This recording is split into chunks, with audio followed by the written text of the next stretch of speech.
Hello. It is time for more Disco Elysium again.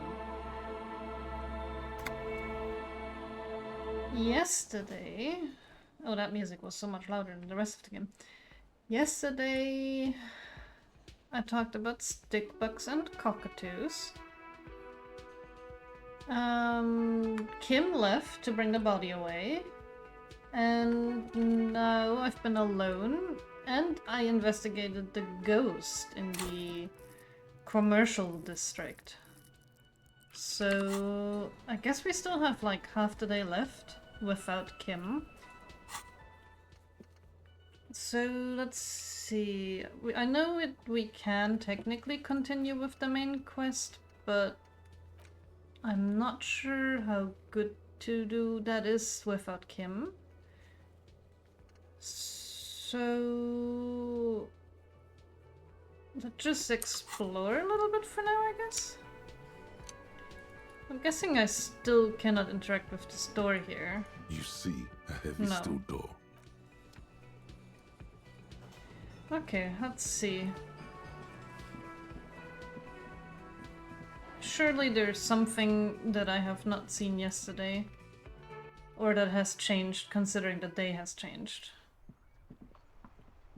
Is Kuno still here, and does he still talk now that the body is gone? Oh yeah, he is here. Just looks bored now. Hi, Kuno. Fuck does Kuno care? He turns to you, he doesn't care. I guess there's not Kuno much... doesn't fucking care. Nothing new here.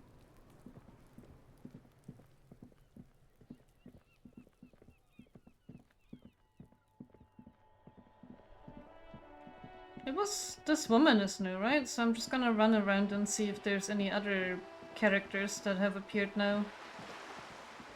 I was in the harbor. Wasn't up here though. Oh, there's a green thing I haven't looked. The belly of this boat shines like it was recently painted. This girl is still here. Does she have anything new to say? Hello again, officers. Have you come to admire my mural? Oh, I think this option is new. So you won't talk about the murder, but maybe you can tell me something about the murder victims' missing armor. What do I care about some fucking tin eggshells? Isn't armor art? Art for the body. Ugh, alright. Sad piggy. I'll give you this one. I saw a little girl in the fishing village running around with military-grade handwear. Look cute as hell. If you haven't been there, the village is a shithole down the coast from the main plaza. Have a good time! And there's a little girl wearing the gloves there. No. That's all the snitching Cindy the Skull does for today. Actually, I don't even know why I told you what I just told you. I have a weakness for animals. It's the animal thing again. Damn it. She looks at you, a little sad suddenly. I don't know if I just missed that option last time or if that's only available because I did other stuff. I also don't know how to get to the fishing village. I'm guessing that's over here. But the gate thing was closed, so I can't go there until tomorrow, I think. Is there anything else around here? There's a door. A sturdy metal door. Right, but there was a woman in there who was like, nah.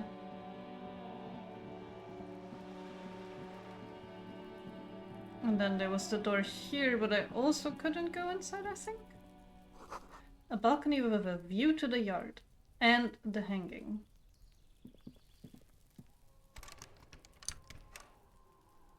Did I try going like in here? Yeah, no, it doesn't work, does it? Can I? You see I can talk to them. Man on a balcony, nursing a cigarette. His eyes have been following you for a while. I didn't realize I could talk to them. It's a good thing I tried and clicked that. Hi, Belia. I am somewhat managing the heat as best as I can, really. I hope you have been handling the heat well, too. It's crazy how warm it is. Not looking for any trouble, officer. He says in a quiet voice. Despite the cold, his shirt hangs unbuttoned on his frame. Why are you whispering? It sounds like you're already in trouble. No trouble from me. I just want to know what's going on here. Too late, young man. Trouble's found you. No trouble from me. I don't want to be seen talking to the gendarmerie if that's okay. I just want to finish my cigarette. Don't let him go. This could be your witness. The balcony has a great view of the whole thing. Actually, the gendarmerie really needs to talk to you. Is it really that important? He asks you, adjusting his shirt. I just barricaded myself in the flat and shut the sun out. That is honestly the best thing you can do. I had my blinds down for most of the day too, just so that the heat wouldn't come in too bad, but it's still pretty warm in my apartment. Unfortunately, I can't have my fan running while I'm streaming either, because it like makes my microphone sound real bad, so let's see how well it goes. Like a nervous cat, he keeps stealing looks at the neighboring windows. All right, but make it quick. Once I finish this cigarette, I have to run. Looks like you've got a good view of the Whirling's backyard. Can you tell me anything about the hanging? I can tell that you finally got him down. Thank you. It was quite a disturbing sight, even by Martinet's standards. What did you do last Sunday? Oh. You already asked me that, didn't you? Did I? No, not you. Some more muscular type. Was it someone from the police? I couldn't tell you. We don't usually see much of the gendarmerie around here. When was that? Last week? I don't know. Look. He looks around the courtyard again. Snow blankets, the old patio chairs, and the dead house plants, and all the neighboring windows are black. A downy blanket of white to cover up the miserable poverty of the scene. He's deflecting. He's young with a sharp memory. He hasn't had time to drown it in booze and chemicals. Yeah, not like me.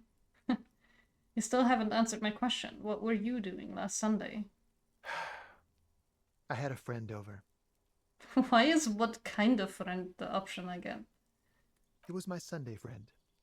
What's your Sunday friend's real name? Did he see something? He doesn't reply, gesturing no with his cigarette. Under the grey sky, snow continues to pile on the neighboring windowsills. Can you tell me your name? My name? My name is Martin Martinez. Huh. Martin Martinez? Good local name. Let's go with that. Alright, we will talk later. No. We won't. He takes one last drag of a cigarette before stubbing it out on the snowy balcony with a dying hiss. Now, if you'll excuse me, I really need to get going. Where's that check thing? So there we go. Convince him to stay. 58% chance. I mean, if I fail it, I fail it. If I don't even try it, I'm gonna fail too, so there's no reason not to try it. Time to bring out your secret charm. Tears and begging. Show him your emotional side. Throw yourself before his very feet like a dog. Yeah, that's gotta do it. Can't believe this is like the third 58% in a row that I failed. My dice luck is horrible. What do you want from me? Do you want me to cry? Huh? No, for God's sake, I don't want you to cry. He takes a quick step back and looks around, clearly disturbed. Listen, I really have to go. With a flick of his wrist, he sends the extinguished cigarette sailing over the rail. Good luck with the investigation. He walks away.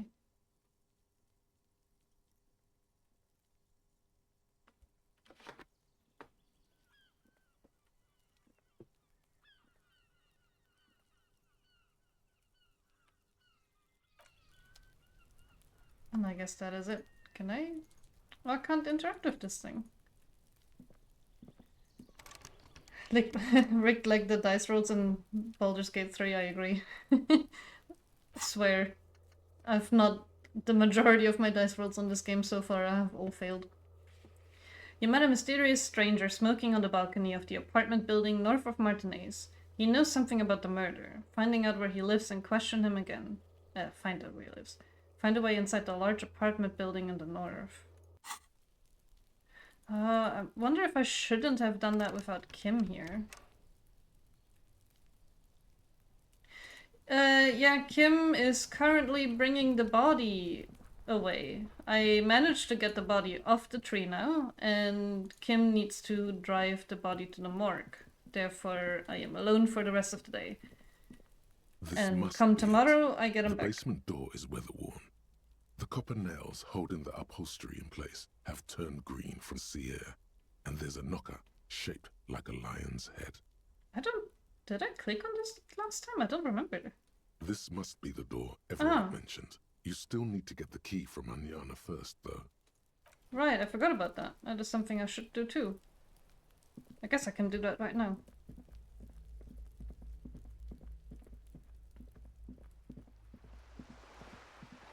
I did speak to Everard, the union dude. And I sat down in his chair and it hurt me. Because the chair was so uncomfortable. And then also, I died of a heart attack yesterday. So I had to relive and try again. I am going the wrong direction, aren't I? Yes.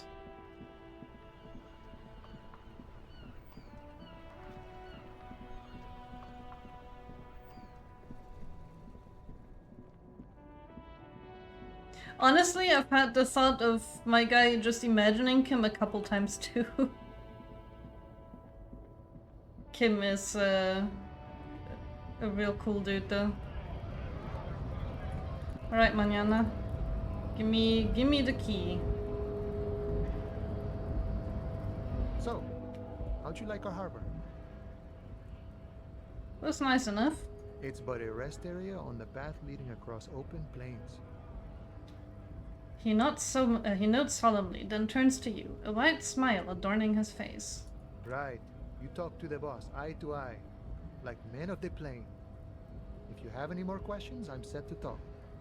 Everett said you have a key to a door. A key, huh? What door is this key supposed to open? He said it belonged to a weasel. Oh, say no more. I got you. He taps the side of his nose with a little wink.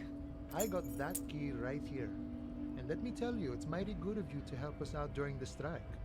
Working class solidarity, as they say.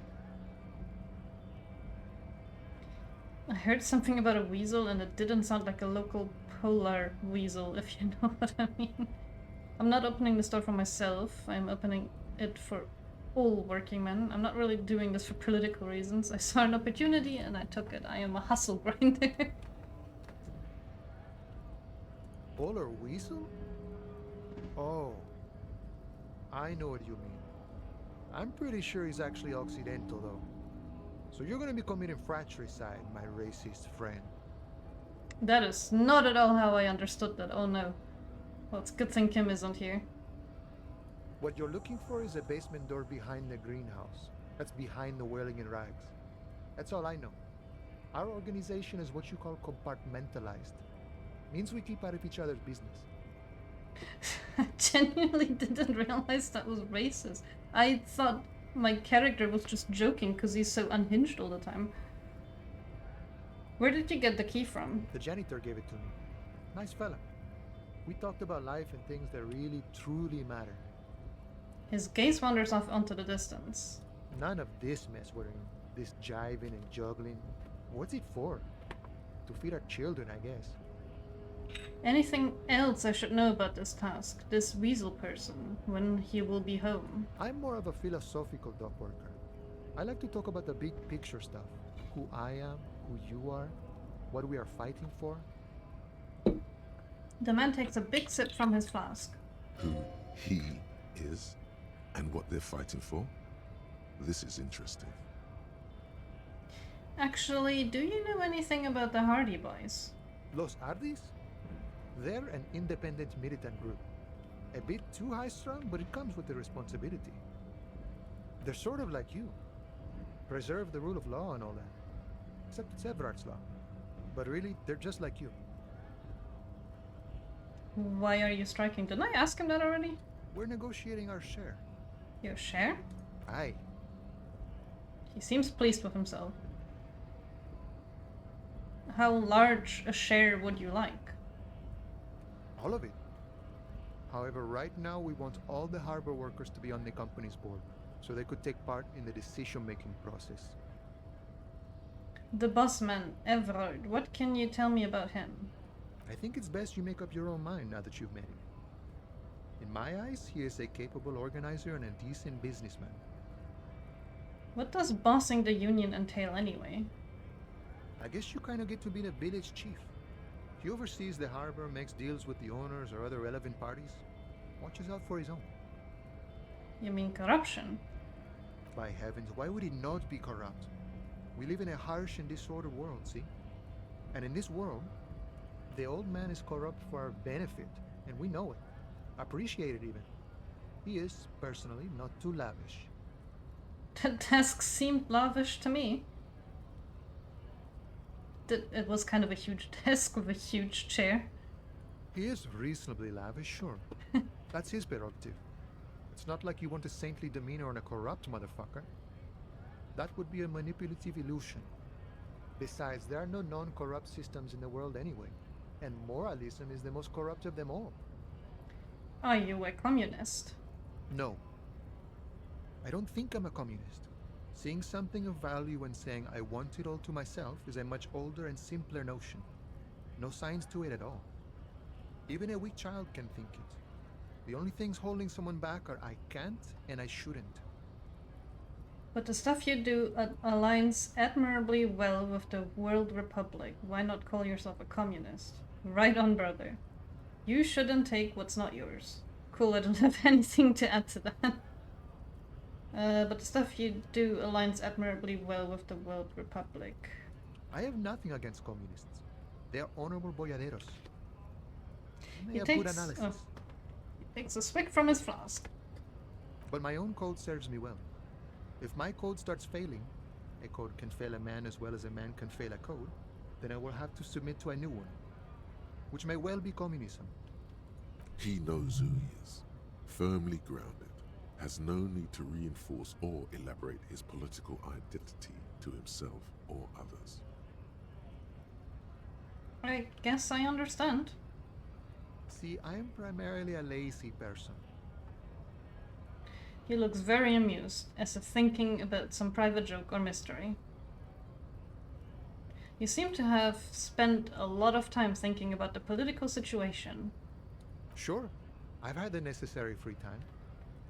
Fortunately, there's always time.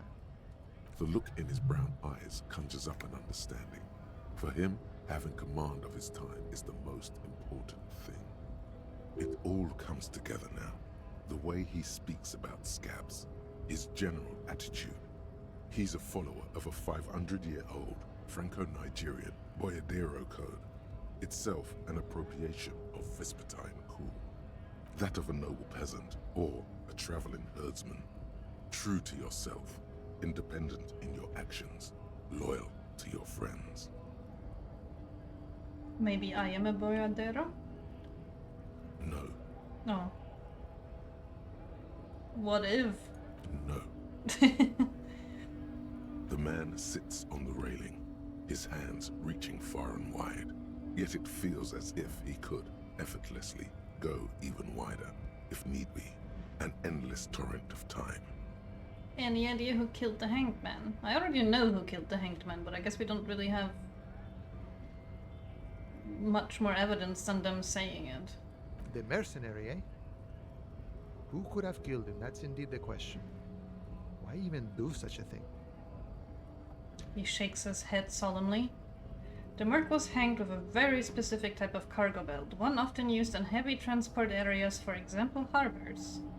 The harbor is a prime area of suspicion. In your opinion, are the dock workers involved in the killing?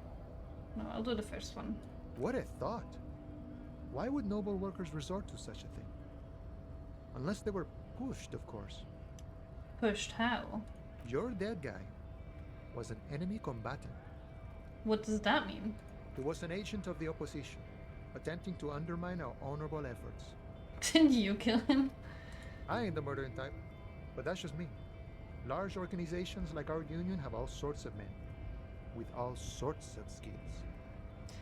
Thank you. This has been of limited use. No problem. I wish the best to you in your search. Sure, I'm glad it's not my search. He takes a sip from his flask. Alright, gotta run.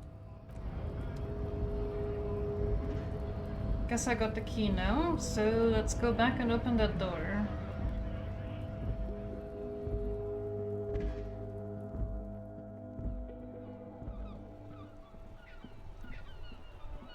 No, not here. To go over here.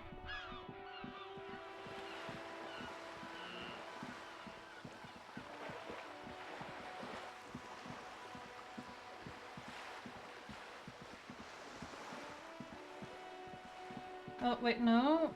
This place is a bit confusing to get around. This door. This must be it. The basement door is weather-worn. The copper nails holding the upholstery in place have turned green from sea air, and there's a knocker shaped like a lion's head. Press your ear against the door. The leather upholstery is worn and rough against your jaw. You don't hear any movement. In fact, it's oddly silent in the yard around you. No birds chirp. Use Manana's key to unlock the door. You try to be as silent as you can. It takes a bit of rattling of the handle to loosen the bolt. Finally, the door unlocks with a small clack. Thoughts race through your head. Only curiosity could account for stepping over that threshold. Maybe there's treasure in there.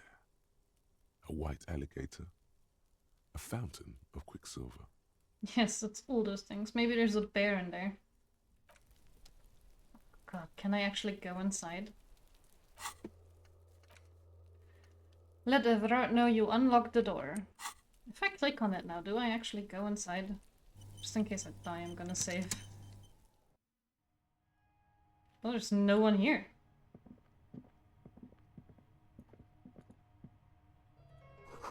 Whoever lives here admires fair-haired fantasy heroes with big muscles. A book titled The Hidden World of Walking Sticks lies open. Right, that's the bug stick we talked about. You can almost feel the warmth of the red sun on the flag. This is the flag of Revachol, the suzerainty. What's with the sun? This isn't just one sun, but there are little suns dancing around the big sun. This is the sevenfold sun miracle. What's the sevenfold sun miracle? It's an optical atmospheric anomaly the first settlers saw. Happens in cold weather. 6 small suns around the big one. This complex halo phenomena is how old Revachol got its flag. It is but one of the many strange optic atmospheric phenomenon of this wondrous archipelago. You're sure you once saw sundogs in your youth, and blue flares. Bow down before the flag. Don't bow to the flag. Sure, I'll bow down to the flag. The flag accepts your honorable salute with quiet dignity. I'm gonna steal from this man? I'm scared he's gonna show up any moment. Yo, stole his shirt. A row of mugs sits on the shelf. Each one depicts a human figure. A dark-skinned woman grinning amidst mysterious symbols. A broad-shouldered man shoveling potatoes, and others. Tap on the mugs. A little ring. Though cheerful, the images on the ceramic make you vaguely uncomfortable. There's something disdainful in the way the curves and lines of the bodies were drawn. The images betray a lack of interest in human beings. They are merely unflattering caricatures. What do I mean uncomfortable? The owner of these mugs doesn't like people of other ethnicities very much. I see. Typical asshole. This person is unhappy. Whip out your yellow man mug and compare. Yes, your broken mug friend would feel very much at home here. The same humor, the same mocking lines. An interesting little clue. Let's see where this goes. Clues have a way of magically connecting to other clues down the road. Perhaps you should break into apartments more often. Is this really the same person who put the dead man's clothes in the trash? Who knows? Could be. But this clothes in the trash lead doesn't really seem like it's going anywhere. Still, good thing to keep in mind. Move on from the mugs. I'm still a little scared the guy is gonna show up any second. Oh god, he's probably in there sleeping, isn't he? Oh no, okay. Why did that light just turn on? A small suitcase full of clothes. Guests are staying over? Okay, I should leave. I am not feeling safe here. Okay, no one here. And I stole his shirt. I'm gonna put it on in a attempt to establish dominance.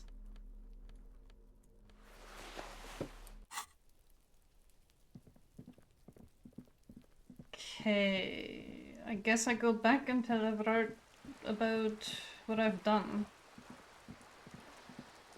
Don't really know how to continue with Joyce yet either.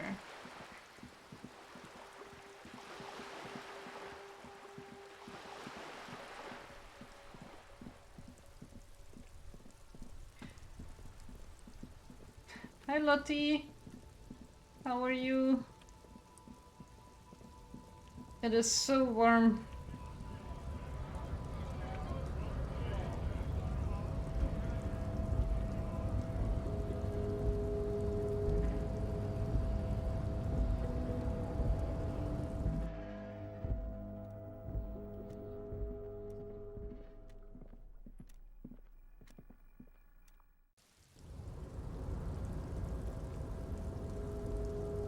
Am I even going the right way? I don't remember.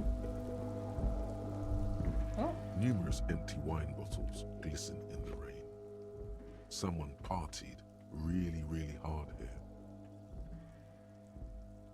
Oh yeah, we had a storm last night, but it's already really warm again. Like it cooled down in the night really well. It was nice, but now it's just back to being incredibly warm. Apparently we're supposed to have 40 degrees next week. I cannot wait. Also, going to the gym in that weather sounds awful. I'm sorry. Wait, how hard? Well, they went through 6 bottles of potent Pilsner, 3 bottles of Commodore Red, and almost 4 packs of cigarettes. It must have been pretty hard. Did I do this? Look at it. Of course it was you. You parted here. Yeah, we did, Bratan. And from the looks of it, we had a hell of a time. Hell of a time, Bratan. I forgot about my necktie. This is really sad. I must have been miserable. Looks like I had a lot of fun. I'm still not completely convinced it was me. I must have been on an advanced scouting mission in the harbor. This is really sad. I must have been miserable.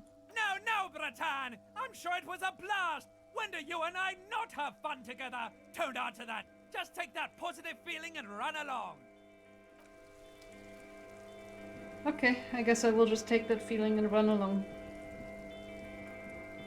Wait, can I keep going here? No. How do you get to this thing?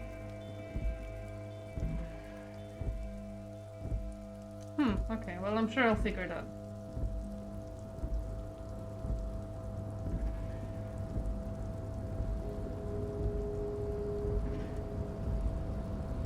And then to Everard, I think was up here?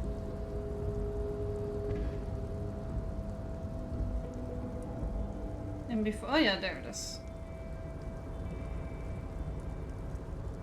Are you going inside or what? There we go.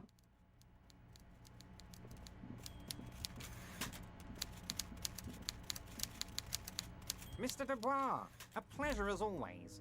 You don't have to sit down this time, since you've already sat on that chair. You don't have to sit down anymore because you already sat down once. That's only how it worked in real life. I opened the door you asked me. Can we discuss the murder now? Oh, maybe I shouldn't do that without Kim. What's in the container that's outside your office? My dear Harry, there are literally millions of containers in this harbour. I couldn't possibly remember what's in all of them. There's something special about it. It was attached to the Qualsant train. Harry, you smooth-talking son of a bitch. Time is a precious resource, and I don't have enough of it to count containers with you. Smooth talking. Maybe that's the way to go about opening the container. You should at least try convincing it. Okay, See well... you soon, Debardeur. Just kidding, but not too much. I do want to tell him about it, but I think I should do that when I have Kim back. It's probably smarter to do that when he's there. That begs the question though, what do I do with the rest of the day? Guess I can look around if there's any new people, anything I haven't seen yet. Wait, can I convince the container to open? You're back before the cargo container. Its draw has not lessened since you were last here. If anything, it seems to have grown slightly. Hi there, sugar. The container door appears unmoved by your attempt at flattery. A tough nut to crack for sure, but the strongest containers often have the softest hearts. Come on, don't shut me out. Let me in. The door does not respond to your advances. Is it possible that it seems somehow more closed than before? Man. Nothing more to do here for now. Maybe I'll get a point in rhetoric and come back at some point.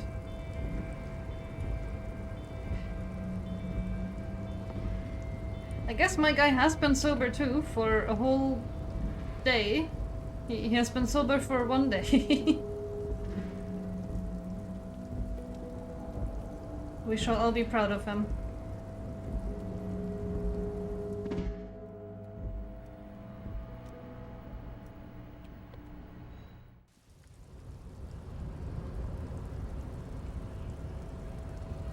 Okay, I talked to Manana. Can I talk to him again? Right to No. work! Yeah, right to work. What about you? Can I talk to you? Looking for something? No, nothing... Nothing new. Guessing he doesn't have anything new either? Stuck in the rain in a traffic jam, man. What's on your mind? Okay, also nothing new.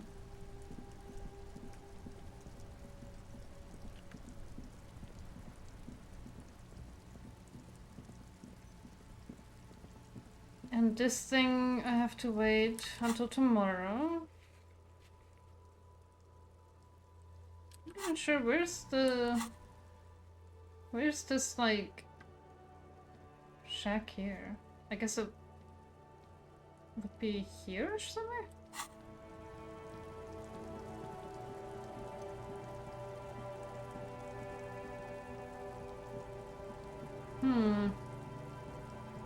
Can I go in here? No. Ooh, bottles. I will take bottles.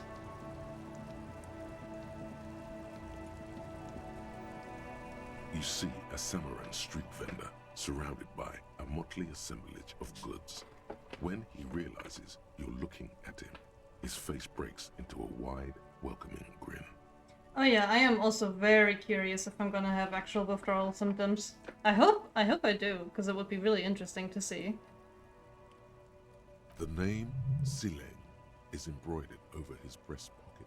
Happy shopping, officer! Everything's cool here. She gives you a thumbs up. What's so cool? Everything's cool.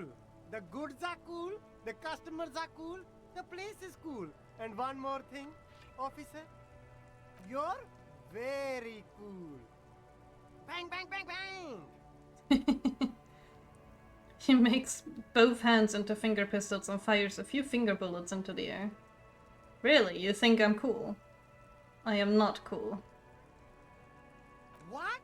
No, I can't believe you said that. You got personal style. You know what you like. Personal style is one way to call a cop looking like a hobo. You like premium menswear. Look around and browse. Everything looks cool on a guy like you. Take your time. He settles back into the pile of boxes he's sitting on. Don't be distracted by the flattery and funny man act. Questions. Persuade him to give you some money. It's a 17% chance, but let's try it. No need to dress Yeah. this one up. Just tell him what you want. You, I want your money now. Oh, okay. But why, officer?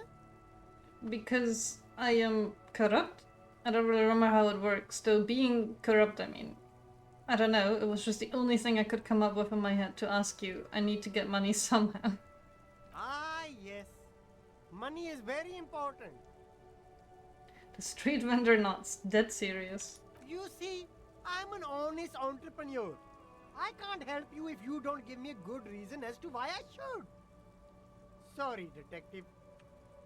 The man grins as if his entire incident is already forgotten. I already spoke to him, didn't I? Or did I just interact with all these items and then never actually speak to him? Where are you from? Me? It's a boring story, officer. Who cares about the past? I'm all business now. All Revachol. But you are not a local, are you? Very sharp, officer. I'm Serais, from the Sigai province of the Serais Empire. The apricot suzerainty, you know? Why is it called that? Lots of apricots there? Yes, apricots come from Sigai. My grandma used to grow them. But Sigai is a shithole. That's why I came to Revachol. Here's much better for an independent entrepreneur.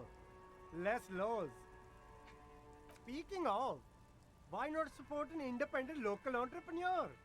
I send half my profits back to my grandma in Sigai. Well, if it's for his grandma, you should buy a lot of things. What kind of stuff are you selling here? Only the coolest goods in Revachol.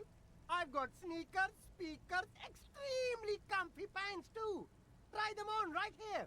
No shame, only freedom. Where'd you get the comfy pants? I'm an entrepreneur, officer. I've got sources, buyers, suppliers, distributors, manufacturers, wholesalers, all extremely cool and above board. Do you have a permit to sell all that? Good joke, officer. Oh my god, the laugh. We don't have permits, just economic freedom. Take a look around. He takes a deep breath. You glance around the decrepit buildings, the miserable weather, the sidewalks strewn with sunflower seeds and a dust-choked air. It's beautiful. Beautiful freedom. Wait, no permits means less work for me. Let's move on. That's right. Revachol is the best place for an independent self-employer like myself. That's why it's so cool with all the models coming here and cool celebrities. Are there any models and celebrities here to... Is there a discount for cool officers like me? No need for discounts at ceilings, officer.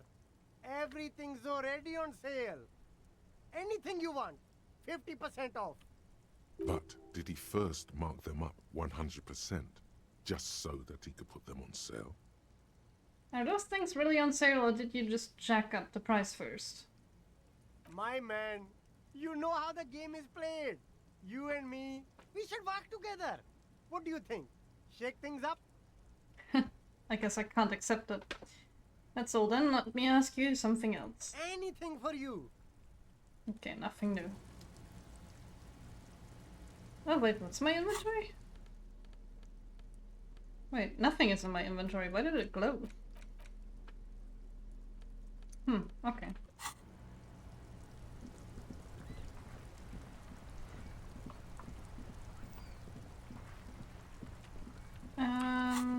I could speak to... Wait, I'm here. Oh yeah, of course. I could speak to the guy in the pawn shop, see if he has anything new to say.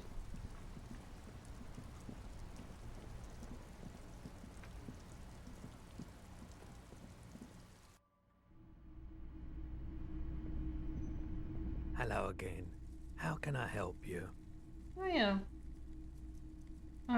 Do you know anything about the traffic menace on the loose? Traffic? I'm sorry, officer, but I don't drive. But didn't you hear it when the traffic menace drove over your roof? Now that I think about it, I do remember hearing a thunderous noise the other night. Some kind of powerful electric vortex hitting the shop, and then moving on. A vortex? Sounds fascinating. Does that mean you don't have any idea who the driver was? I can understand how you would mistake Jacob for a powerful electric vortex. Okay, well, does that mean you don't have any idea who the driver was? He shakes his head, slowly.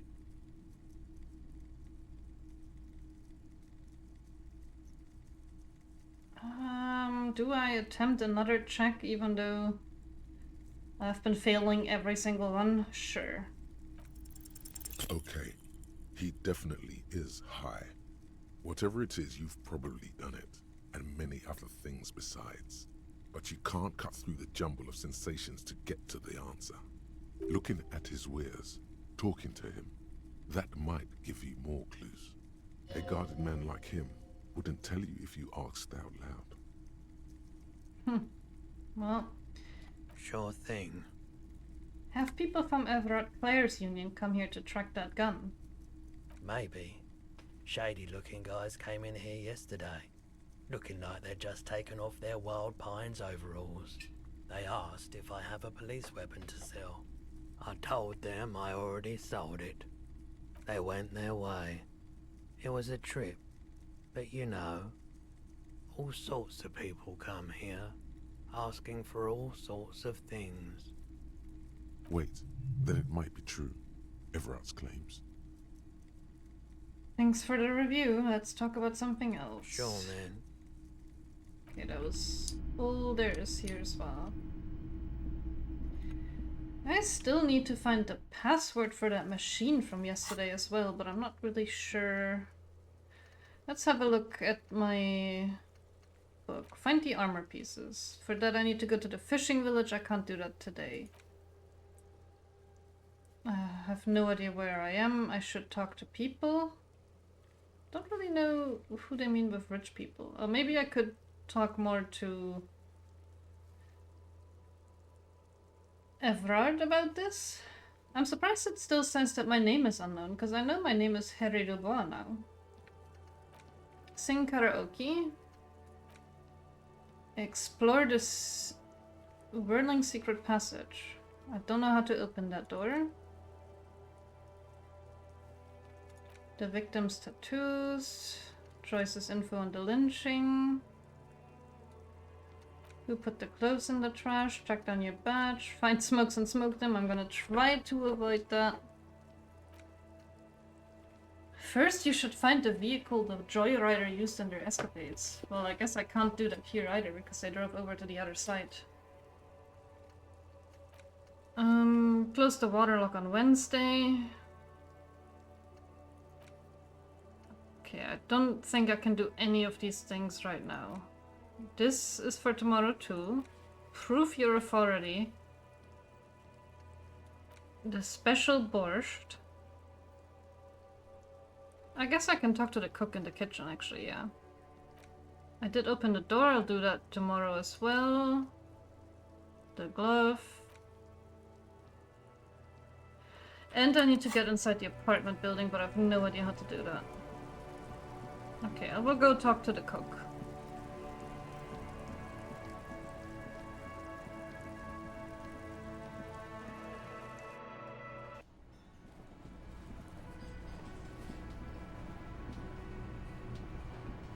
The man ponders his cooking utensils and gives you a little nod, acknowledging your presence. Leo said you're friends with Manana. Is that true? The mention of mañana gets his attention. He smiles and delivers a whole slew of unfamiliar words and lively gestures. Then he falls silent again. They're friends? What is in that borscht you're making there? Point to the large pot. The man says a couple of sentences in that strange language of his, and then seems to wait for you to speak. I'm gonna nod. Borscht need more vodka? He picks up a bottle from the shelf. Vodka borscht! Oh no. I love it, Bratan! Turn it the fuck up and then ask for some yourself. Turning it up seems like a dangerous idea, honestly. The place is a powder keg. Oh, I see. I want less vodka. No vodka. Turn your finger counterclockwise. Cut it. The cook gives you a long, disappointed look, then turns the stove off Aw. and seems to wait for you to speak. Do you know what's behind that door? He looks up at you, then looks away quickly, shrugging and muttering something to himself. Shrugging is an international sign for, no, I don't know what's behind that door. Okay. I guess that's no more. You see a heavy steel door with the door does not budge. I should go back to the ice cream machine as well and try to open that. I also want to see if there's a way up onto the roof from here, maybe. I guess this is the door that Kim goes in at night, I think.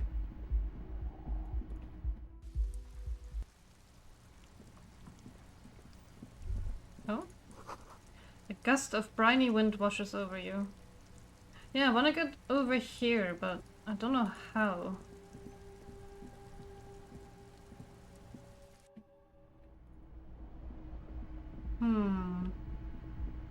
Can I talk to her? The door is closed. This door can only be opened with a key or from the inside. Still nothing. Yeah, okay, nothing. Nothing at all. Oh, wait. Nothing on the front page rings a bell. Strange.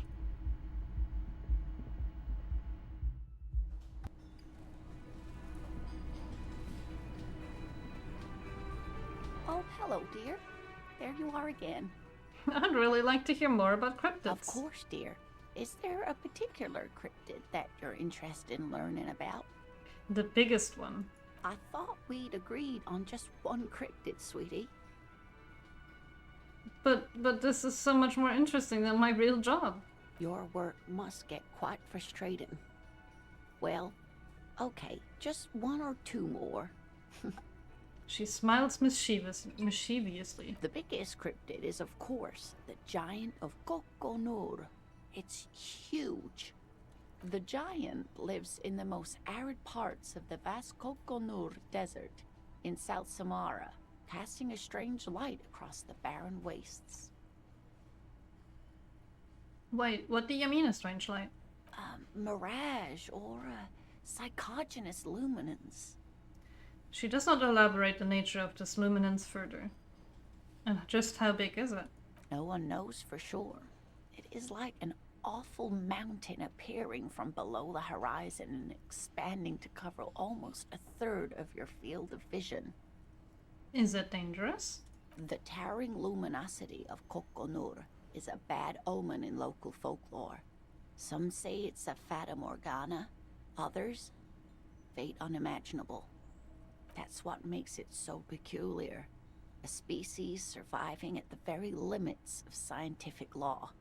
The giant of Kokonur must be the largest animal the planet can support. There are limits, you see, to how large a metabolism an ecosystem can beget.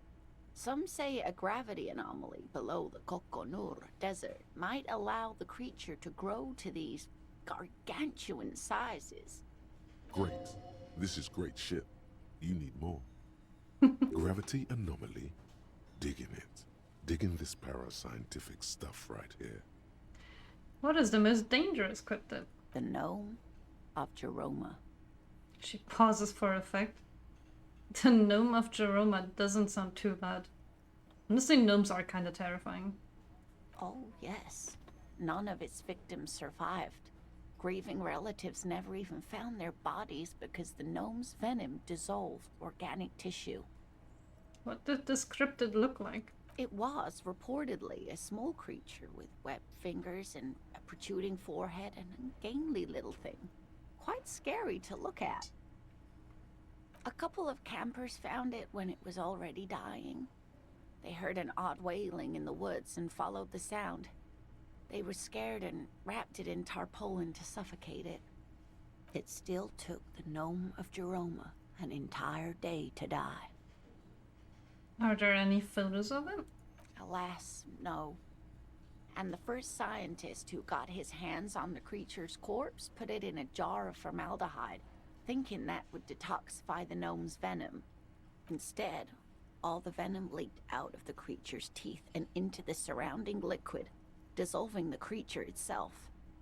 A poetic end, perhaps, but a real loss for science. She says mostly to herself. Alas. Always, alas, and then it was gone. Isn't that overly convenient? Seems very convenient that it just disappears and nothing like it was seen again. No, it's a perfectly good explanation. Stop being so skeptical. Sure, a perfectly good explanation. It dissolved in its own venom. Go on then. Ask about more gnomes or whatever. Are there any invisible cryptids? What an interesting question. And the answer is yes, there are. What is that? The Col de Mama d'Aqua, or Thin Whisper of Sound. And that's precisely what it seems to be. Self-replicating sound waves, invisible and intangible.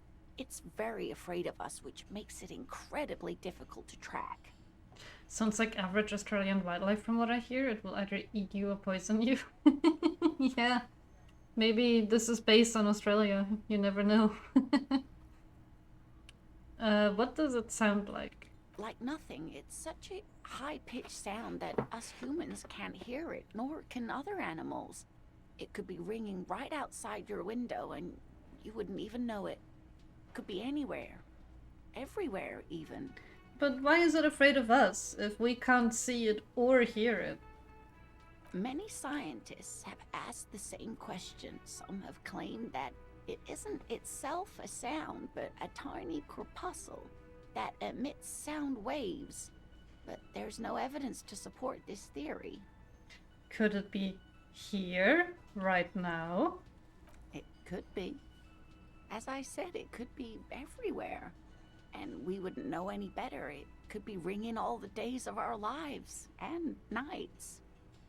How would we even know about it then? What evidence is there that this animal being a sound?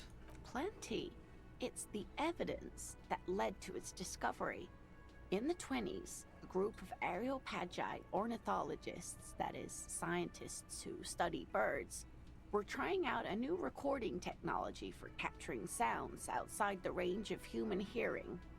When playing back recordings they had made in the foothills of the Ea mountain range, they noticed certain anomalies, patterns that seemed random at first, but on closer examination were consistent with the waveforms of songbirds. Songbirds. The scientists soon discovered they could track and even predict what appeared to be feeding, mating, and migration patterns based on sound waves in a strictly delimited range of ultrasonic frequencies, even higher than those of the highest pitched bat calls. She transforms, when speaking about these strange animals, into a confident woman. They realized that they had discovered a new species and called it the Col de Mama d'Aqua. after the Paracanassian name for the voice of God, which is said to be very silent. Go on. They grew quite obsessed with these little birds. Even though they couldn't see them, they could distinguish among individual birds and even began to name some of them. Name them. Sequester, Time, Joscan.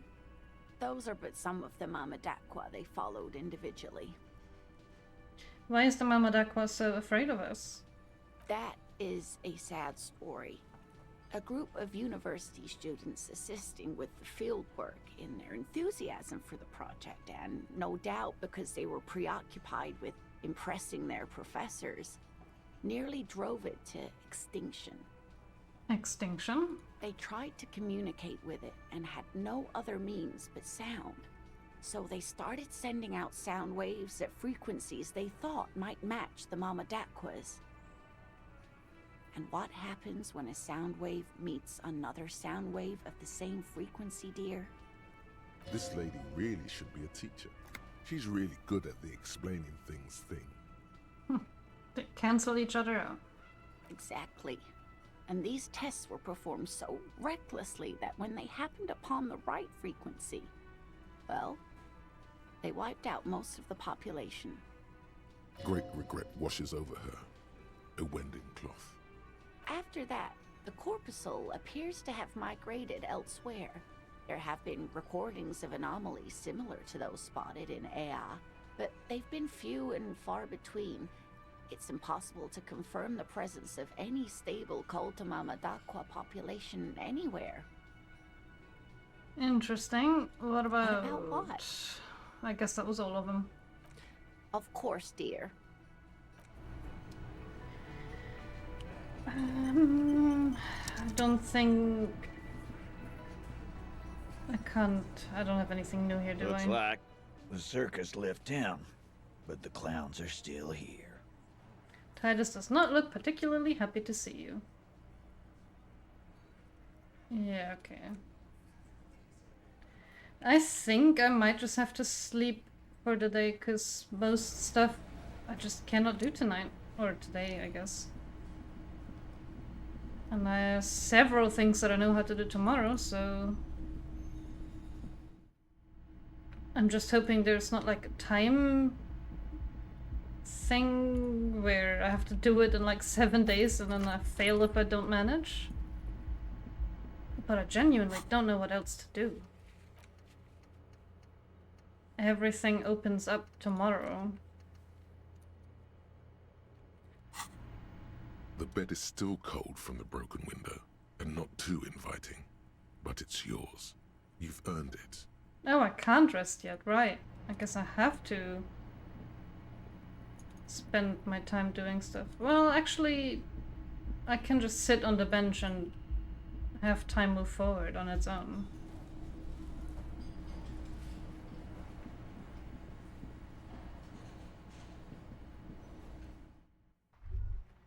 Was that? Could it be? The Kulda Mamadakwa? No. It's probably just your imagination. I wouldn't be able to hear it. Is it? Is there a ringing? Listen more closely. There seems to be an extremely high-pitched ring. Ultrasonic. Lena said it was very high-pitched, right? It's like something tickles your ear. Lena also said that it couldn't be heard by any other animal, including humans. What you're hearing must just be a regular bird. Listen closely first. There it is again. You're about to rediscover a long-lost species. Keep listening. It must be very close. Maybe, just maybe, it will come toward you. Keep still. It might perch on your shoulder. Hold very still and hope the bird comes to perch on your shoulder. Oh no. The sound. It's moving away. Somewhere over there. Go after it. No. Too late. It's gone. Aww. There is no ringing anymore. Just the sound of the streets. No, come back, please. Keep your ears peeled, then. If the species really has migrated to Martinez, you're sure to hear it again. I got a thought for that. Kolda Mamadakwa. You heard it, the mysterious Kolda Mamadakwa. You're certain that you did. Well, maybe not quite certain, but let's say you're hopeful, because it would make you very special to be the only human being who can hear this invisible, incomparable bird, this animated whisper, this particle of sound. You're going to have to keep listening, sharpen your ears. Sure, I'm gonna unlock a skill point for this thought. What is... I get no negatives for it either. Internalize it.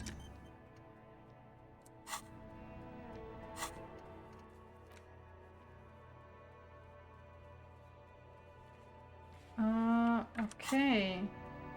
Wait, why did I leave? Oh, right, to sit on a bench.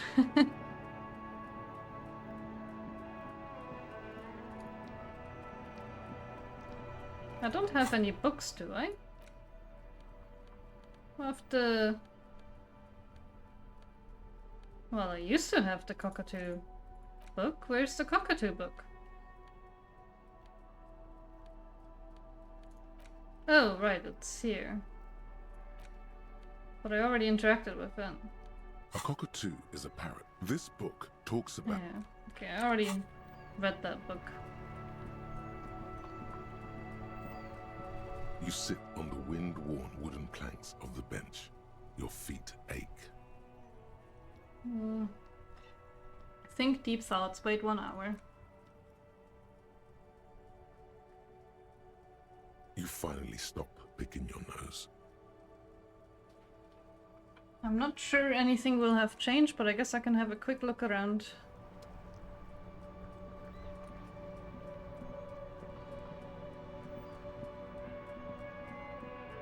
This woman is still just standing here reading.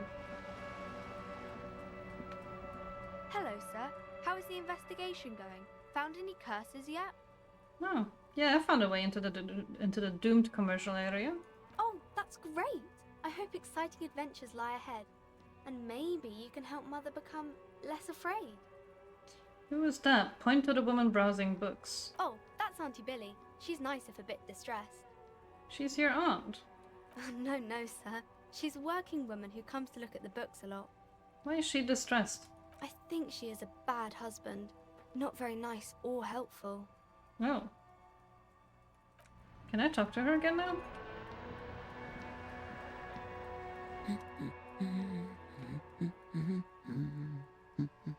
I guess not.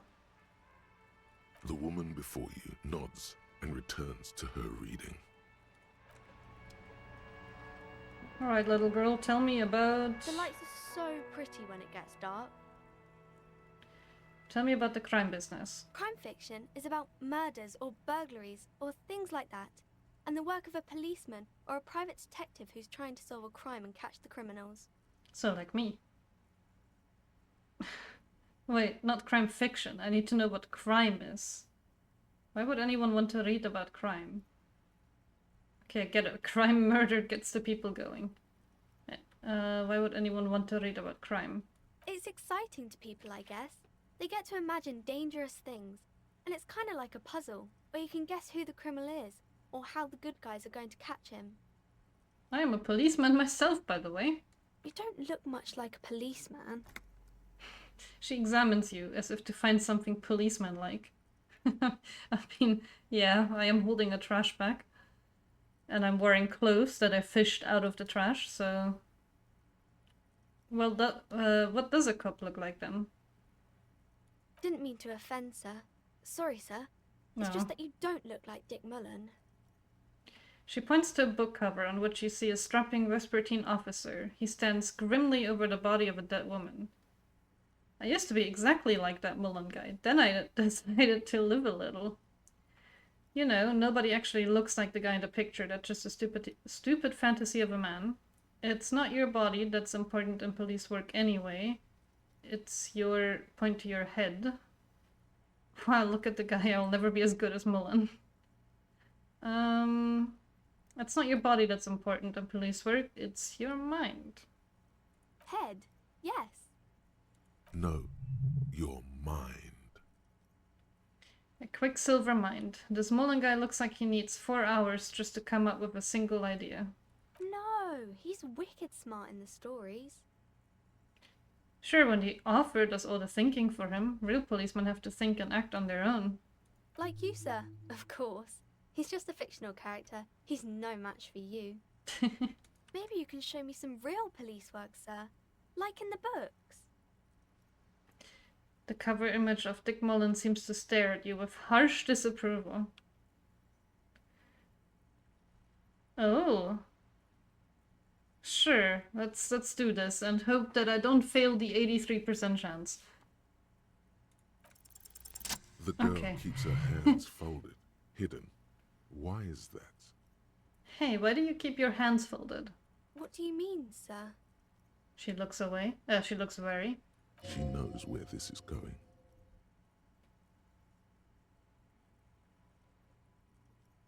You can show them to me. Oh, you don't need to be worried. I'm here to help. She looks around anxiously. Her hands remain Aye, folded in this front took a of her. turn. She doesn't want to show them. It's okay. She brings out her reddened hands, her nails frayed, nearly chewed down to the flesh. You bite your nails. And you knew this from me keeping my hands folded? She shoots you a suspicious glance. It's super simple for a detective such as myself. There were a few other hints. Yes. Well, that proves nothing. Anyone could do an easy deduction like that. Her eyes flash with defiance. She's not impressed. She actually is impressed. This is more like a defensive reflex.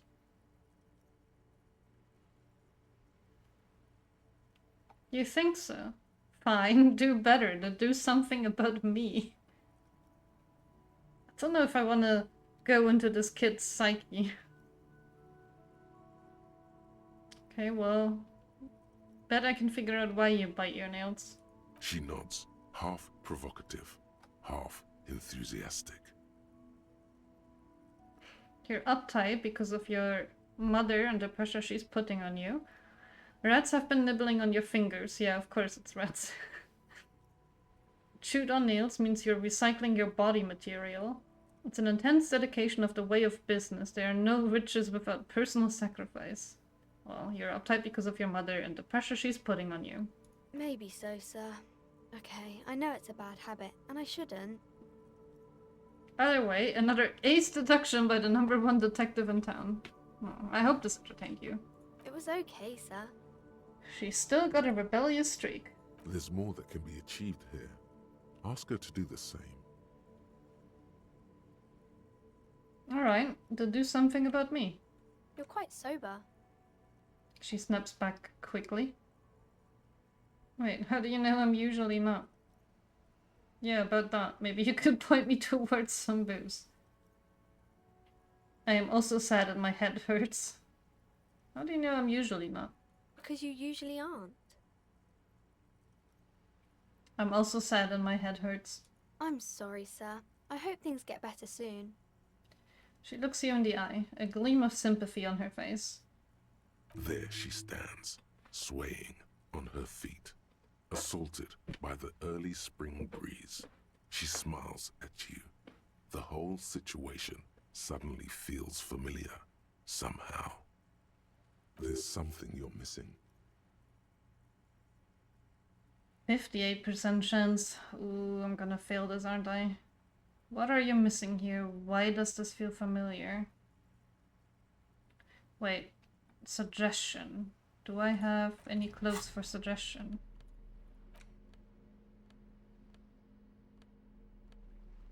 Oh yeah, I do.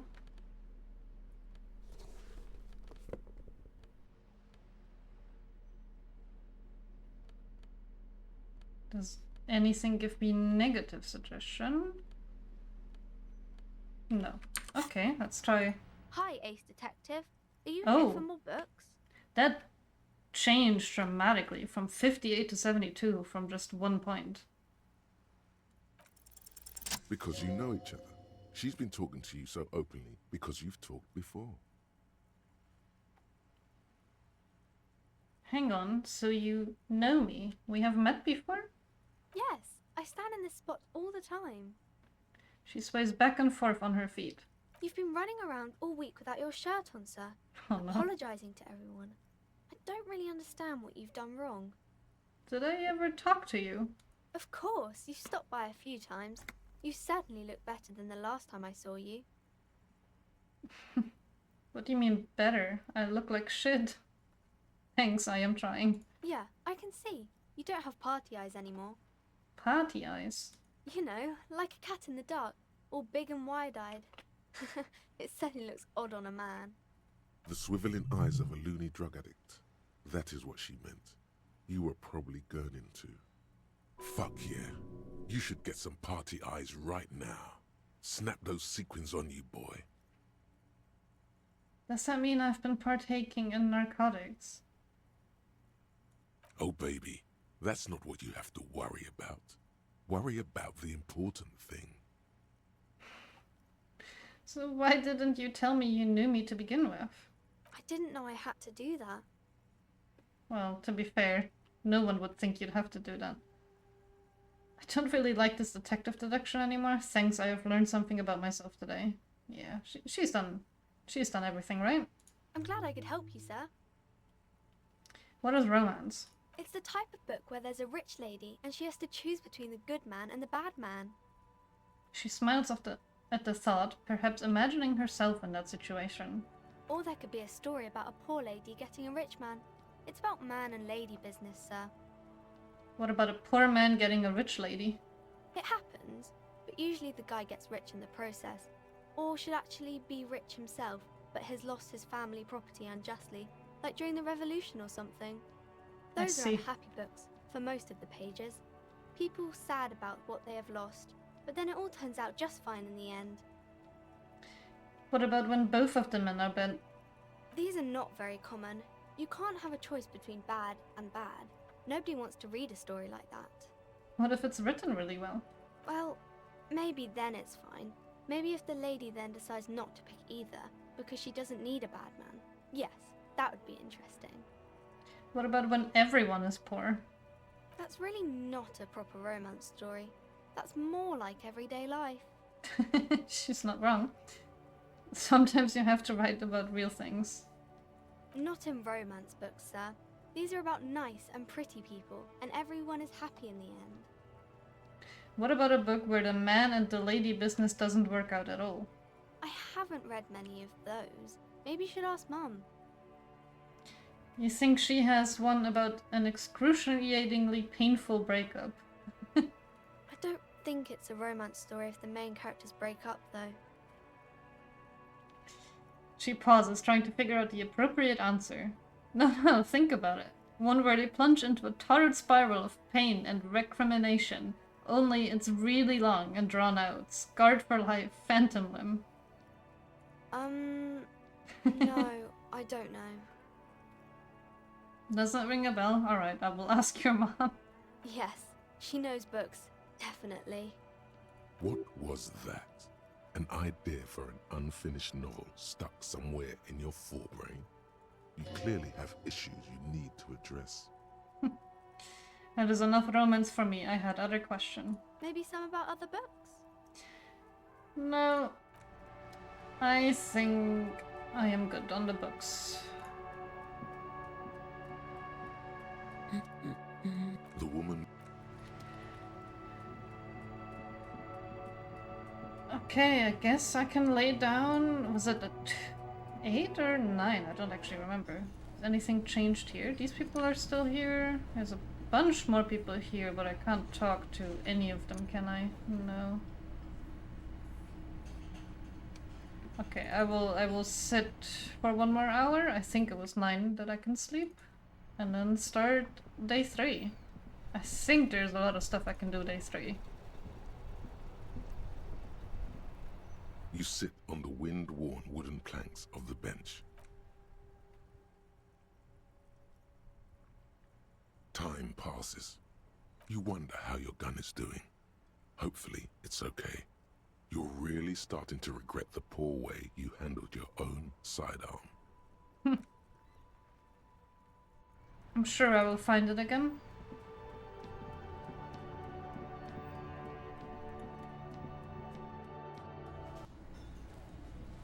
Okay, let's go to bed. Maybe I should have used the time to find more bottles to make more money, but I'm sure one of these days I'm gonna be homeless anyway.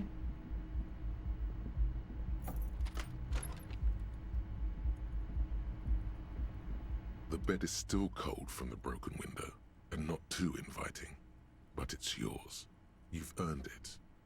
Go to sleep. The bed is still cold from the wind blowing in from the broken window. The mattress creaks as you close your eyes and try your hardest to fall asleep. Here we are again, my broken bud. Oh, this is so loud, what the Waves hell? are coming, carrying you away. But you can't go. No, you have to stay. Always half aware of yourself. You're not cooperating, brother man. Why? It's your disgusting body. Even through your sleep, you feel a vague discomfort suffusing it. Your belly and your sides are unpleasantly tender. You wish you could curl up into a fetal ball of safety. But you cannot, because of the pain. That pain in your right side is your enlarged liver, by the way. As for your kidneys, you've really been compounding the damage lately. Every cell in your body is moaning in agony, asking, what did we ever do to you? I'm sorry, Celts. It's all me. It's all my fault. It's all the system's fault. The system failed me. The body's worthless anyway. No one does anything nice to it. I am sorry. I am the sorry cop, so I gotta play into the sorryness of it all. Now, you're finally thinking about something other than yourself. Let's see how far that'll get you. These are just my desserts. I will endure this pain with dignity. No, please. Where's that blessed nothingness, that sweet oblivion? I am an artist and liver damage is my art. I think I need medical attention. Oh yes, they'll check you out, give you some pills, make it all okay. The Wonder Makers. Don't be stupid, Harry. It's not happening. They don't make new kidneys and livers in hospital. All you've got to do is pray to God it passes and stare at the flickering darkness. You're just stuck here, in the half-world. Could try looking at other people, really looking. But why would you want to start doing that? Well, I'm looking at people all the time. I like them. Sure you do. They're all so friendly, aren't they? Some of them are. Some of them are nice. Others are scared. At least they're interesting. Each one has a process just like yours, running in the space between their ears, full of secrets. What do you think you're doing right now? Coming to some greater awareness? Look at all these lights, blinking in and out of existence. Thoughts! You're just pretending that you're asleep, even to yourself, while the world goes on without you. Let it. Let it. But it never seems to let you go, does it? Time to rise and wipe that shining sweat off as best you can. Gather your bearings. Rock and roll. Open your eyes. At least I didn't have a weird dream this time. No, did I heal from sleeping? I think I might have.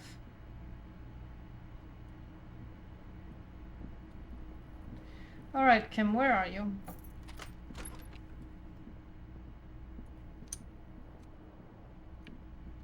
Are you in this room?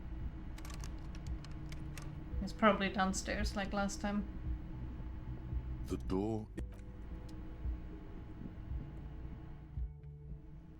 Oh yeah, there's Kim. And more people. Yes?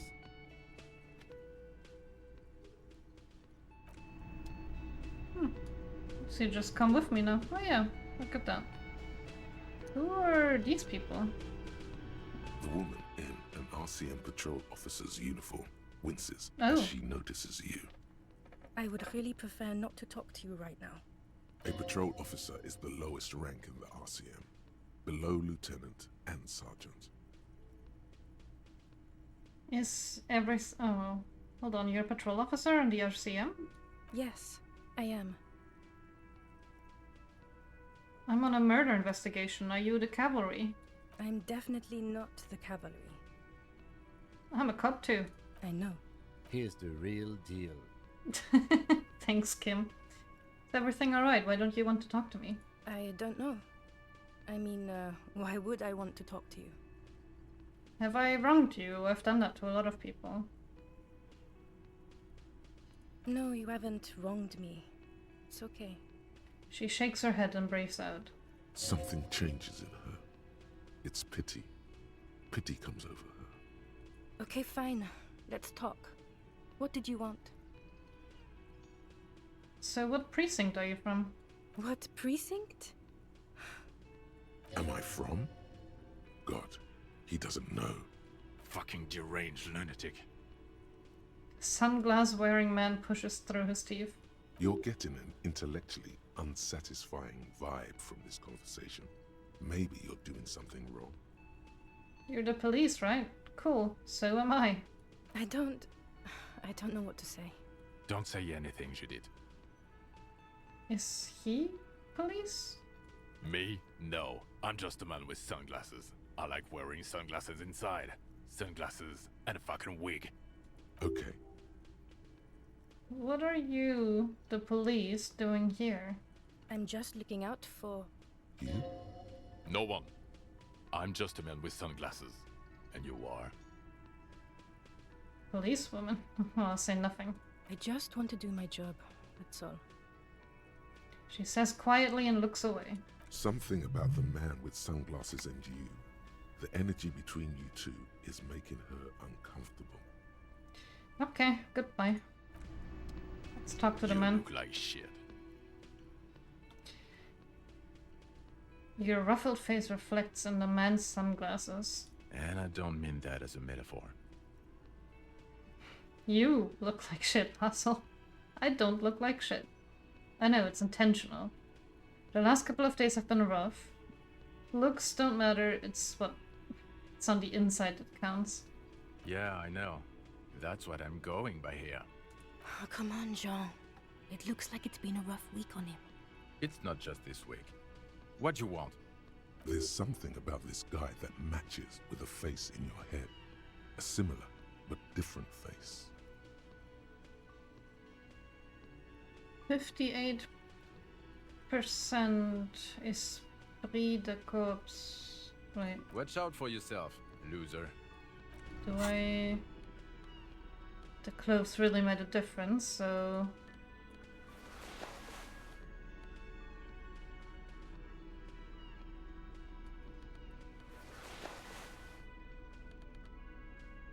Okay, well this just makes one...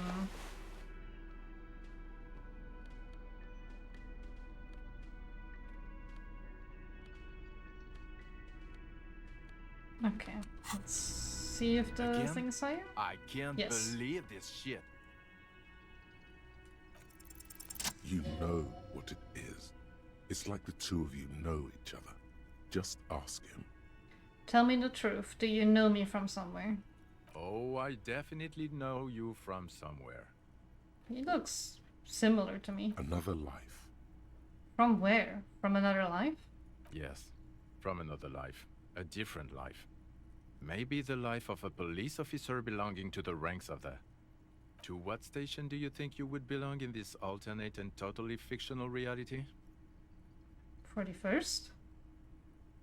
Okay, that's plausible. That's entirely plausible.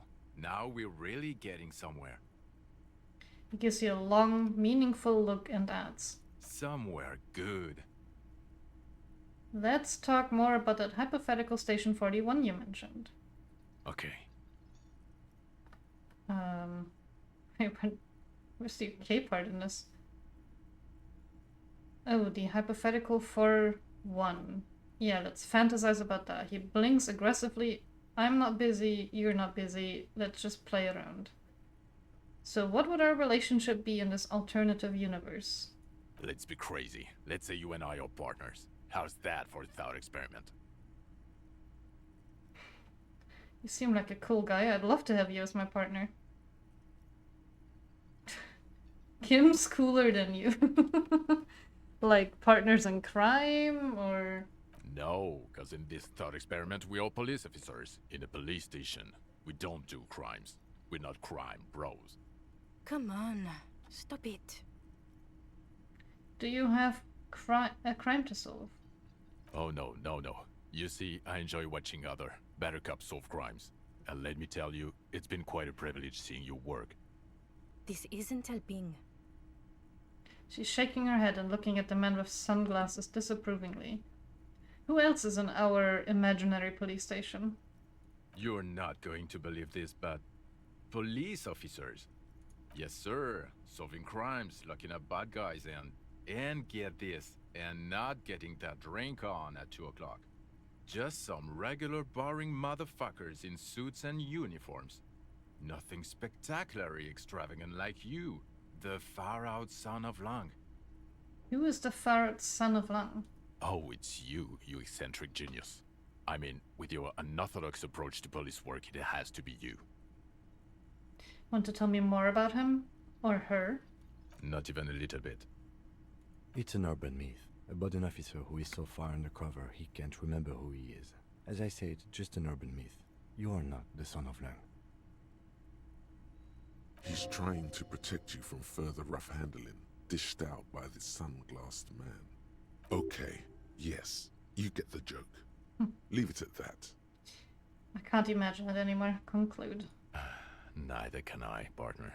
Neither can I. His grey eyes suddenly flash above the glass frames. They feel sad. It's a mere second, but it feels like you saw something. A gram of compassion in that sadness. Kim, who is this guy? I'm not getting involved in this. It's not my style, he thinks, glancing at the man in sunglasses and the woman beside him. Oh boy, they're mad at him. No wonder. He just doesn't recognize them. Got some questions for you. I'm a cop. About what? You don't look like a cop. You know what you look like? Like a man down on his luck. I'm trying real hard here, man. Oh, well, go solve your case then. That would count as trying hard. Now, will you answer some questions for me? No. Why not? 'Cause it's not my job. Why don't you go and fucking do yours and solve this damn hanging? If you don't want to answer my questions, maybe you want to hear me say things? Actually, I don't want to hear you say things. Come on, Jean. Okay, say things. I want to hear you say things. Hear that? He wants you to say things. Say one. Suddenly, out of nowhere, case-related things start popping up in your head. Okay, I'm doing this investigation. A man is hanged. So, do you know who hanged him? Hey, why am I even telling you this? I don't know. Why are you? Who knows why we do the things we do? Somehow, bouncing those ideas off the man with sunglasses felt calming. Like you've done it before. Oh my god, there's more. You want something more? What is it? Okay. Okay, the man with the sunglasses and his Hypothetical Station 41. Weird, right? Oh no, super weird. The whole interaction was perfectly normal. I guess it was kind of weird, yeah. There's something missing here. Something you can't put our finger on. You know what? Just ask him. I know it sounds crazy, and you'll probably get laughed at. But still. I was thinking the same thing. I should ask him if we're from the same station. Yes, just cross it off the list. It's probably not true, though. Again? I can't believe this shit. I just have to ask, are we from the same police station? I'm going to say no. Just to see what you'll say to that. What'd you say? Yeah, probably not. I don't even remember you from anywhere. God fucking shit. None of this is great news for him. Okay, I was clearly wrong. He is a firefighter, male nurse, animal control agent, something of that kind. Not a cop. Go on with your cop work. Don't let me stop you again. Huh. I am very confused. Well... I've got nothing to say to you. Why are you wasting your time? Are you the hardy girl? I am not. You could be, Liz. You could be anything. You could even be a model. Even a mod? Glenn, I went to law school. I am an attorney. He's right. With a face like that, she could be on the cover of Le Debutante International. Get a grip, Glenn. She went to law school. So fucking what? Lots of models are actually really smart people, fuckwad. No, Glenn, they aren't. Are you Lizzie Elizabeth Miss Beaufort? I suggest not wasting time on trivial pleasantries and focusing on why you are actually here. Titus Hardy. She points at a tall man by the table. Even though she has excellent control over herself, something moved behind her eyes. In the way she stands. In her face. You caught her off guard. Push her some more.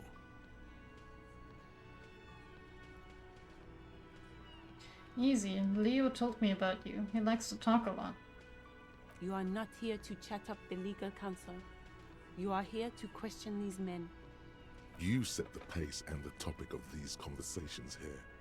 Establish that. You said Mr. Everard sent you to law school. I represent the union and these men here. Don't make this personal. A very minor victory. What are you going to do to me? Oh. What are we going to do to you? The union isn't going to do anything to you. It is not a crime syndicate. It is a labor organization. I guess there really are some dialogue options I shouldn't do. Goddamn right it is. If anything, it is the RCM who do things to people. But we digress. Okay, well, let's go to Everard and tell him about the key.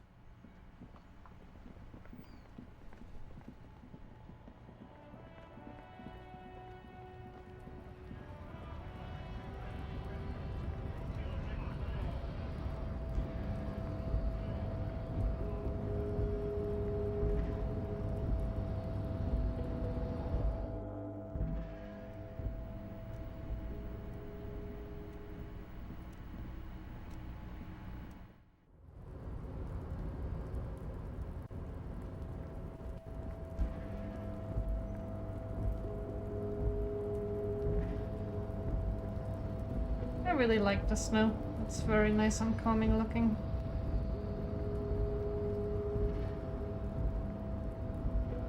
Also, this walk to Everard is very long.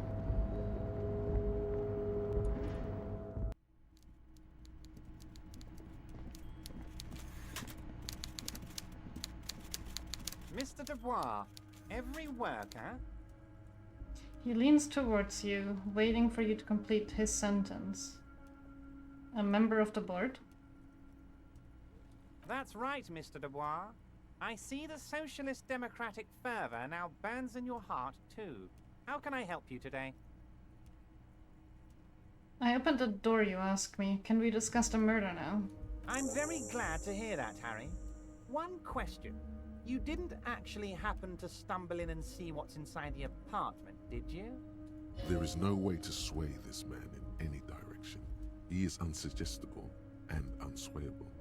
Just tell the truth. I may have gone inside and seen a collection of racist mugs.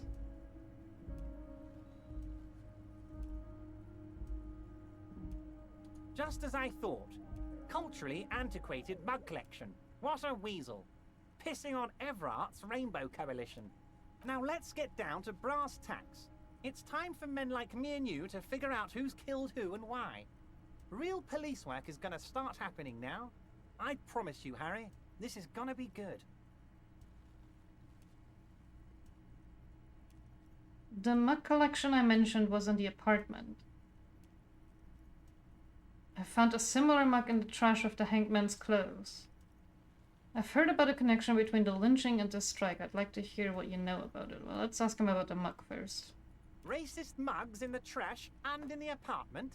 You guys are just light years ahead of me. I have so much confidence in the ability of your organization. I'm relieved you're doing this and leaving me to do what I do best. Helping people. With the power of politics. Yes, yes. Do you think this weasel is somehow connected to the murder? Oh, no, no, no, no. I don't cross paths like that. All I want is for you to succeed in your investigation. I would never complicate things for you. But this weasel might have cleaned up after the killers. Believe me, Harry, he's a nobody. Just your basement variety nobody. Can't imagine him being connected to a high-caliber case like this. But he does live nearby. Maybe it's a pedantic weasel.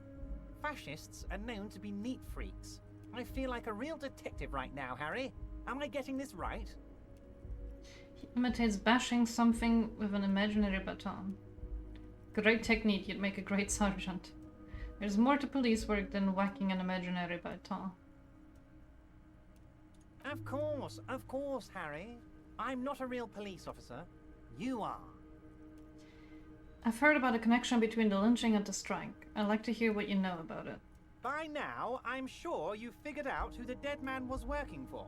The bad guys. Wild Pines. Sent to scare us. Another violent measure of the top hats against us flatcaps. I'm listening. Harry, this strike is the culmination of many, many mistakes made by the Wild Pines group. They tried to shut the strike down by sending in armed mercenaries. You mean our victim? A security contractor? Can you imagine that? Workers standing in peaceful protest, united in the spirit of fellowship, and they send hired killers to mow us down with machine gun fire? He performs a motion as if spraying bullets from a machine gun. I'm talking beasts, hardened killers from proxy wars in Yisut, Semenine, Saramaritsa, you name it, they've done it. Raping, killing, burning villages, killing little children for the Senorita Pineapple Company, Harry. Everything they did there, they brought over here. They want to turn Revachol into a third world slum. Honestly, the only thing they didn't do is kill the village elephant. You have a village elephant? No, Harry, the elephant is metaphorical and so is the village, but the mercs and their brutality are very real. Go on. Now, I haven't personally witnessed the brutalities out there. I have the luxury of staying in my container, you see. If I need to go somewhere, they just move my container. They moved the container? Yes, I'm an old man, Harry. My legs aren't what they used to be. They lift my office with that big crane. It's actually very fun. You should try it. But enough about me and my fun container. The killers the company hired, I think there were 3 of them, all hardened commando types. Where are the other 2 then? One of them got downright suicidal, getting drunk, violent, a little rapey. Even their own negotiator couldn't control him. That's your boy, The one who likes hanging out and trees. By negotiator, you mean Joyce? Harry, what you need to realize is, we dock workers are not pushovers. We got grit, Harry. This whole neighborhood does. Push us hard enough and we push back. And when we do, we push to kill. So the whole neighborhood is in on it.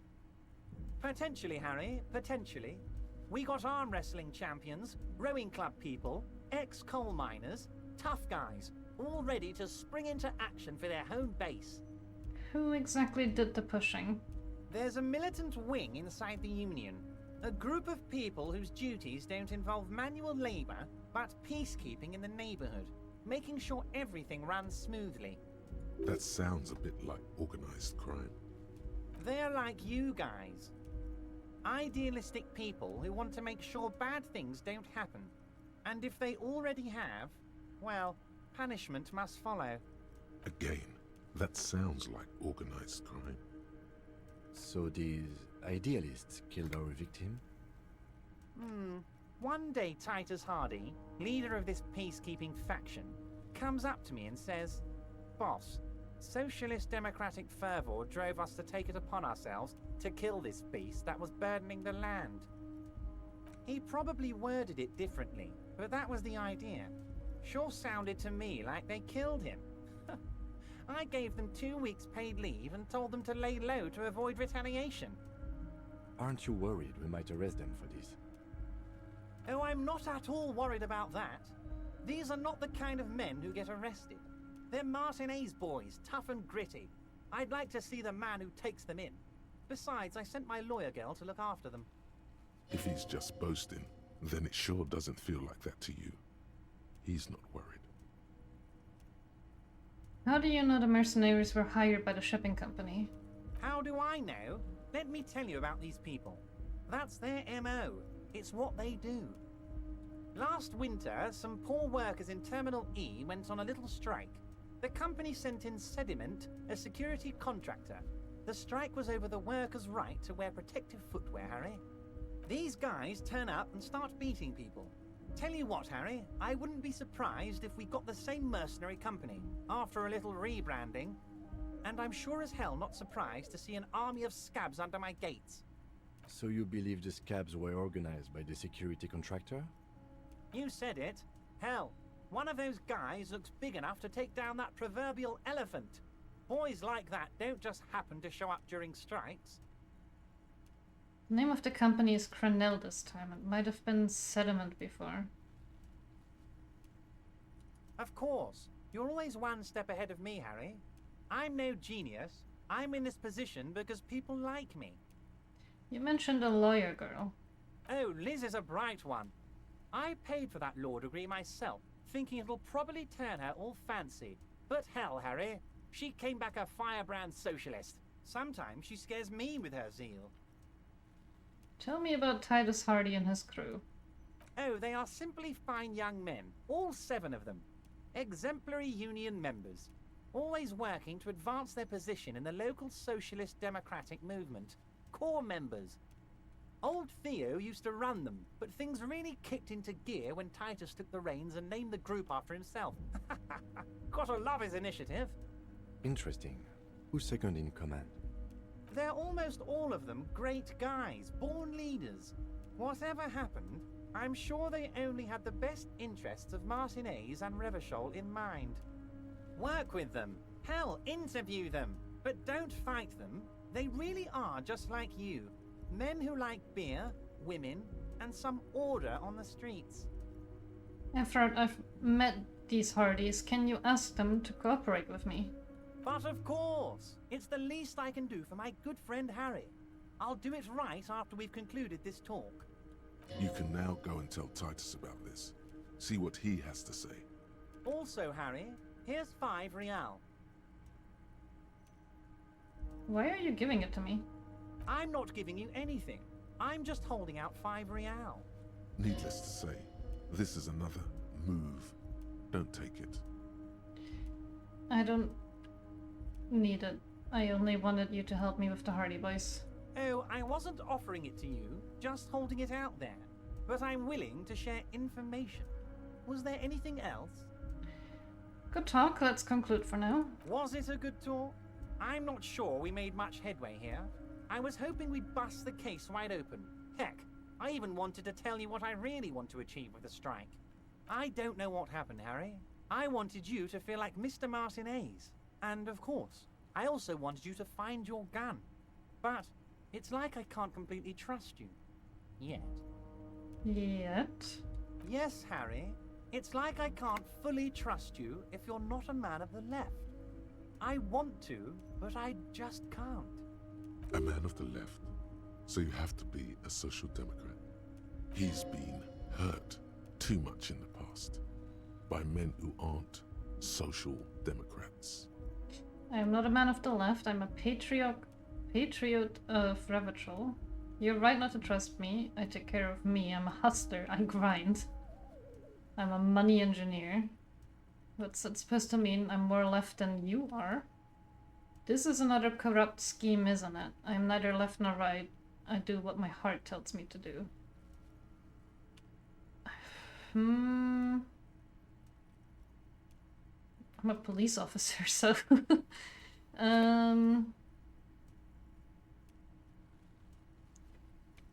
I'm a patriot of Revachol.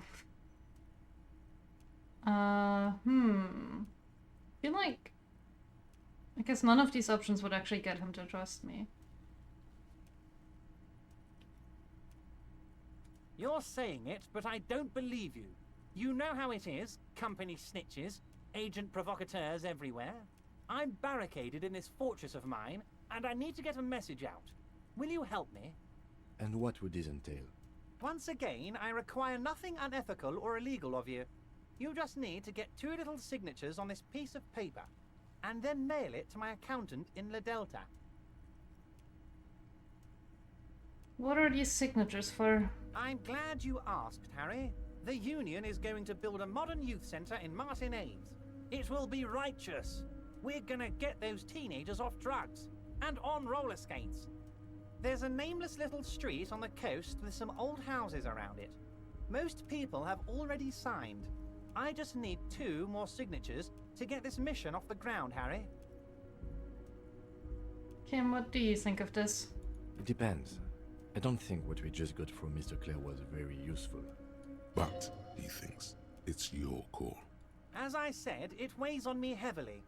But once we get really talking, well, I'm gonna hand you the keys to Martinez, and maybe even help you figure out who's behind this killing. Where is this place exactly? On the coast, Harry, across the canal. There's a cul-de-sac there, a little village they're calling it. A gloomy place.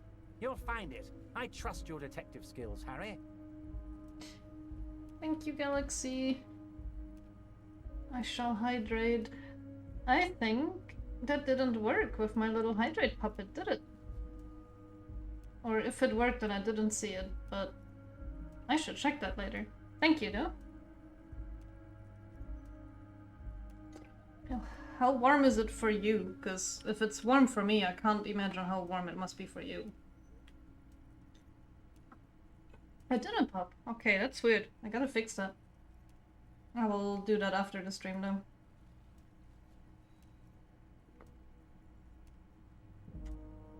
Very strange. I don't know why that didn't work. Okay, what will happen to the current occupants? They are just gonna have to deal with the construction noise for 6 months, and then they'll be living like kings. Right next to a fancy new youth centre, designed by the best architects from Stella Marie. Sure. You bring joy to my heart, Harry. Such a pleasure to be working with you. Here. He hands you an open white envelope. You need to get signatures from Isabel Sadie and Lillian Carter. The cul-de-sac is right past the pawn shop and across the canal. I heard there was some trouble with the water lock, but it should be fixed now. Once you have the signatures, mail this to 13022 La Rocca in La Delta. Then I'll know you're a solid socialist. That's all it takes. I wanted to go over a couple things. Can we go over a few details concerning the murder? Again, I don't think he's gonna tell me anything until I actually do his stuff. 33 degrees and 44% humidity. Oh my god, that sounds awful. We had 33 degrees yesterday here, so... Yeah, I am not happy for next week, because we're supposed to have 40 degrees next week, and I don't know how I'm gonna survive that. It turns out the strikers weren't being served an alcoholic brew. I stopped this madness. I don't know what that means, Harry, but I love it. I love your initiative. Knowing you're out there keeping things running lets me focus on the big picture stuff. Don't even tell me what was going on. Alcoholic brew? Stronger? Stopped it? Strike? I'm just gonna let you surprise me, Harry. Okay, well, let's go to that harbor area. Open up a new section in the game, I guess.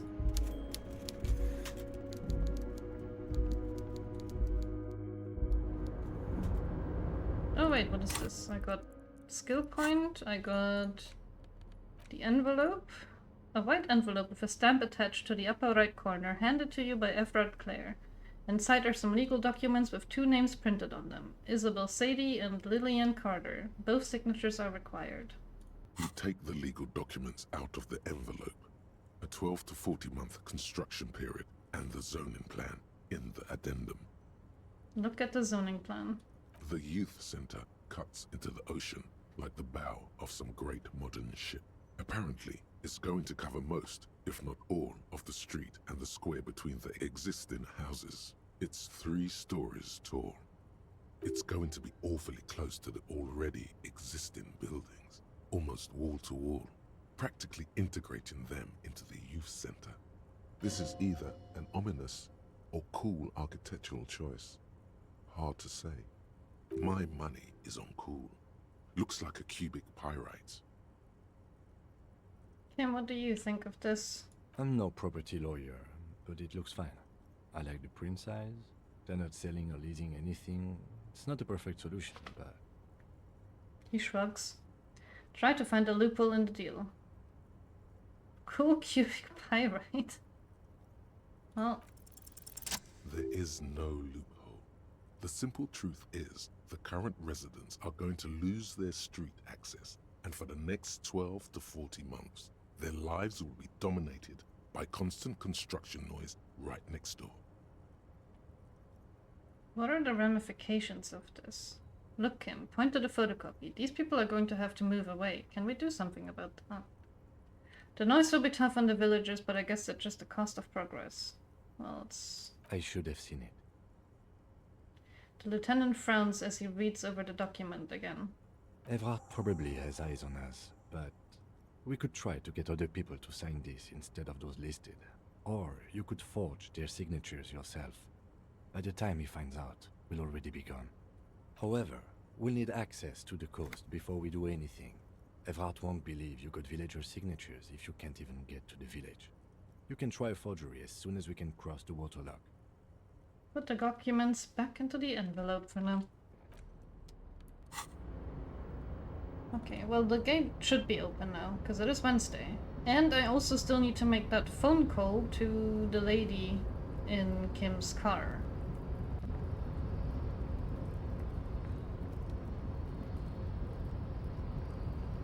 You know, with how warm it is in real life, it is nice to watch the snow in this game.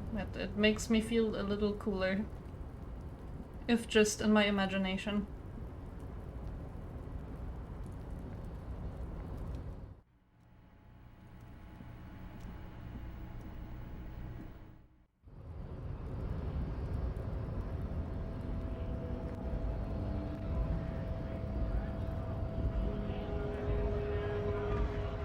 Okay, let's go. Me too. I also wish snow was real. We don't really get snow here very often. Though probably more often than you. I'm guessing Spain doesn't get snow much at all. I can't talk to these people, can I? But this looks all repaired. No more billboard. A rusting control panel with loose wires dangling out from the hole where an indicator light used to be, and a mechanical lever sitting in the middle. You grab the handle and pull the lever up. As soon as the metal connects against the contact pins, you hear a loud clunk. Then, the water lock starts moving.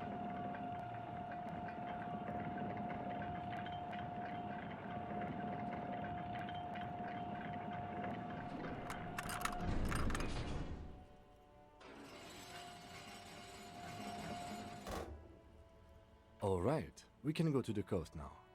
Expect rugged terrain and drunks. And if you wanted to forge that document for Evrard, now you can. He's gonna know if I forge it, isn't he? The radio relay hums with electricity. In the last 140 years, my city has had snow twice. Oh my god. Okay, but 2017 isn't that long ago. Still crazy.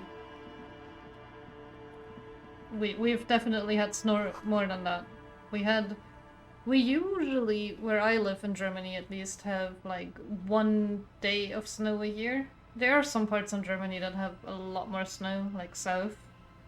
But here, there's nothing. Not much at least. I've missed the money over here. I need to get a whole 20 real again for tonight, so... gotta start picking up money. Yeah, you did show me that. I just wasn't sure if I should mention that live on stream. But I do remember that. I thought that was really cool. Traffic beyond the gate. More abandoned motor lorries. At least I'm getting lots of health items.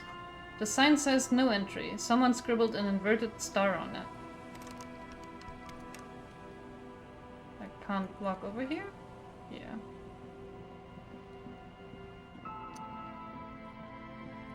But the music is really nice on this side.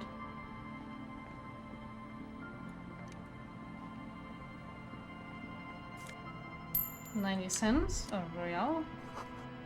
Decades of old concrete defenses. Children play on them now.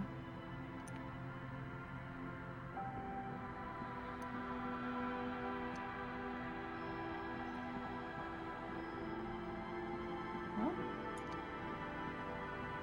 Someone has broken down the fence and the barbed wire. I'll go in there in a second. Just... okay, nothing else here.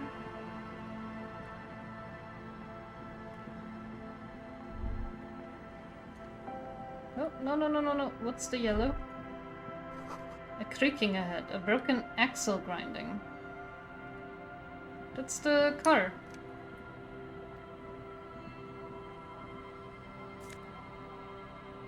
Banked fueled up canister. Can I interact with it?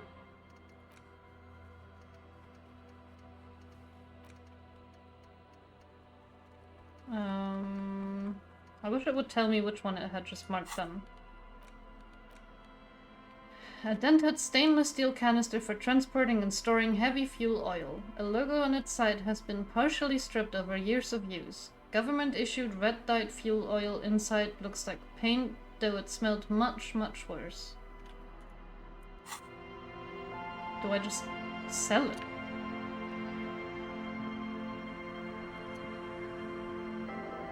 A banged up motor carriage lies half submerged in the icy water, slowly sinking into the Insulindian Ocean. Only the cabin top, rear wheels, and the engine remain visible. It must be cold and lonely down there, in the icy water. Remember the tire tracks in Martinez? This is where they were leading. So this is where all the tracks were leading to. It appears to be so.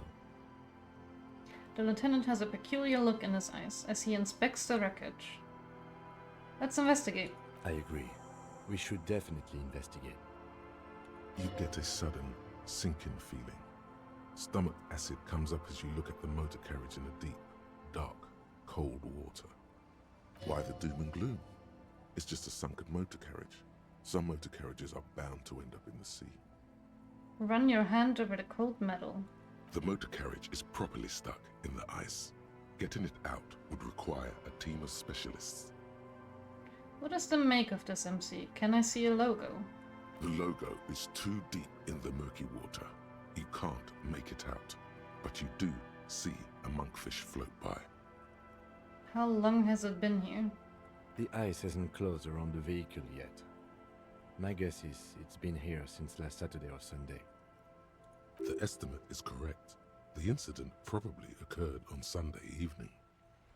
Well, well, well. Looks like Jacob Earth's journey came to an abrupt end here. Your mocking tone finds no response, but the motion of the waves. Crazy recklessness. Yet another case of the engine displacement triumphing over the driver's IQ. Enough gloating, this is serious. Yes, quite. What should we do?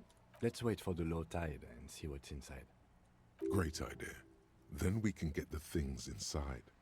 The joyrider must have left something good inside. Guns, papers, maybe a cool jacket. A joyrider jacket. A joyrider jacket. You feel a strange connection to this joyrider. Maybe he's from some kind of joyriders district and likes blue and white racing livery, like a cop would. How long will it take for the low tide to come in? I don't know. An hour or two, tops? Why can't I leave and just come back? But okay, I guess I have no choice. I guess I'm waiting.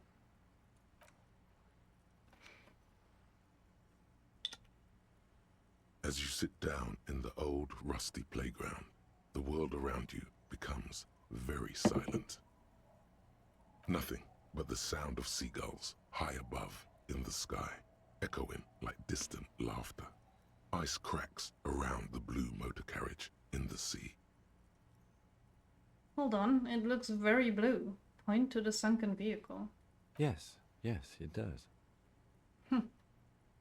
What's your favorite blue thing? Let me think about it. I'm gonna try to whistle a tune. Spit flies from your mouth to your moustache, your chest, the ground before you. No sound though. Just like me in real life when I try to whistle. Raining heavily here, Chief. Mind keeping it down a bit? Thanks, Necktie. The lieutenant must think it's rather funny. He smiles and quickly turns away. Your favorite blue thing is crystal. I guess this question came at the right time for you, huh? I'd like to see you try in this bloody wind. With his lips puckered, the lieutenant lets out a beautiful melodic trill that puts even the insulindic thrush to shame. Damn. You hear the sound echo on the large body of water. Clouds race across the spring sky, and suddenly you just feel better about everything. Man, I wish I could whistle. Okay. That's way better than what you did. The clouds pass in the sky, and the shadow of the swing moves like the hour hand on a timepiece. 30 minutes have passed. Looks like this might take a while. Time to present a good topic for discussion.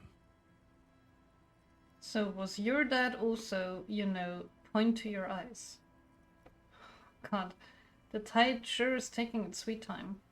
Would you rather sit on an anthill for an hour or stand in a river of leeches? Now we're talking. I can only whistle inhaling air, not blowing. I've tried that one too, but it rarely works for me. I think I've just not been blessed a whistling gene. Well, historically, leeches have been used to prevent and even cure many ailments. Clouds on the horizon grow darker, and the shadow of the swing set keeps climbing. You hear the distant rumble of the city. 30 minutes pass. If you have to side with either the strikers or the shipping company, who would you choose? Do you think I'll ever find my gun? Luckily, I am already a member of an independent organization, and therefore do not have to choose between a rock and a hard place.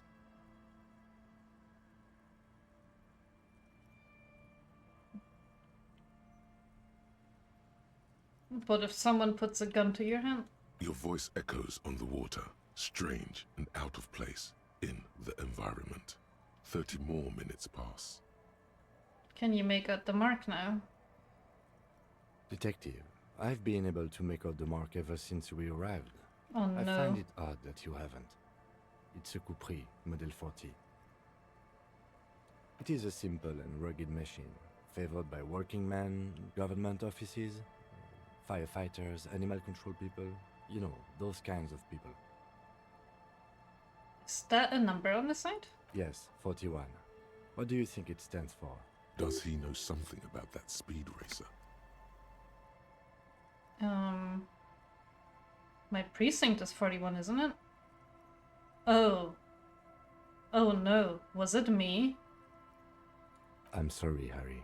I'm so sorry. Oh no. 41. Precinct 41. A massive pit opens up in your stomach, and the most terrible feeling comes over you. I should have known it was me. Who has been causing a ruckus here for everyone? No. Just no. Say no to this, Harry. No. No. Yes, your car is in the sea. Face it, so we can start dealing with this. I mean, seriously, it's just a coincidence. Oh, there's no reason to deny it any longer. Oh my god, it's mine. I drove my car into the sea? I'm afraid so, yes. Oh no, my morale. It looks like you drove your police motor carriage into the sea after you jumped across the canal.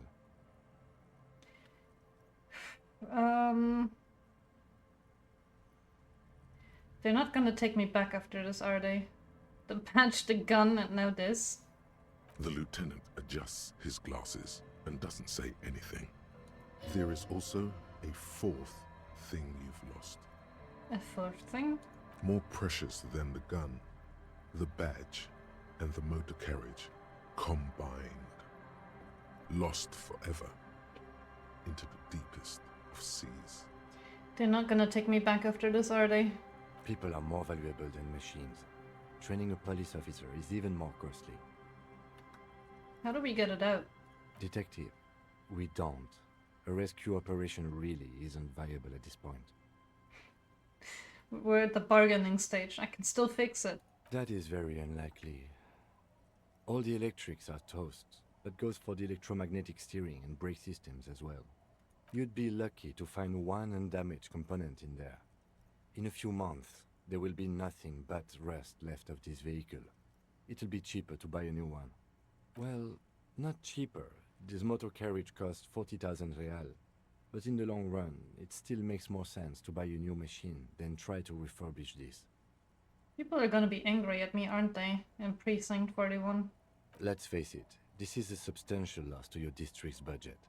I mean, my station only has 4 other vehicles in addition to my kinema.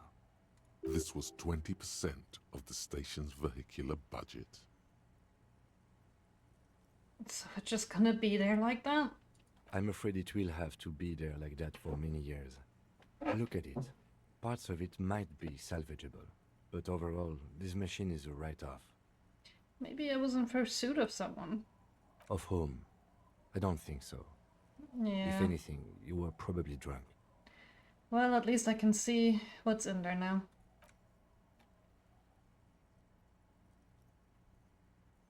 Yes. Let's go take a look.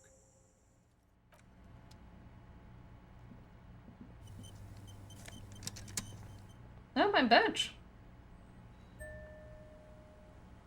And a jacket. Well, first off, I'm gonna put on my cool police jacket. Look at that. I almost look like a perfect police officer now. And I got my badge. Thick blue piece of acrylic covering a thin leaf of paper with the officer's name and rank on it. Next to the writing, you see a man stare back at you, a younger version of you, already disintegrated inside but still presentable on the outside. A police badge on which you see the photo of a man. You. Some seaweed is stuck to the back. At least something good came out of all this. The lieutenant glances at the badge in your hand. Study the badge. Encased between 2 durable plastic sheets is a bluish card with lines of information and a watermark in the shape of the street grid of Revachol West.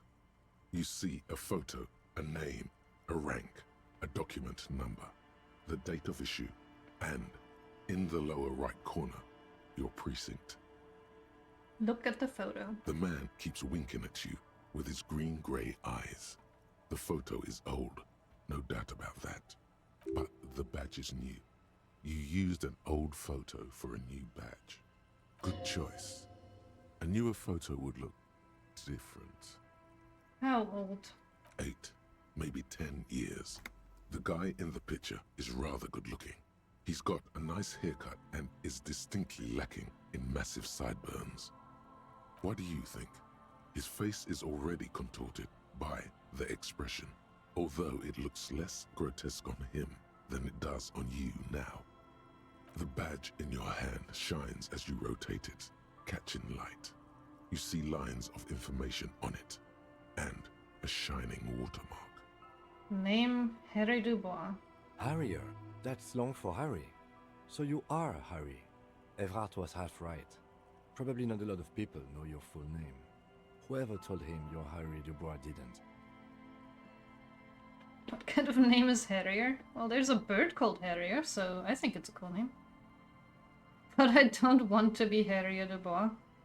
Harrier Dubois it is then. Accept it. Pleased to make your acquaintance, Harrier Dubois. He's not going to call you Harrier. He'll keep calling you officer when he's angry with you, and detective when he's not. The badge in your hands shines as you rotate it, catching light. You see lines of information. Rank. Lieutenant W. Freighter. What is Lieutenant W. Freighter? The lieutenant is a rank above sergeant and below captain. It's the highest rank in the RCM that still does field work. I am a lieutenant. And W. Freighter?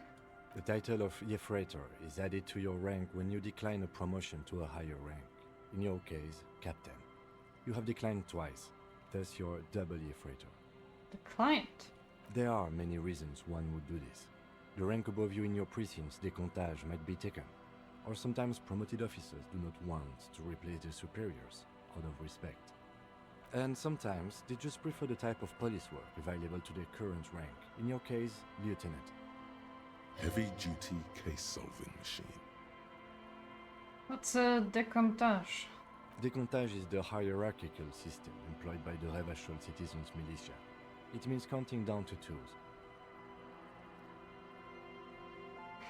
He is named after a military aircraft or a bird. Could be worse. Isn't the military aircraft also named after the bird? So I guess the bird precedes them all. The birds are really cool though. I like them. The lowest rank is junior officer, usually teenagers. Then there are the patrol officers, then sergeants, lieutenants, then a captain. That's basically it, except for a few kings. What kings?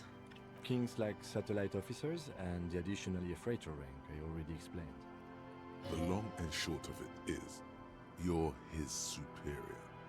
Huh. Satellite officers. So you've been putting up with all my bullshit because I am your superior? So you've been putting up with me because we're not of the same rank? Yeah, I'm not gonna mention it. Thanks for explaining all this. My pleasure. I thought my rank was drunk. Yes, apparently you've had a rather successful career in the past, and this leads me to believe maybe your current situation is only temporary. That gives me hope.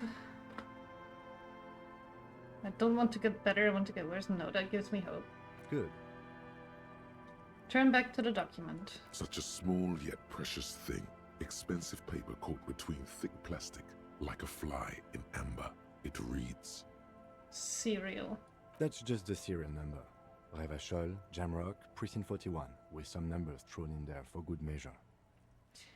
Date of issue, 7th of November 50, so last year. 4 months ago. Oh, not even. I'm guessing that's when you were promoted to the rank of Lieutenant W. Freighter. A new badge usually comes with a new rank. You seem to have been doing well then. You're pretty sure you weren't doing well, but better? Probably yes. A lot can happen in 4 months, especially in winter. The winters are never easy on you, of that you are sure. I remember that time! That was a good time! We had a good work-drink balance going! What happened, man? Pump it up! No necktie, I have to stay sober. Precinct 41? Yes, it's the designation of your precinct. 41. Like mine says 57. The 57th is mostly industrial harbor. A lot of asphalt. The 41st is... He stops. What? It's a tough station to work in. You have all of Jamrock to cover. That district should have 3 precincts, but money is what it is. It's no wonder you are like you are, he thinks. But then again, it's a legendary district, and a hell of a station too. It must be an honor and a curse to work with people like Price, McCoy, Berdiaeva. He knew all those people, although they're not from his station. They must be big. The badge in your hand shines as you rotate it, catching light. You see lines of information on it, and a shining watermark. Put the badge away. I finally found my badge, and now it even says my name here. Herriot Dubois, Lieutenant Jeffreiter, 2 times.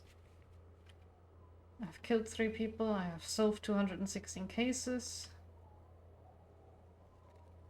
Alright, and I got another skill point. Well, that was one way to spend the morning. A bottle drained of all its booze. It's frozen on the ice.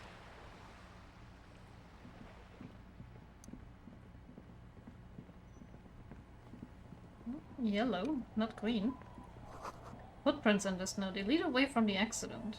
I guess that would be my footprints. Surprised they've not gone away with the wind and the snow.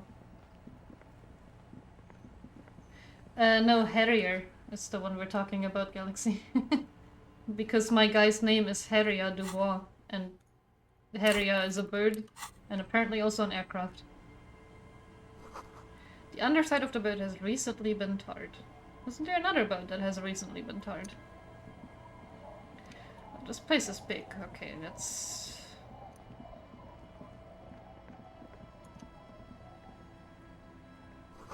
There's a boat tucked away underneath the tarpaulin cover. A little shack here. What's the shack? Dark is the shack. You see a dark red chair in the dim light of the room. Another postcard. This postcard depicts a forest of smokestacks releasing fat plumes of smoke into blue cloudless sky. The tinge of age, the color of old teeth, gives it a sickly look. Written on the back is a single sentence repeated twice. I got out, I got out. No addresses. No addressee, I guess. And a bow tie. Ooh. Oh, but I have to replace my bow tie with my necktie. And I don't think it speaks, does it? As much as I love bow ties, I gotta stay on my necktie here. Can I just place brighter? No.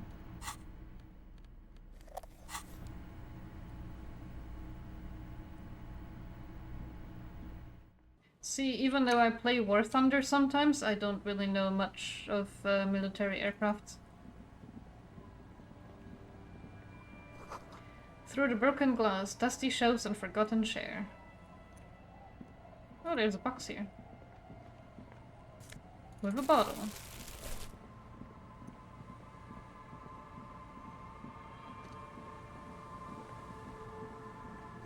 Someone has left their music collection between the toppling. Oh, I wanna get that. Maybe I can sing karaoke with it.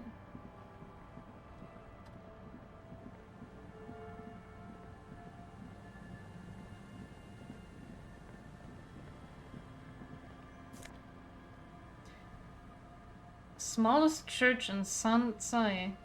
I guess that is what I needed for... The swing is missing. No one's been here for a long time.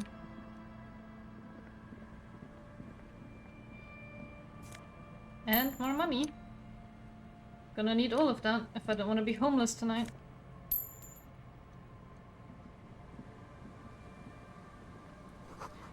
Glory, says the graffito, to the ghosts of us. Didn't think there would be so many quests I'm solving just by getting to this area.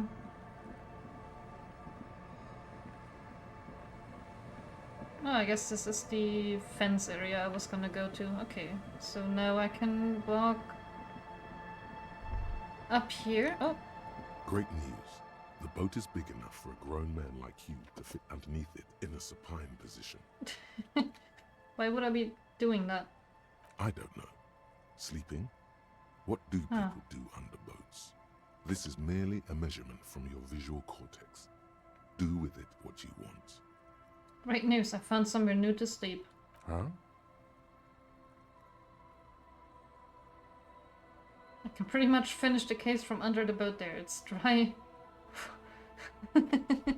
It's dry, weatherproof, and free of charge. I'm gonna live under a boat now. I said, great news, I found somewhere to sleep.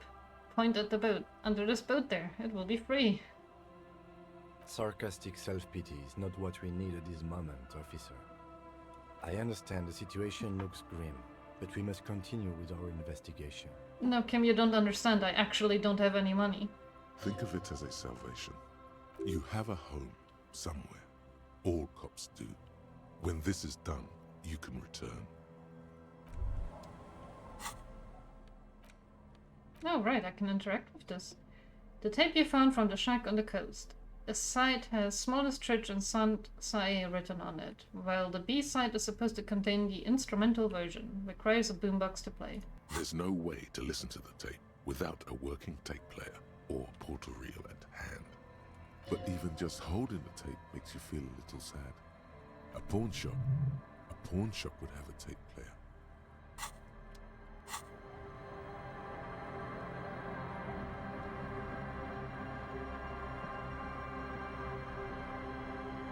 This beach seems nice. Oh, no.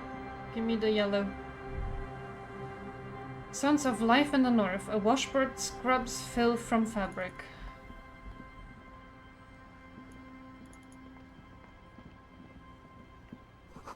You see dust-covered linen, straight up toilets on a bed. Les Voussin. I don't know what that means. Oh, and pants. +1 to the Kingdom of Conscious.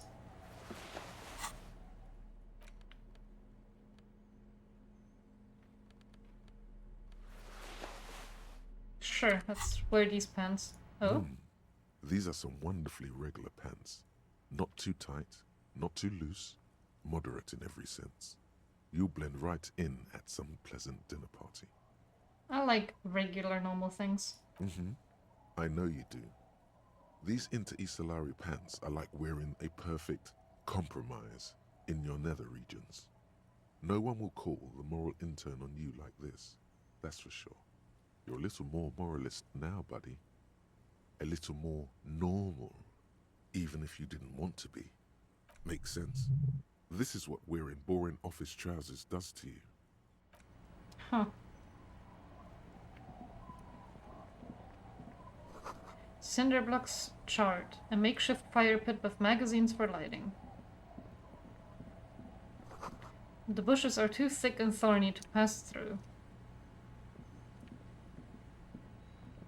I'm guessing that it's just a bench to spend time on, which I don't want to do now. Oh, I have a quick travel. White curtains have been drawn shut, no lodging in. A wedding stone, well worn and covered in rust. Money!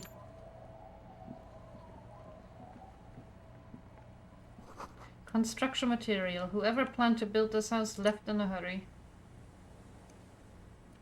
Wait, what's this? Let me grab my pry bar. Money. Ooh. I'm such a good cop. Breaking into everything. The street sign is illegible below the graffito.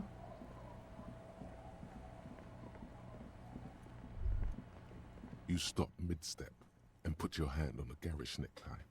That bottle, Bratan! Just look at that bottle! I really don't care about any bottle. I don't want to look at it.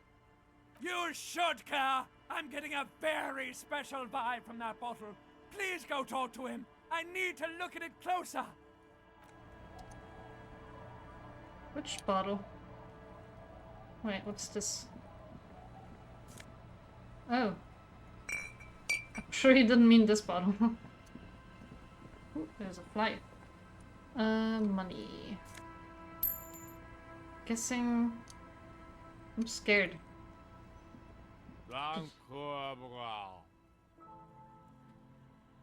Grumbles an unshaven man with a ruddy nose. He narrows his eyes at you as if in recognition, then turns his head away. Don't you call her? Yeah! Don't call Abigail! I'll call whoever I want. Don't tell me what to do. Who's Abigail? Uh-huh. Abigail. Don't you fucking call Abigail. Abigail is his wife or girlfriend. Chances are she's gone. Calling her wouldn't make it any better or worse. Who are you? What is your name? Don't call Abigail! Okay, where am I? The man hiccups, then mumbles something unintelligible. Why shouldn't I call Abigail? He snorts and beckons you to lean in closer. I don't trust him. Don't lean in. He waves his hand as if shooing you away, all the while murmuring something indecipherable. Tell me about your friends. Don't you fucking call her! Hear me! Abigail? He whimpers in the end. Hey, I'm on an important official investigation. I demand you answer my question. No, I don't think he's gonna have anything from me to say anyway. What about these guys? Tequila! A 30-something man clad in two-piece Lycra TM tracksuit puts down his Pilsner and extends his hand in greeting. Good to see you. How's business? How's the whole reality situation treating you? Shake his hand. So what's happening? Wait. Tequila? Yeah, Tequila Sunset. How are the, high-concept, reality-based adventures proceeding? Good. These people know your true name. Looks like it has preceded you, Mr. Sunset. More on that later. I like this guy. You should too. He respects you by calling you your true name. Mr. Sunset, uh-huh. Don't know, people tell me I'm a cop. I'm getting used to that. I've re-entered reality to conquer it, to bend it to my will. Don't know, people call me I'm a cop. I'm getting used to that. It's good to hear that you're on top of things. Talking about used to, did you know that I used to be a real mover and shaker? He thoughtfully picks at his shit-stained jacket. Sadly, things aren't going that well in Idiot Doom Spiral Land. Haven't found those keys yet, haven't won that great piece of ass back. No word from my business buddies. He takes a sip of his beer. This guy's your buddy. You feel it immediately. You belong to an organization, a fraternity of drunks. Could you and your pals sign this document? Sure. Actually, I'm gonna wait. I want to talk to the real people first, see what they say, but then keep a mental note that they can sign it. What is a Tequila Sunset? You keep saying. What do you guys do around here? We are saving the world. He looks at his comrades. Please don't call. Pecks the man in the pipe. Okay, we're drinking. We're drinking alcohol. That's what we're doing. I tried to save the world once, a long time ago, with enterprise, creativity, and willpower. But that didn't work out. So now, it's a pirate's life for me. What is a Tequila Sunset? It's you. Your Tequila Sunset. How do you know this? We've met before. Don't you remember? No. Aha. Do you want to know how Tequila Sunset came to be? Tequila. Tequila Sunset. Something ominous there.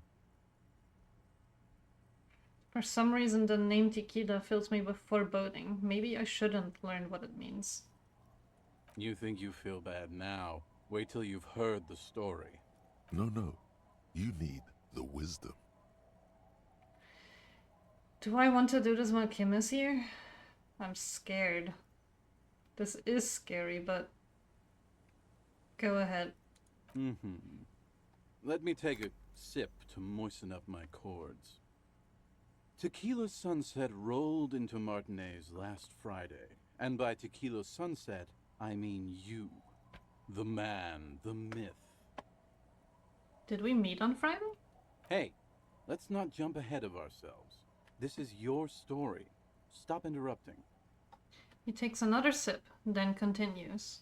You got here on Friday to solve a case, hoping to be the early bird who gets the worm. And by the worm, I mean the buzz.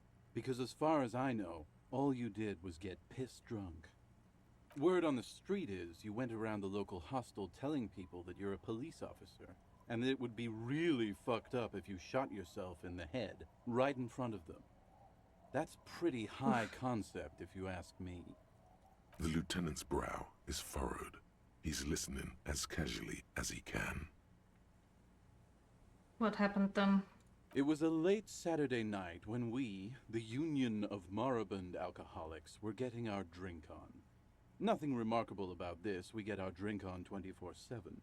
Makes everything warm and glowy. I trust you know the feeling. Oh, yes, you do, Bratushka! The only thing better than that is putting the pedal to the metal after you kiss the tie. And off we go! One moment we hear the sound of a motor carriage revving up somewhere on the plaza, followed by a series of dings and bangs. Naturally, loud noises pique the interest of anybody owning a pair of ears. That's just the reality we're in. Anyway, there was a brief silence, a gasp of silence, if you will, followed by a real commotion. We heard the carriage careening towards the coast at top speed. Sounded like someone jumped the canal. We grabbed our brewskis and rushed to the jetty. Never underestimate the speed of an alcoholic.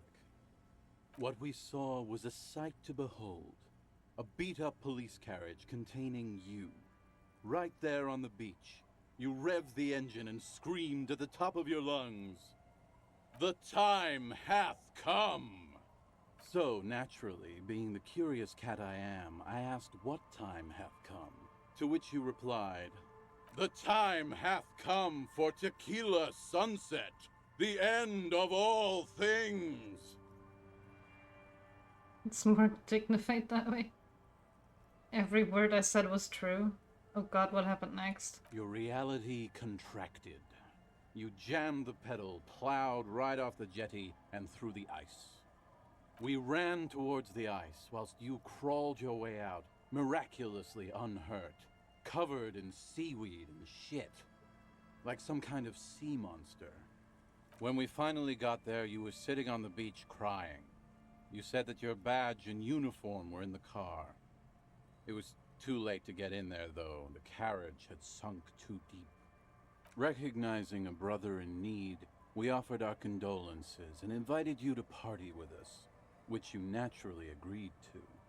We asked about the whole Tequila Sunset thing, and you told us it was your name now and insisted that we all call you that from then on. My real name is Harry. No, that's just what your mother called you. Your real name is Tequila Sunset. Just embrace it, brother. I wonder if I could have had that as my actual name, like, on my file, if I had just accepted it now. How long did we party for? Hours. It was an all-night drink-a-thon. Then, at some point, I think it was Sunday morning, you got belligerent and wanted to talk about Revacholian women. How they're beautiful and also whores and so on. how one of them fucked you real bad. After a short while, you crossed the event horizon, looked sullen, got up, and left without saying anything. Wow, that's quite a story. Yeah, I bet Tequila's a fucking legend around the precinct. You must be proud to work with him. If you only knew. Oh no. Did I tell you anything specific about this person that fucked me? Did I mention losing anything else? Did I say anything about my colleagues? Did I say anything about the case? Did we talk about politics? Did you get a read on what kind of cop I was? Oh, did I tell you anything specific about this person? You were pretty vague about it, but you kept saying you got fucked real hard, and that we've all been fucked too. Please, don't open that door. No one's fucked me. I do the fucking around here. I forgot. It seemed pretty painful, to be honest with you. If I had to guess, I'd say you're still working through some shit. Did I say anything about my colleagues? You told us that they were a bunch of fucking losers whose main interest was cramping your style. It's more like you were cramping theirs. No specifics, though. It was more about you that night. You were the star of the show. Did I say anything about the case? Yeah, you said it was no biggie and that you'd solve it in no time. And that you didn't need anyone to do it. You're doing it solo now. A lot of cops go solo and hermit once they reach that level of alcoholism. It's not meant as a joke. He's sorry for the hermit cop. Did we talk about politics? Yeah, you kept talking about how the coal mine owners were fucking us all over, just like that woman fucked you. I didn't agree with you, by the way. The spectral hand of the market makes sure everyone gets exactly what they deserve. Did you get a read on what kind of cop I was? You kept apologizing for being such a bad cop, and for the damage you've inflicted on everyone around you. You also kept pausing to knock the heel of your hand against your temples, saying, "Stupid, stupid, stupid." Did I mention losing anything else? Beside your gun and your badge, you said something about your hope or heart or something. To be honest, the details are a little hazy. In retrospect, I guess you lost your motor carriage too? That's a big one. I don't need to hear anymore. It's a hard thing for a man to confront his past. That's why I avoid mine at all costs. You seem like you're characterized by your storytelling ability. Wanna tell me another one sometime? Whoop-de-doo. So now I'm a fucking storyteller. Right. Why not? Better than a beach bum. You wanna tell me how you became idiot Doomspiral? No, goodbye. Is what you almost say. But the words choke in your throat. Do you really want to miss out on all this good stuff? Perhaps it's significant.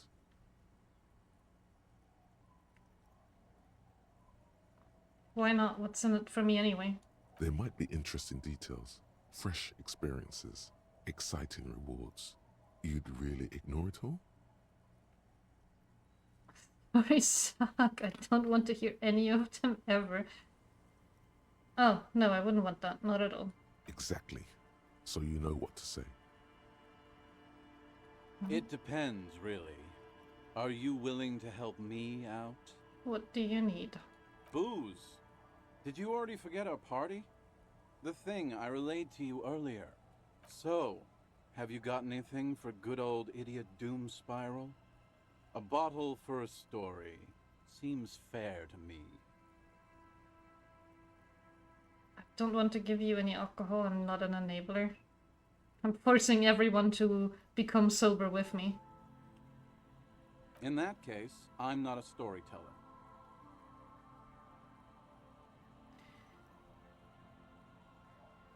Be seeing you. You too, Tequila Sunset. As you turn, a bright light catches your eye, making you squint. Where is it coming from? From a distant sunset, A stage light, flash photography, nowhere in particular. It's just what superstar law officers do. They squint at lights and they solve shit. Actually, now that I hear superstar and law official in a sentence, they sound weird together. Yeah, that's me. I've been establishing my superstardom hard lately. No. What are you, deaf? They're perfect. Like rock star politician and drug addict teacher. Embrace the superstardom you've worked so hard to establish. You've got it wrong, impression. I'm no superstar. I am trash. Yeah, a cool, trash superstar. Big dick cop down on his luck.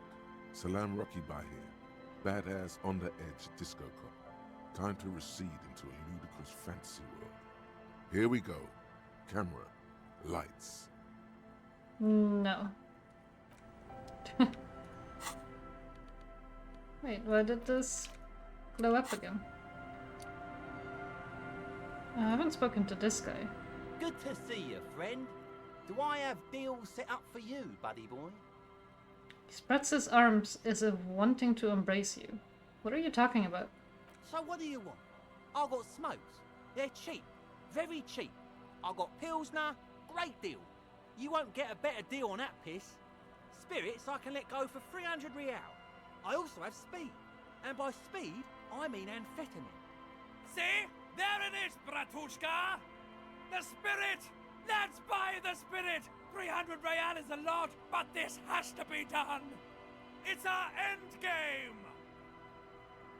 This is just a stupid drunk idea I'm having that I'm attributing to my necktie. This is the mystery and truth, and I need to buy that spirit. What if I don't want to listen to my necktie anymore? Snap out of it, Bratan! This is no time for melancholy introspection! It's time to buy that spirit! This is just another stupid drunk idea I'm having that I'm attributing to my necktie. Bratan, you don't understand! It's not just another drink! This is what our relationship has been building towards all these years! This is the climax, the mystery, the virginal sigh! You have to buy it from him! Get it off him!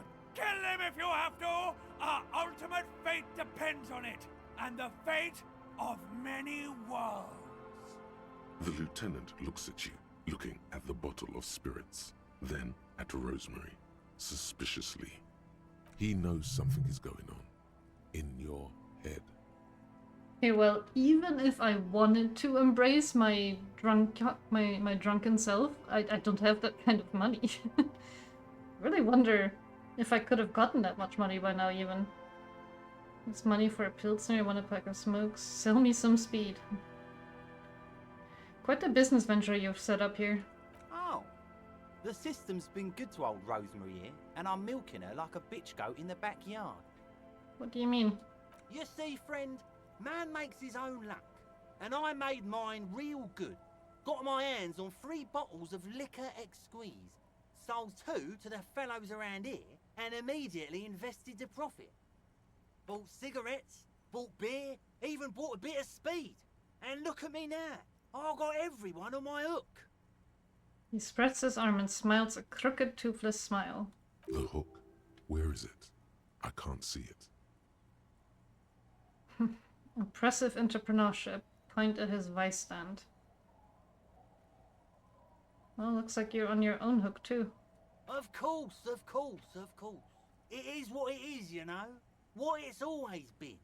People, buddy boy. It's the people. Why does the bottle of spirits cost 300 real? See, friend, it's real valuable.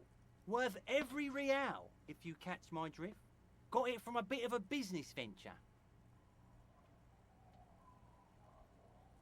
I'll just have the spirit and not the story today. No one can buy. No one can buy spirits for 300 real. That's crazy. You know what's crazy, actually? What? What do you mean, what? What did I think? What? This guy. He says and shakes his index finger at you. Conversation might bring a discount, no? Where did you get the bottle of spirits from? Oh, This is medicinal spirits. The good stuff. Got it from the doctor's office. He ain't shitting you! Medicinal spirits are a blast, Bratan! The flaming truth of this joke of a world!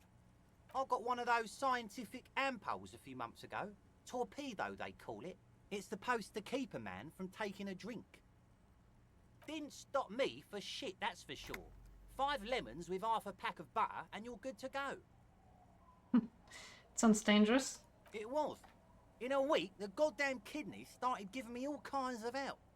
Finally, the missus took me to a private doctor's office. Not a charity, the real thing. Those arseholes charged me 4 real to remove the damn thing. But I came out on top after all. Okay, how? The idiots left me alone in there. Now, I used to teach high school biology. I know what doctors use to preserve dead thingies. He gets an excited gleam in his eyes. Fight 3 cans of this blue medicinal stuff from the back room. Threw the snakes out and voila! What's left is this beautiful blue stuff. 98.7% almost pure alcohol. 2 I already sold to these fine gentlemen here. But this last one is yours for 3 real, if you want it. Don't say it. 3? Oh my god. No. So what do you want then? His tone is aggressive. You're getting on his bad side now. I can pay 3 real. No, I should not do this. This is dangerous. I will die. In the civilized world, it's a custom to tip the shopkeep, friend. But come back anyway. I guess now I know where I can get alcohol if I ever need more, which I hopefully won't. Let's talk to the kids here. The scruffy-haired little boy kicks a stone. He can't be more than 5 years old. The other one looks indistinguishable from him. He watches his brother kick the stone with his tongue lolling out of his mouth. You guys look identical. The stone-kicking one becomes frantic all of a sudden, as if that's something to be scared of. The obvious fact that you just stated. He looks just like me. Yeah, I said that. The boy doesn't answer. His brother throws another rock. Both of their hair is covered in some kind of dirt. The rock kicker was just being shy, but now he's enthusiastic again. You're bad with kids. The lieutenant remarks with evident glee. It's impossible to be good with kids, they're too stupid.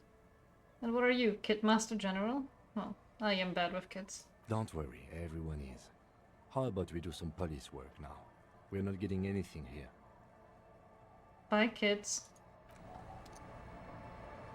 Is that the mom?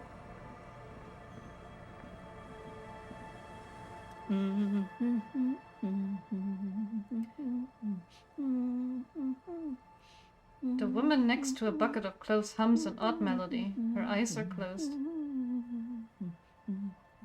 I know this melody. Welcome to the fishing village. Please lean in closer. I have cataracts. Then how does she know you're here? Lean forward. Oh, welcome, police officer. We don't cause any trouble around here. And we don't want any trouble either. We are not here to cause any trouble, madame. Trouble? Say the second thing, Bratan! Shows you got style! Is he speaking more because I am, like, withdrawing? Like, withdrawal symptoms? Or is he just speaking more because he happens to have a lot of dialogue here?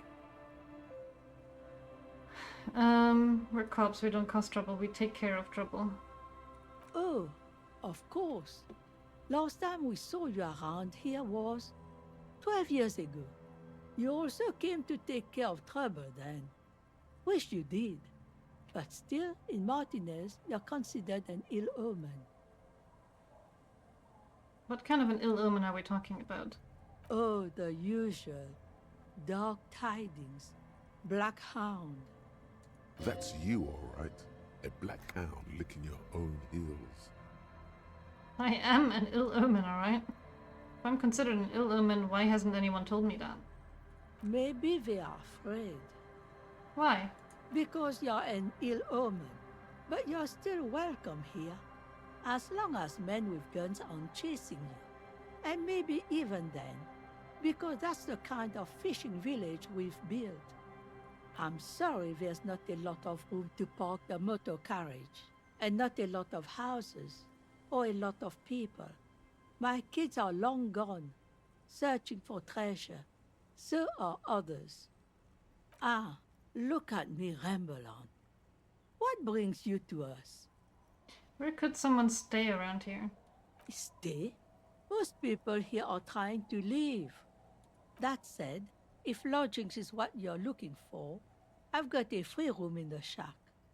Her soapy thumb points to the building behind her. How much is it?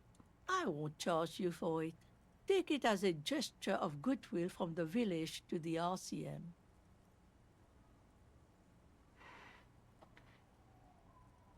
You know what? That means I get to keep all my money, so yeah, I'll take it. Don't make an old woman regret opening her house to the place. A key appears from under her apron. She hands it to you. Well, if you are not in the hostel in the morning, I'll know where to find you. Here, in a shack. He's a little relieved you're no longer in that room. Should he? This environment encourages one thing, and one thing only. Drinking. Finally, you have those lame-os of matinees off your back, Bratan! This looks like a great place to bring chicks! What is in this fishing village? Just us. It's barely a village anymore. We almost don't exist. What do you mean? This is pretty much a non-place. A gap. A blank spot on the map. Just a cluster of nameless shacks on a nameless street. The place is so pornographically poor, it's not even funny. There's got to be something here. Tell me. Over there, you can find more of the same. Shacks and trees growing wild. That's the pox. The pox? What's that? An old military hospital and its surroundings. Or it used to be, during the time of the suzerain.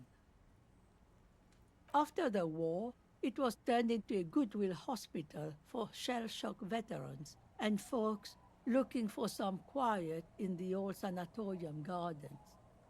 Now the area is crisscrossed with nameless streets and makeshift cinder block houses, shacks as far as the eye can see.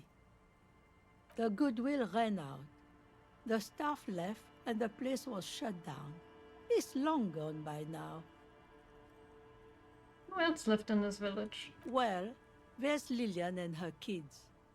A few new folks live in the house to the east, but they are away right now.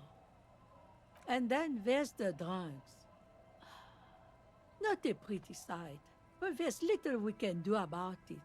Home is home, even for them. Oh yeah, I met a couple of drunks here. I'm sure you did. Nature keeps them in rotation. A new face pops up every now and an old one disappears and is forgotten. This is who we are. Is there a way to make a little money around here? Here? For you? No, officer. The only money we have here is some coins the drunks tried hiding from their women and then forgot about. Under carts, boats, in little boxes. It's not hard to find. This place is pornographically poor. The lack of wealth is the one thing we've got in abundance. It's a cold, cynical smile. Riddles. Fits with the general ambiance here. Aye. Sometimes it's as though I'm also gotten lost inside this nameless nothing. I am lost too. Oh. It seems to be a common theme these days. I think I'm in the process of finding myself again, though. Isn't that what people always think when they are lost? Something I can do for you to find your way, officer? Alright, there's another topic I'd like to address. She nods, rinsing another piece of cloth. What's further down the coast? Not much. There's the abandoned church, the DeLorean Church of Humanity. It's been there since before my time, even. Why is it abandoned? Some things just don't fly, officer. Look around. Who'd go to church here? They built it 300 years ago. Must have been nicer then. So, they don't hold services there anymore? The Ecclesiastes? No, we've tried, but things just keep happening. Crime, accidents, other things. The place never stays open. It's a pity.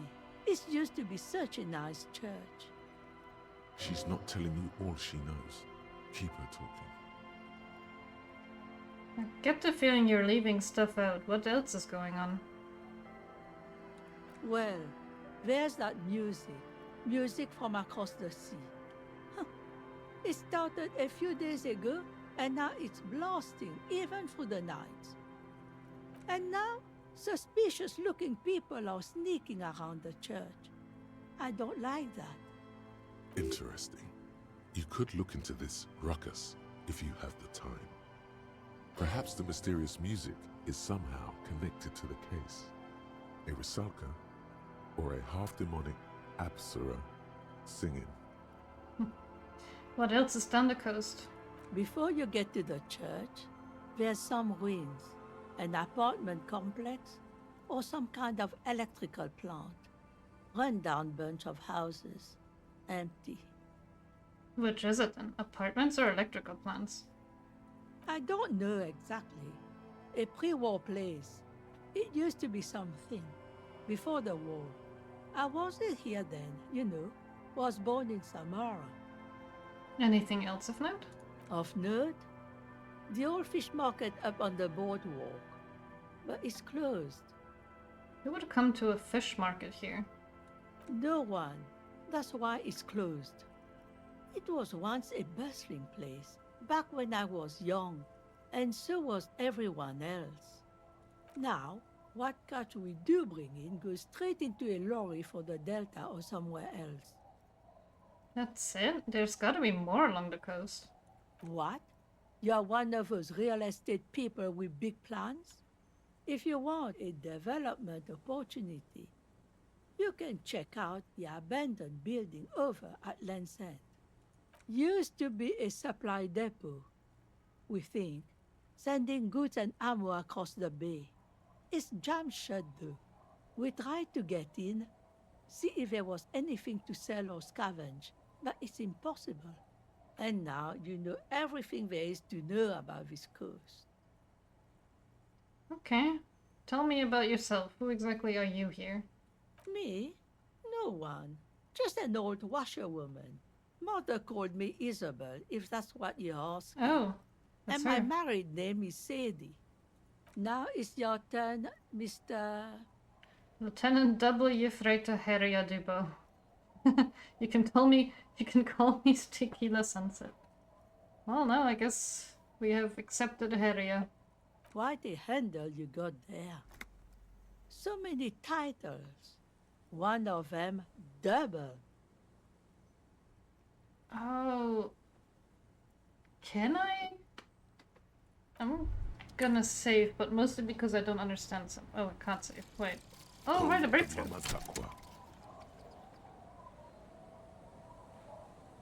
It's not only your eardrums that register sound anymore. Your very skin has become an organ of hearing. Looking for a whisper, light and low. A god who's very, very silent. Nothing escapes you.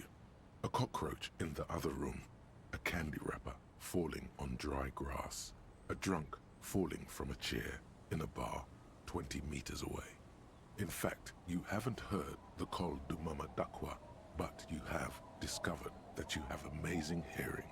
It must be the only part of you the alcohol hasn't drowned out. Keep listening. +3 perception. Oh, but -1 encyclopedia. Oh no.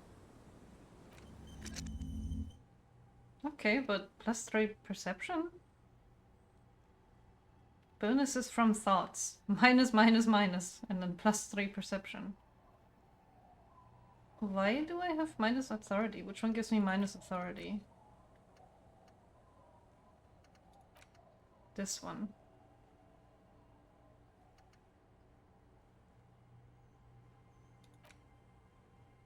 Okay.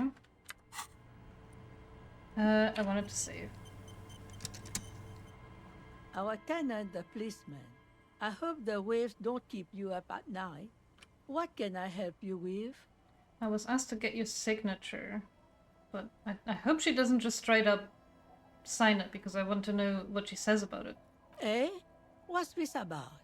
Come now, I can't read all this scribble. Tell me what it says.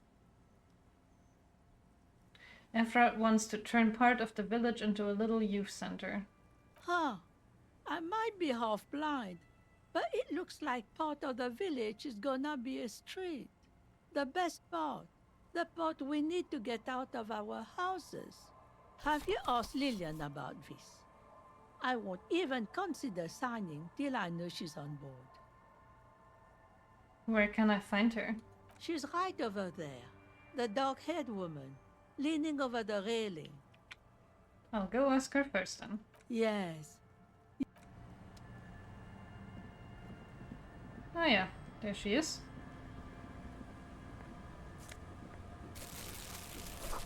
What are these doing in the fish? Oh. Boots. With more perception. I'm gonna have the highest perception there is.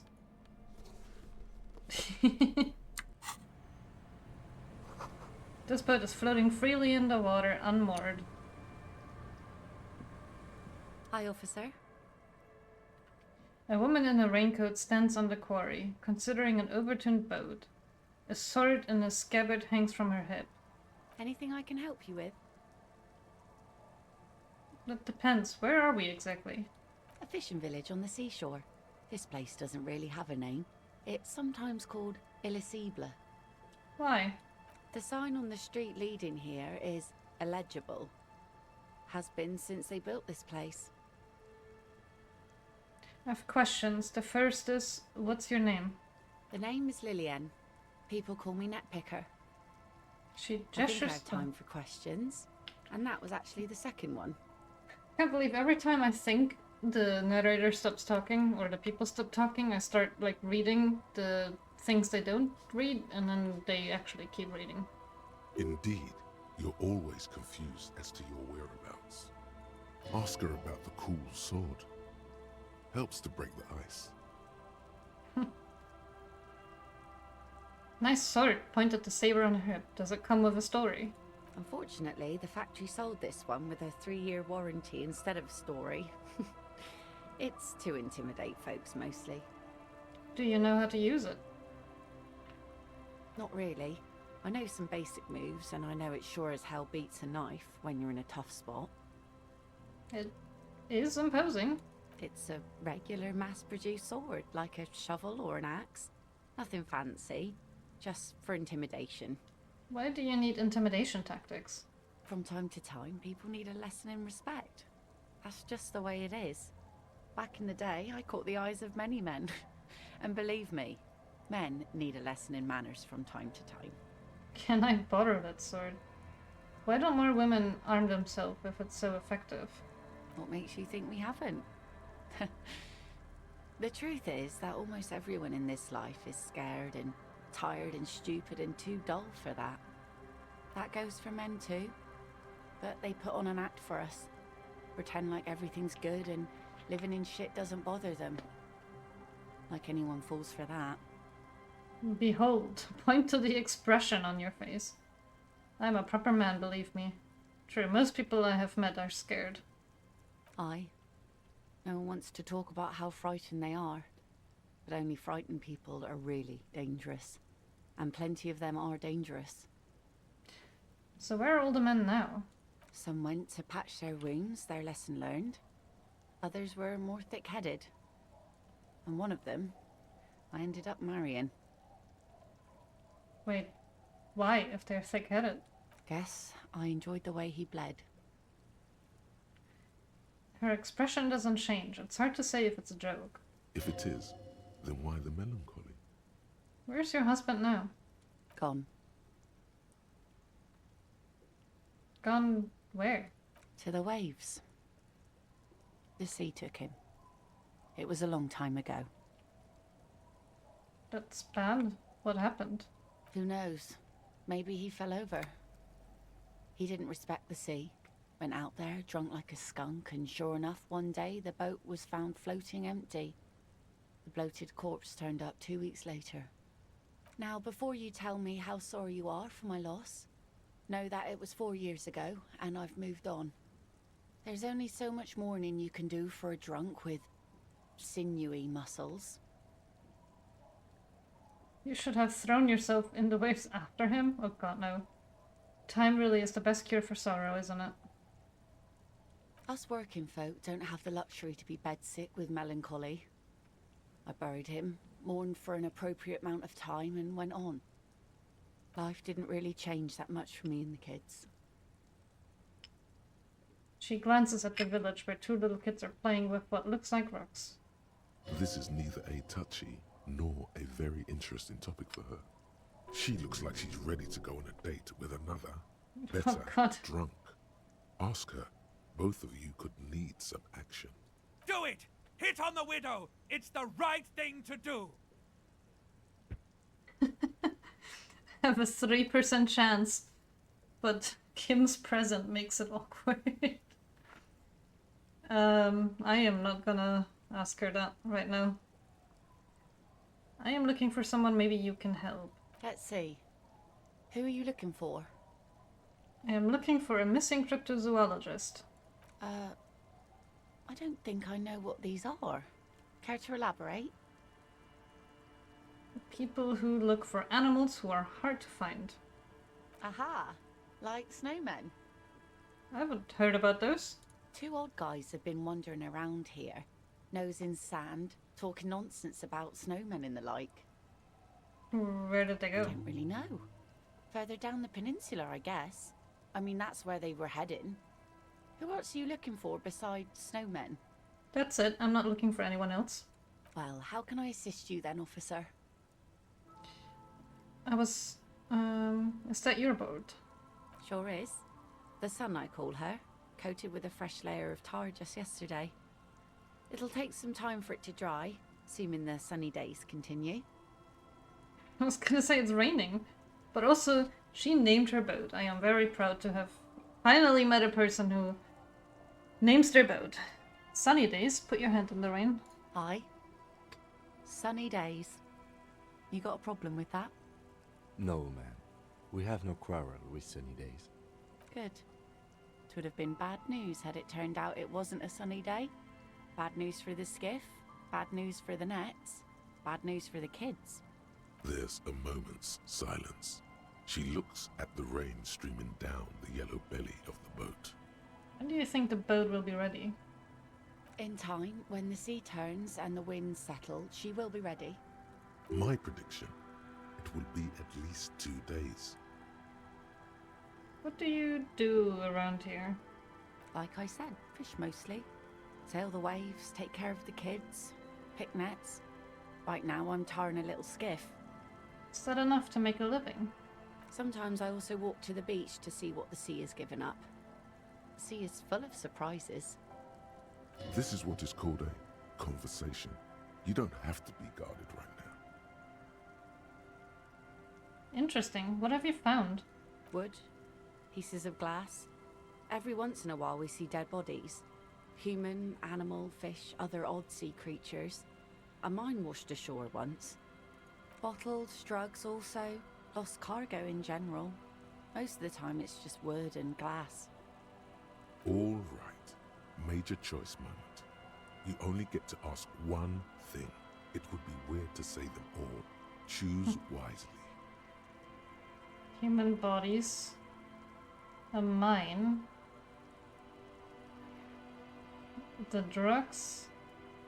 This place looks bad. I'm gonna talk about the mine.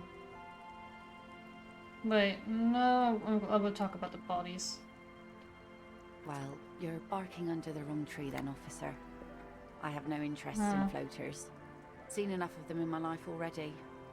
Very unattractive bunch. Yeah, maybe steer clear of the things reminding her of the floater Oh, yeah. she used to be married to. Just saying. I was asked to get your signature.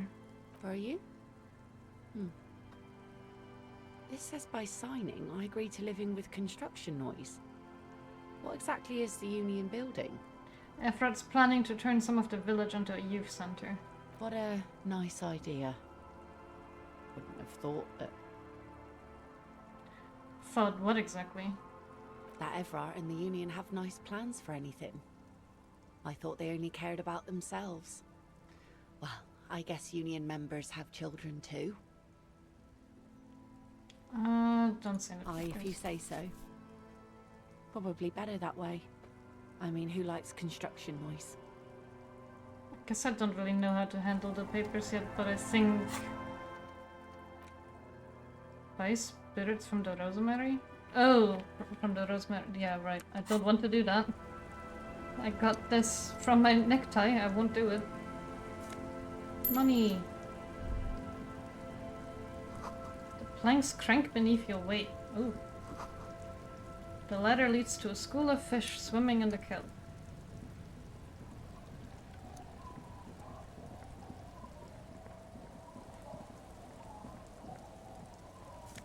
More money. And I get to keep all of it now. You can't see into this house from this angle. The door has seen better days. The layer of paint has started to peel off due to the salt and wind from the sea. Even the lock looks slightly rusted. Unlock the shack with the key. I'll wait outside to give you some time and privacy to check out your new living arrangement. But just so you know, after we are done with the day, I'll still be staying in the whirling in rags for the night. We'll meet in front of the shack in the morning. The key turns with a satisfying click. You can enter the shack now. Oh, this looks way nicer than the place I am standing before. The floorboards creak under your step. This intricate heat engine hums quietly, giving out pleasant warmth. Old science fiction magazines, books about birdwatching, an almanac from '39. Yo, I like birdwatching. On the table, you see a bowl of water, a rough soap, and next to it, a small hand mirror. A straight razor soaks inside the wash basin. Is shaving the right call? The water reflects back a vague image of your face. Nose bulbous and red, hair unkempt, wrinkles lining the eyes and forehead. The stash is gigantic. 58% chance, and I may have clothing to increase it. Let's see.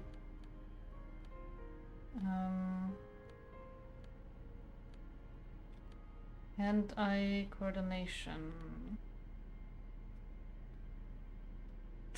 Hello, Bat. How are you? I am possibly about to shave off my mustache. Don't have any clothing for it. I am okay, it's just very warm. And I guess I made a little bit of progress so far. I don't think you missed anything super major though.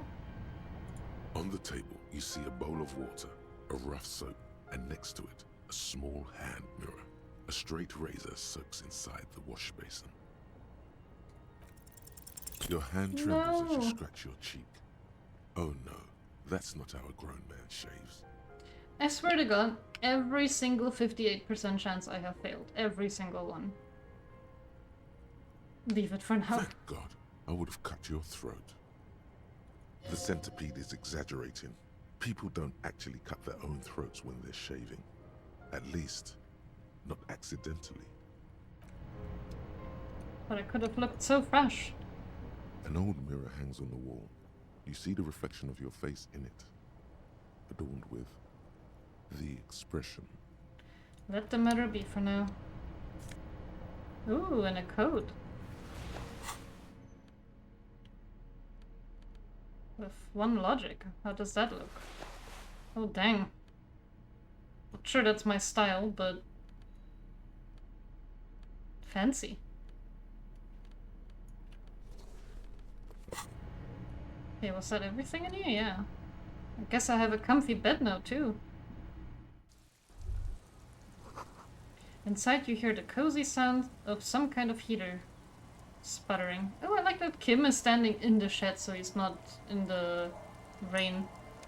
I look like a geography teacher? I guess kind of, yeah. Okay, let's look around some more.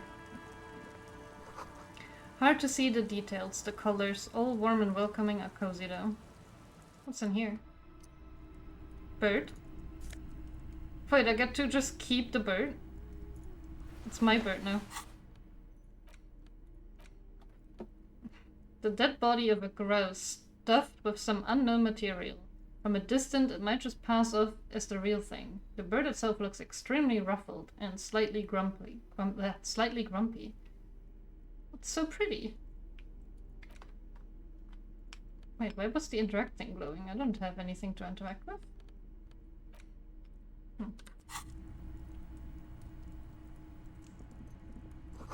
Industrial coal pellets burn with an orange glow. Oh, there's a little girl. She just watched me steal. A young girl, barely 4 or 5 years old, sits on the sofa. She is looking at you with frank curiosity. She clutches a small stuffed animal.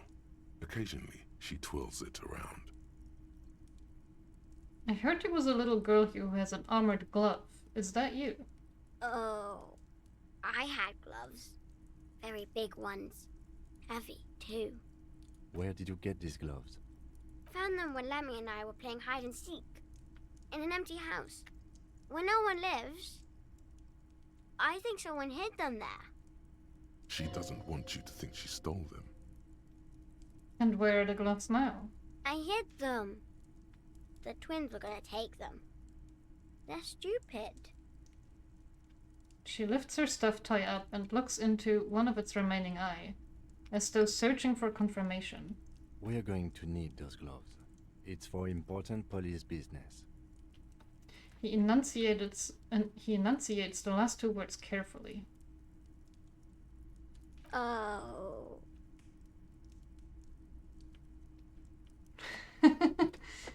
Is that to the bird? Yeah. You're right. I still like how it looks. Oh, she doesn't seem to understand, but the lieutenant tone has conveyed to her the important part. They're in my sandcastle. Behind our house. Under the sand. You can break the castle. It's not very good. I bet the castle looks very nice. Are you Lillian's daughter? Yes, I am. Little Lily. You know my mom? Her voice acting is adorable. Yes, we met earlier. That's nice. My mom is great. She's never angry or anything. Are the twins outside your brothers? Yes. They don't want to play with me. They're older and play outside. They look the same. Sometimes I can't tell them apart.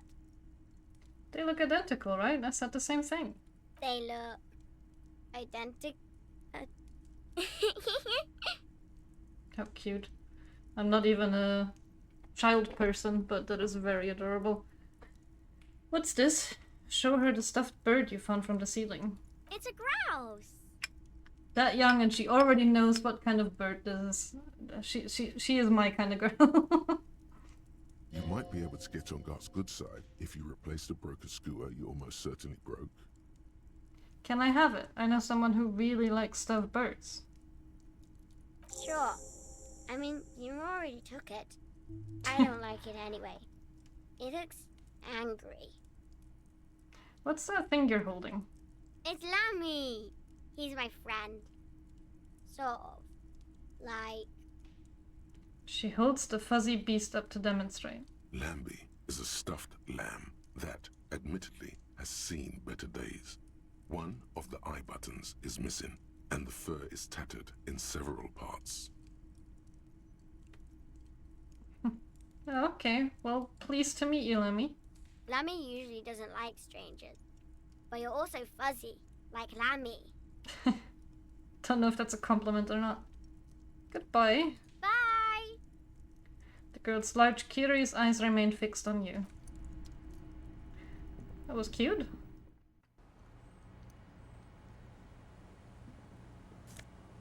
Oh, a book. A flower through where nothing really grows, maybe in spring. Oh no, flower throw. Let's see this book. A textbook for the first grade in primary school. On the cover, a humanoid teddy bear is pushing a wheelbarrow full of letters. He's not doing a good job. The letter S is dangerously dangling from the card, while E fell off a long time ago. Children should pay more attention. Interact. You hold in your hand the colorful primer. The title reads, "A primer for small kids." There's a bear involved. Exactly what I need. Flips through the pages. Every page has one word designating one letter of the alphabet with a faded illustration. Most of them are scientific and cultural principles. It goes as follows. Let's do this. A is for azimuth. B is for Boreas. C is for cosine. D is for diamite. E is for ellipse. F is for phlogiston. G is for gamete. H is for homeboy. We're really doing this. I is for econ. J is for Eura. K is for collapse. L is for laudanum. M is for myriad. N is for nadir. O is for aureole. P is for perihelion. Q is for quasar. R is for rhododendron. S is for sinus. T is for tricolor. U is for ultra. V is for vector. W is for Wahrheit. X is for xylophone. Y is for Ustava. Z is for zenith. How much sense makes it to have your alphabet be taught to you using 2 foreign words? That's it. You know the alphabet now. Kim, I know the alphabet now. Oh no. Good. I also know the alphabet. It is a very useful skill to have, he thinks, for all sorts of life activities, like reading and... Well, I know the alphabet now. And Kim knows that I know the alphabet now. I am the smartest cop around.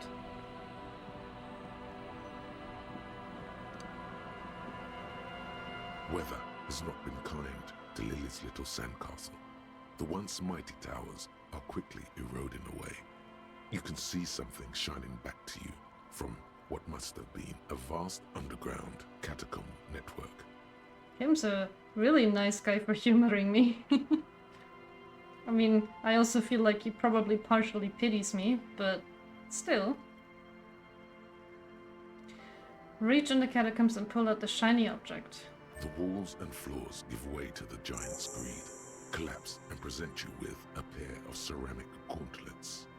Congratulations. That's the gauntlets down then. We're doing good on the armor collection front. Hmm. Both of them. And I get +2 interfacing from them?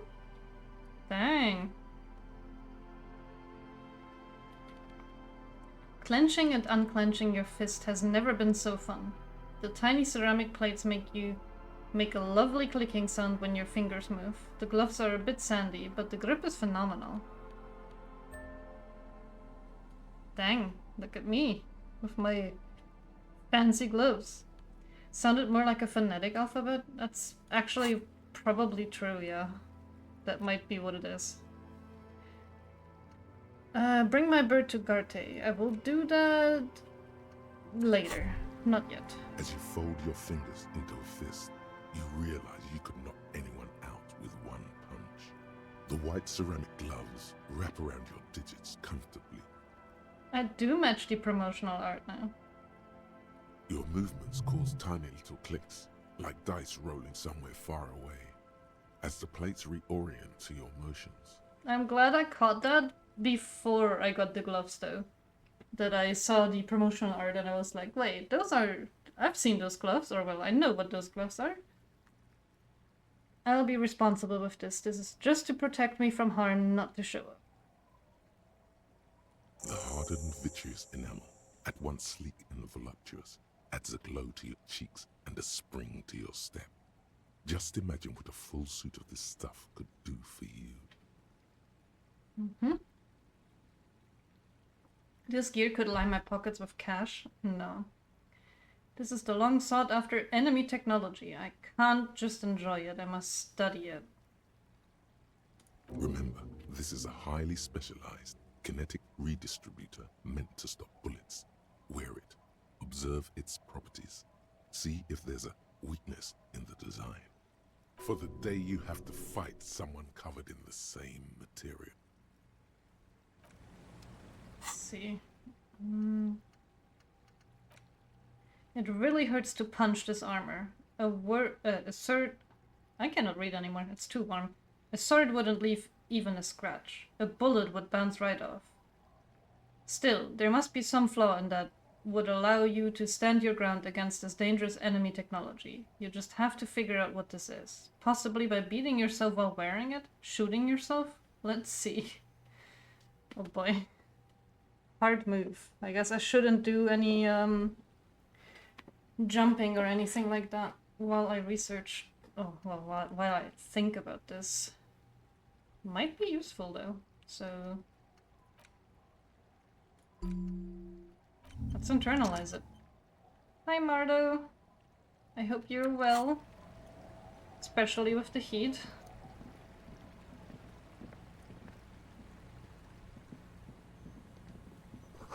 Rust-eaten letters say Mazud.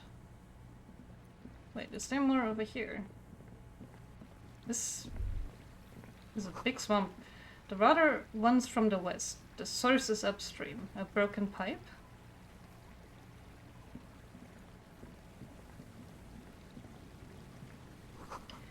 The beams are splintered. The bridge didn't collapse on its own. Artillery broke it. Huh.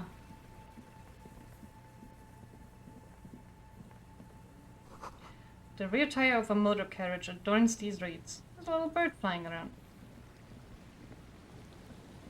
Very pretty. Quick travel unlocked the church. Why am I getting so much quick travel now? A kick drum pulls. The music is coming from somewhere on the ice. Oh no, do I have to go back to the other side? Okay, I will do that later then.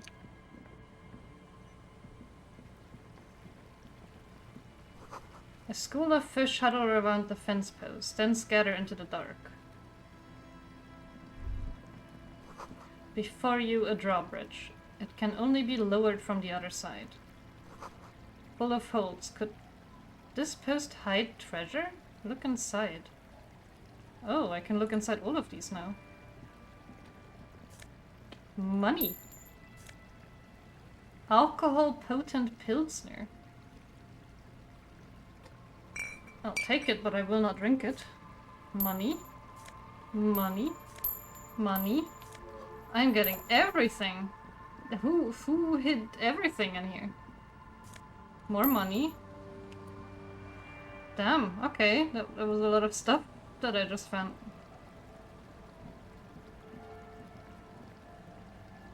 Okay. Can I? No.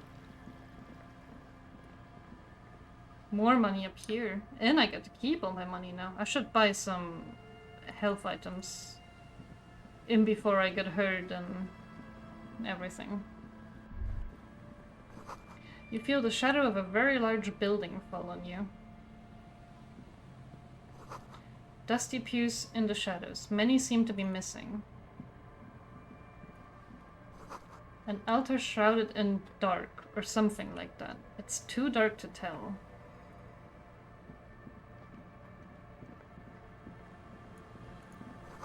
The sign reads Sandbrunn 1147. Let's go inside. Heavy wooden doors, more than twice your height, stand shut in front of you. The rectangular sea-worn ornamentation appears in stark contrast to the padlock, carelessly drilled into the wood. Rattle the doors to see if they open. Inspect the carpentry. Take a closer look at the padlock. This cheap-looking padlock is sturdily built. It shackles together a hasp and a staple screwed into the wooden door. The lock is adorned with a yellow sticker. It'll be easier to break the staple than the lock. Also, that sticker is interesting, somehow. Look at the sticker. You see a yellow circle with 2 X's and a big curve below them that looks like a mouth. You're pretty sure you haven't seen it before, but what the symbol depicts is clear enough. A smiling dead guy. The curve makes it smile, and the X's make it dead. There is something blindingly modern about this symbol. Its modernness puts to shame everything you've seen before. Have you seen this symbol before? He takes off his glasses and uses a blue handkerchief to thoroughly wipe them clean before inspecting the sticker. Then he looks up, pauses, and replies. No. What does it look like to you? Looks like a dead man smiling. Suggests junior delinquency. What is that? For Revachol ZOC, the moral intern defined junior delinquents as minors between the ages of 10 and 16 who have committed an act in violation of the law. These acts aren't called crimes as they would be for adults. Crimes committed by minors are called delinquent acts. This was part of your officer's exams. What is suggestive of junior delinquency here? I haven't seen that sticker before, and I'm not a youth. I agree, it is very modern, but does the cheery guy not know he's dead, or does the dead guy not care that he is? What is the source of irony here? That level of conceptual thinking is not part of my skill set. Try to peel the sticker off without ripping it. That's a pretty high chance. Even though I'm wearing really thick gloves. There's nothing like the sound of a sticker unpeeling. Now it's stuck to your thumb. Put the sticker in your ledger after the last entry where it belongs. Put the sticker on your ledger, right on the cover. Shake it off with your thumb and throw it in the wind. No. Right after the last entry. Looks like today was a gold star day. Inspect the staple. The padlock passes through a staple that's been hastily attached to the wood. Closer inspection reveals that one of the screws is not a screw at all, but a nail. The work has been done recently and is unprofessional, to say the least. Should you want to get through, it might be easier to just pry the whole thing off. Turn to the lieutenant. This is where Mr. Pryber comes in handy. Maybe we should circle the building first and look for another way. The building has seen enough mistreatment. That is actually kind of fair. There is a touch of guilt in his voice.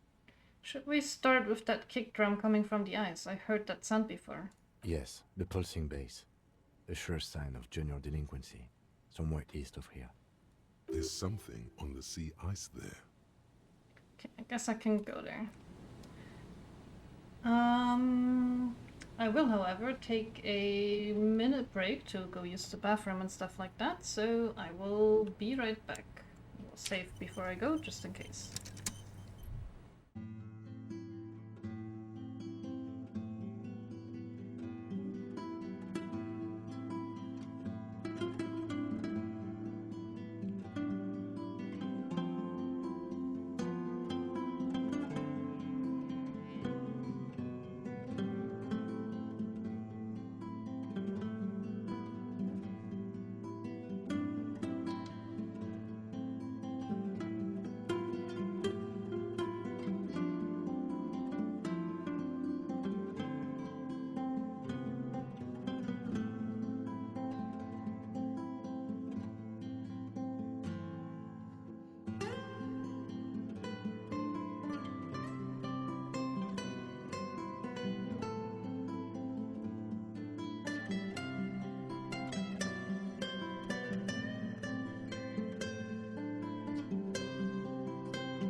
have returned.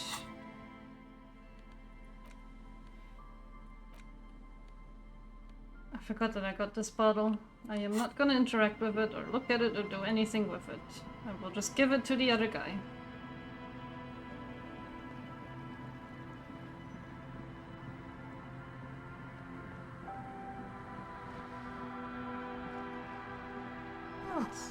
It must have taken a lot of patience to do this. Oh? Who's this?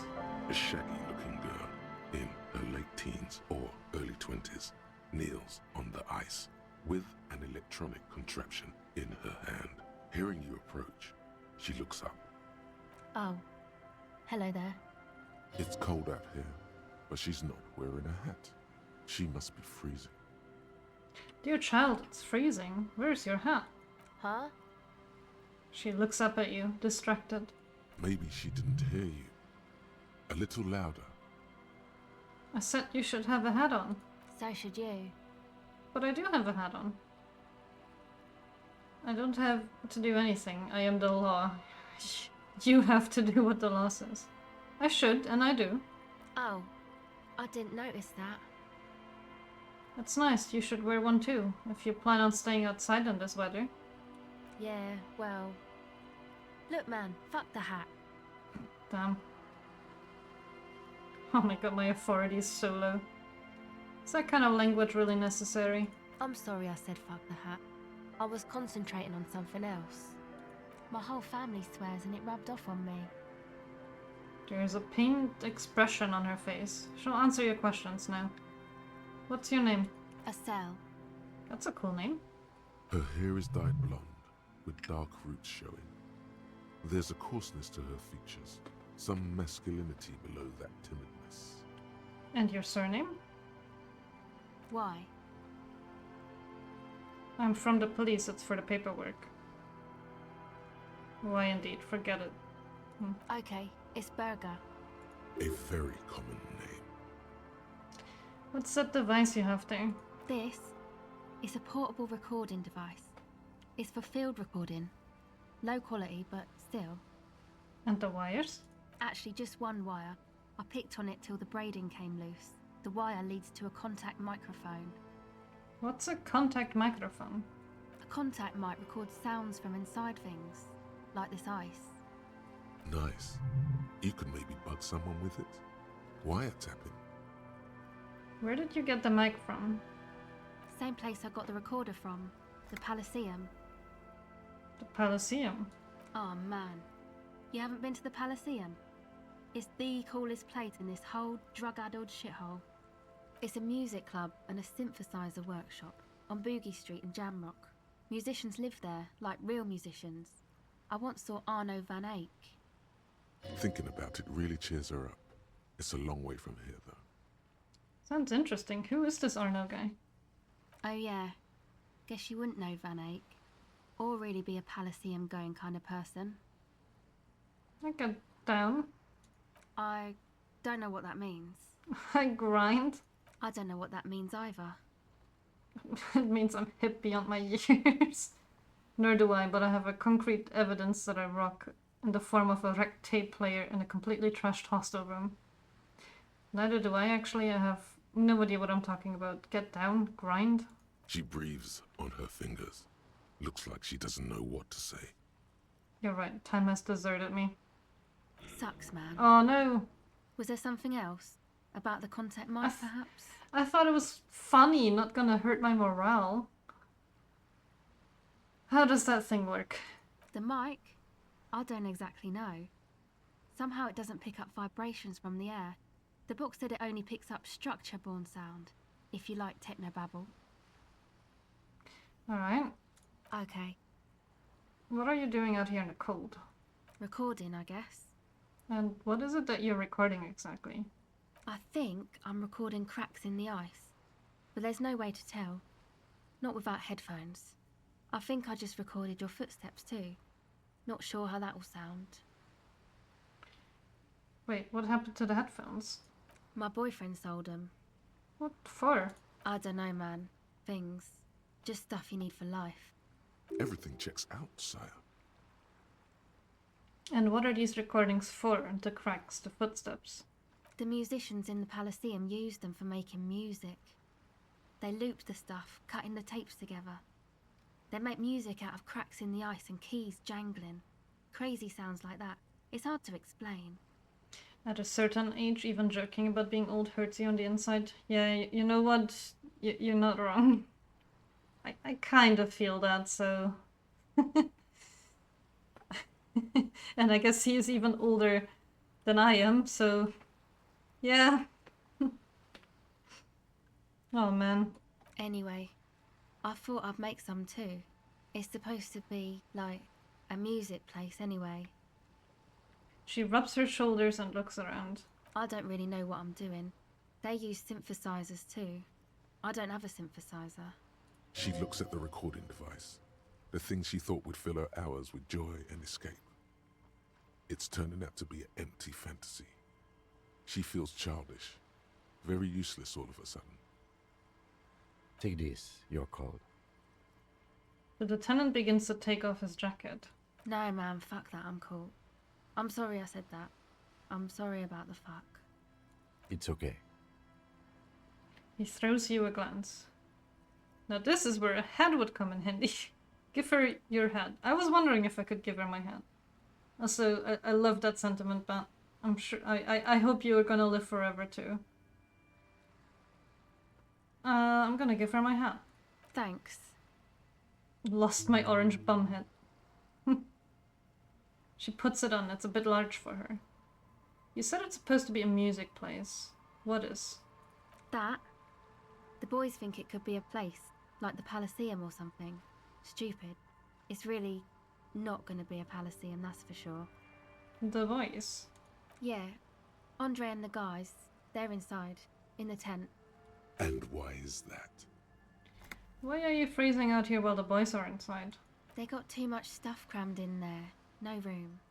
Stuff like what? Music stuff, mostly. Like this tape recorder, but bigger.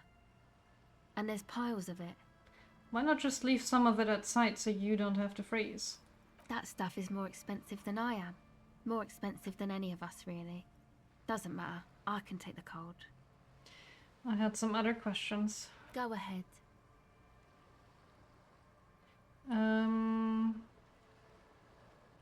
Tell me more about this music place you've been planning in the church. It's supposed to become, like, a club for anodic dance music, like that new style of synthesizer stuff they play at the Palaceum. Except that, yeah. She looks at the old wooden church up on the poles. As a mean wind comes bellowing in, the 6-story structure lets out a doleful shriek. What is anodic dance music? You know, anodic, cathodic, music that's made with electronic instruments. Electronic instruments like what? Synthesizers and tape consoles. Microcomputers too. Anything that uses electricity, but isn't guitars. Also found sounds, stuff like that. You see clear, beautiful, violent flashes of light. Light cutting through a smoke-filled darkness. That is what the future will look like. So you want if to... it ever comes. So you want to turn the church into a club? I know. It's not my idea. Andre and the boys found the place. It was supposed to be deserted, but now they can't even take it. Hey, don't get me wrong, but you're cops, right? Yes. Why do you ask? Okay, well... maybe you could talk to Andre and the guys. Because there are some strange things going on in that church. If you're police, you should look into it, right? I'll talk to them. They're inside that thing there. Would be cool if you did. Was there something else? Did you put the padlock on the church door? No. No? Not really, no. So this isn't yours? It's Noid's. Is Noid a friend of yours? Yeah, I guess you could say that. Why did this Noid person put a padlock on the church door? To keep more weirdos from getting in. Fucking Martinez. I'm sorry. It's got the worst weirdos. If you get around to it, ask Andre about him, he'll tell you. Enough about the church then. I had another question. Go ahead.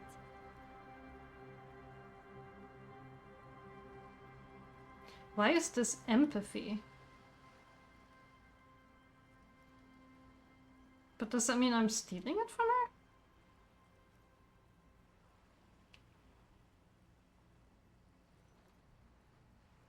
No, I feel like if I mess this up, it's gonna like fall into the water or something. I don't. I'm gonna wait for now. Bye.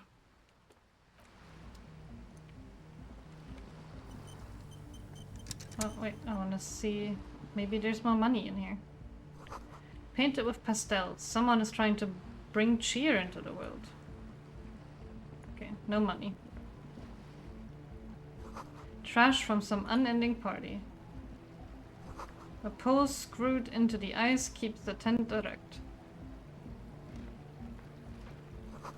More tribalistic markings. This post is covered in little humanoids.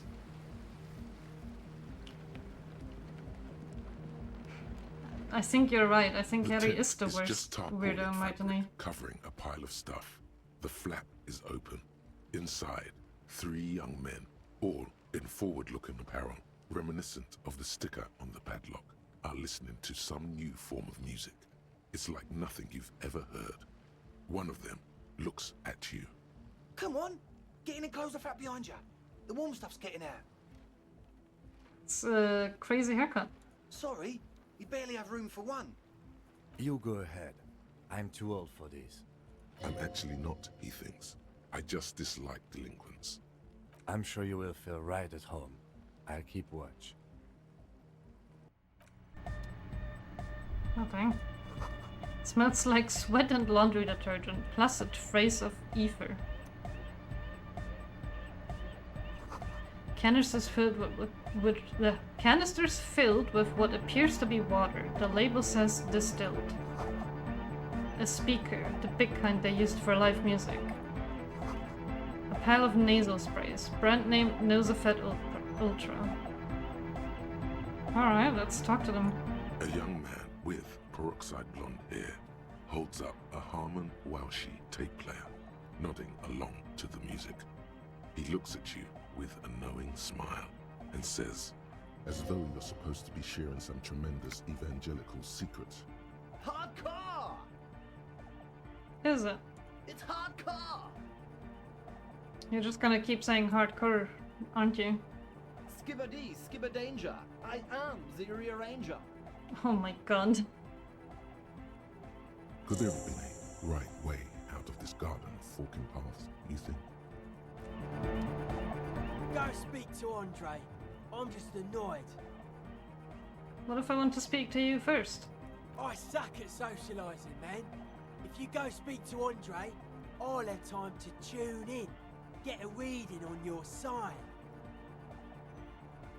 Before he's finished talking, he's already turned back to his tools. Alright. The young man picks up a thin metal saw blade and nods. You see a youngish man bleaching the tips of his hair with a toothbrush. He puts the toothbrush down and extends his hand in greeting. This is a perfectly accurate representation of the German techno scene, and you cannot convince me otherwise. You should go to Berlin. I hear there's lots of fun techno clubs there. They're just like this. Also in a tent full of ice. He's, Hello, I'm Andre. It's a pleasure to meet you. Shake his hand. His grip is strong, sweaty, and warm. He's trying to project and inspire confidence. I like his portrait. Why has he got stickers on him, though? This is my posse, Noid. The young man with earrings looks at you suspiciously. An egghead. Egg! The tape player high above his head continues to blast, but it's probably anodic music. Together with a Cell Burger, who's out there right now, doing some seriously progressive sonic experimentation, we like to think of ourselves as music venue organisers. How many music venues have you organised? We have many in the pipeline, officer. Why are you here? You see, we've been all over Jamrock North, prospecting for real estate to establish a new venue in. Also for talent. Yeah, thank you, Egghead. And while there is no shortage of raw, unfettered talent spinning tapes in Jamrock, we've had rotten luck with the real estate part. Place is a shithole. I apologise for my friend Noid's potty mouth. I realise this is not how you speak to a police officer. He has authority issues.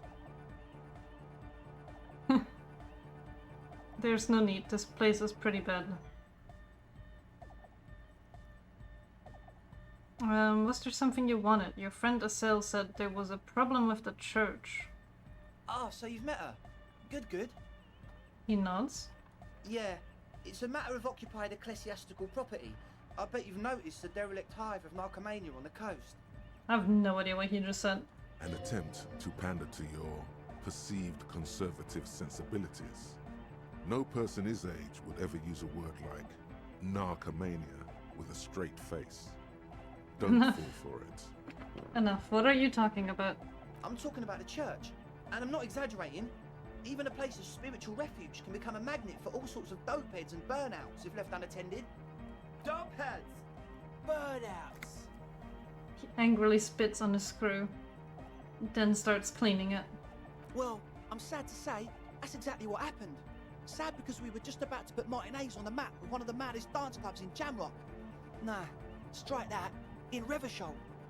Strike that! The word! This guy. And sadder yet, because the dopeheads and burnouts hold up in there are the worst kind. He leans back a little, watching you with a steady, serious gaze, letting you imagine just how bad those dopeheads and burnouts really are. Good. This calls for an opinion. You're an expert in those. I won't stand for narcomaniacs of any kind. No narcomaniacs on my watch. I feel like you may be laying this on a bit thick. What's really so bad about this dopeheads and burnouts?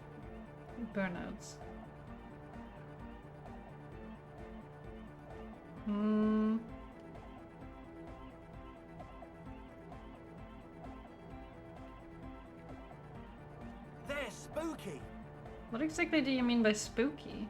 I was hoping you would be the judge of that, officer. All I can say is, their spookiness is the kind that keeps us from restoring this church into a community centre and a place of spiritual refuge. Also, they don't eat or clean the building. Shit's gonna collapse. People just want to spin tapes without them spooking it up. Place has bad signs. No one can dance like that. Thank you, Egghead. So you're gonna look into it, right? It should be a police matter. Getting them out. Whatever spooky stuff they're doing, I'm sure it's not what the Ecclesiastes meant their property for. I'll look into it, tell me more, and get the task. Alright, man. He claps his hand enthusiastically. Andre's obviously very happy you took him seriously. The whole tent is.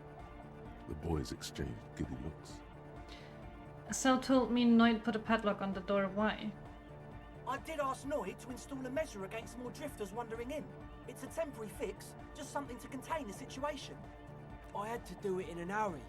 Not my best work, but it should hold for a while. I need the key. Of course. Noid, give the officer the key. All right. Be the cool cop. Catch the key as it flies towards you. See, every single 58% chance I have had so far in this game, I have not gotten. But I am gonna keep trying, because surely one of them will actually work out, right? It's as if time has frozen somehow. Nope. You think you can sense the key moving in the air. Yeah, this is going to be way cool. I am starting to genuinely believe it's rigged against me. Don't ruin the cool by overdoing it. Raise your hand in front of your face with minimum effort. Blam! Straight oh my in god. The eye. Straight in the old eye orb. In the looking ball. Ow. A stabbing pain. Tears stream uncontrollably from your right eye.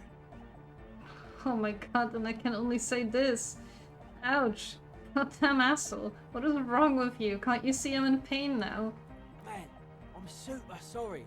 That was totally my bad. It's totally my I fault. got overexcited. Threw him too hard. I'm sorry. He looks like he's genuinely sorry. He didn't throw them better. Oh no, I don't wanna berate him. I'm sorry. bent your face in mockery of his useless contribution. You almost eye-murdered me. A cop. That's use of lethal force. I really am sorry, man. Just take this, okay? He pulls out some black paper from his belt pack. Wow, looks like there's quite a lot there. No.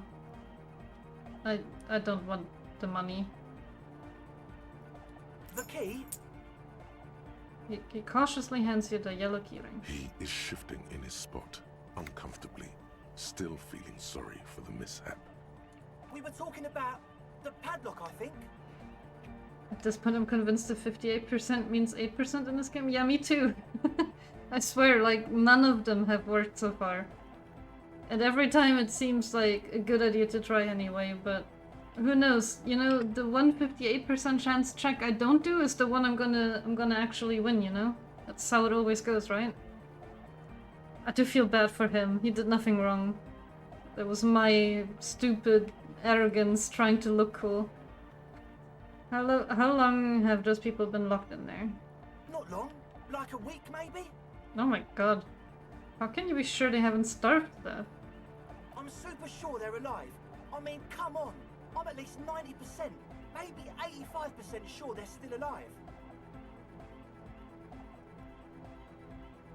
85% is not a good enough. It's not good enough when you're dealing with another person's physical well-being. Okay, I'm sorry. I'm sorry too. I guess it wasn't very hardcore of us to just lock them in like that. Thanks, Eckhead. Me too. I shouldn't have that kind of power over another person. I'm not the one with the violence monopoly here. You are. I'm glad that key is out of my hands now. Right. Sure, man. Tell us what you want to know. Let's do it. Who exactly are these people inside the church? Truth is, I don't really know. None of us do. I don't even know how many there are. All we've seen are glimpses. You haven't even seen them and you want the police involved? Well, there's also the machinery. This machinery is of the deeply mystical variety. When I first scouted the place, back in February, it was abandoned, empty. Took some time getting the crew together. So about 2 weeks ago, we came here hoping to set the stuff up. Suddenly, there are all these strange machines lying around in there. One of them has wires running into bowls of water. Wires into water. Never seen anything like it. Andre, tell him about the feeling. Oh, and it felt like there was something in there with us, watching us from the dark. No, the other one. Which other one? I'm not as in tune with my emotions as you are, Egg. Felt like silence. Awful silence. But you haven't physically seen anyone. Not exactly. We've just seen someone who we think is a woman go in and out of the church. A couple of times. And we felt someone or something eyeing us inside. But that's kinda it. What was that about something watching you? Like you aren't alone, you know? Yeah, I love the accent. I'm glad I don't sound like that. Or do I? It wasn't quite human, if you know what I mean. It was this dark shape climbing upside down along the ceiling, like some kind of crabman. Actually, maybe it would be fun if I sounded like that. Everyone would probably have a lot of fun with me. Yeah, you know, the way it was climbing. I could tell them how hardcore I am. Like a crab. Hardcore! No, I can't do it like he does. It was stalking a cell, exhibiting ambush behaviour. Are you sure there was a crabman? Yeah, totally. I mean, I didn't personally see it. A cell was alone that time. But I believe her. If she comes out running and says there's a crab in there, there's a crab in there. You should ask her about it, but be nice. Don't tell her you don't believe in the crab. The implications of this are too numerous to consider. Proceed with caution. Learn all you can before entering that dark building. There probably is no crabman. Don't let them draw you in with this nonsense. Can you tell me more about this machinery? You should talk to Noid about that. I just got a distinct burnout and dopehead sign from them. Probably jacked up to some snuff station too. Probably, very likely. So how can you be so sure that burnouts and dope heads if you haven't even seen them? Well, honestly, Technically, I can't, but I am. Why not? Let's go with that. I don't see a single thing wrong with that argument. I'm 70% sure they're substance users. Don't let the technology fool you. He makes little quotation marks with his fingers when he says technology. Alright, let's talk about something else. Sure. What? I know Noid has his signs, but what's the deal with Eckhead there? He's a quiet man, mostly communicates through music, and by being a master of ceremonies. A master of ceremonies? You know, a host, a declaimer of slogans. He's a performer, gets the people going. How do you communicate with him? Well, he's just kinda here. I don't really know how to communicate with him. Have you ever really talked to him? Yeah, sometimes. When I stumble and find my way into his center, you have to hear a lot of hardcore to the mega first though. Hardcore. No, I can't. Even after hearing it, I cannot replicate it. The man smiles mysteriously, choosing to let the beat speak for itself. I get it. He's a puzzle. You mentioned some kind of... How am I gonna say this word? Ecclesiastes? Own the church? Who are they? Oh yeah, that's a meteor name for the founding party. Thought it'd be cool to use it. What do you mean?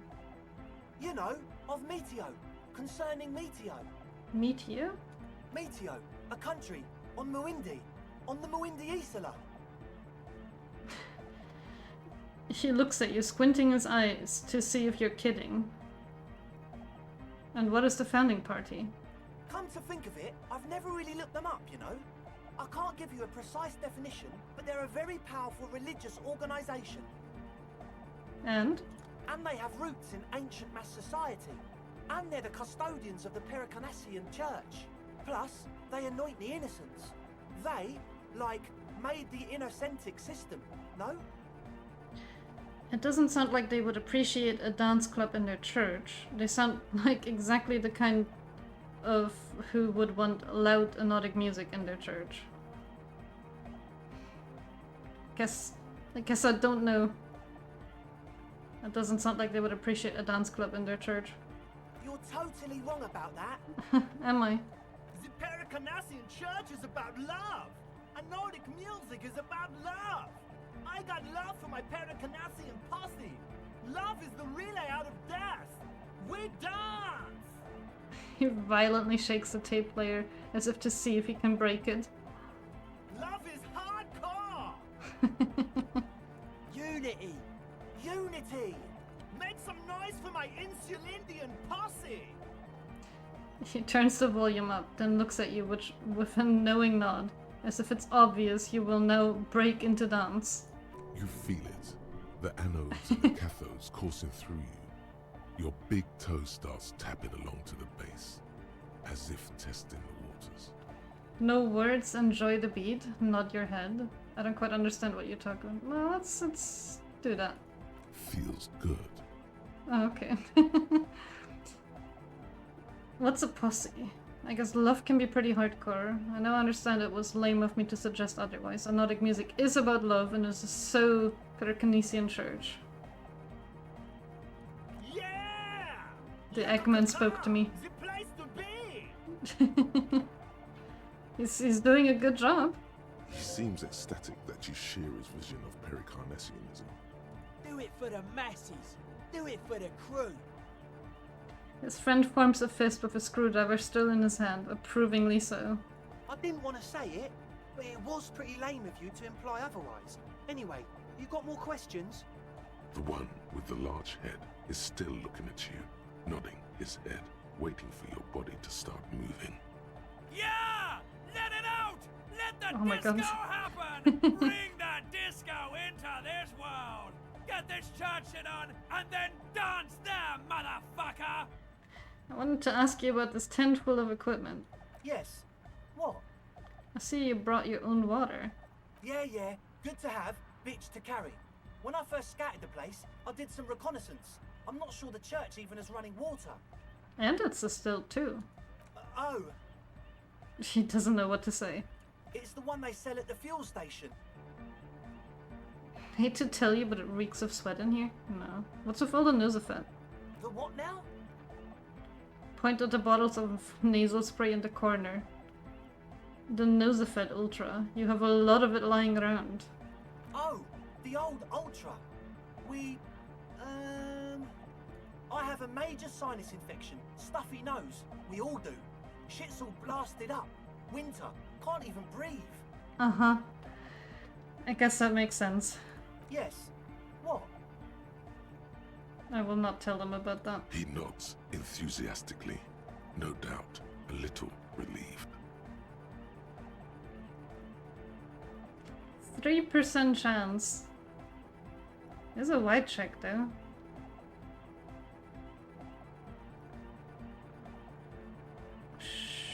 Sure. Okay, so the Speed Freaks want to start a club for dance music. That much checks out. Youths like music. You feel as though you might have liked music more when you were young, too.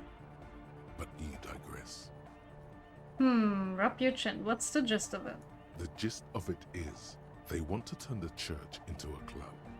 But a suspicious element has overtaken the building. It's very important to understand what the gist of things is. Always consult the gist before making up your mind. This is going well. Plus, and it has to be considered, you can't invent the future of dance music in this smelly old tent. Imagine if you had the church. That settles it. Analysis complete. Their story checks out. It still feels as if this didn't quite go as it should have. But...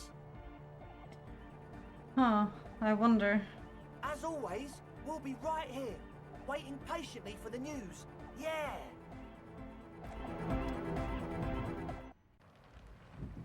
Hello, Kim. I need to... Well, this is someone's home away from home, just like yours. Oh, yeah. I need to get a medicine. Tonight has been planted into the snow. 2 poles are holding it up. Barely holding it up. It could fall over any minute. A stronger gust of wind might be enough. What is this? It looks like a makeshift bridge. Could be convenient. Push the Eternite over. The pane falls into the icy snow with a soft thunk. Plop. Oh, money. How did I miss that last time? A whole 1 real.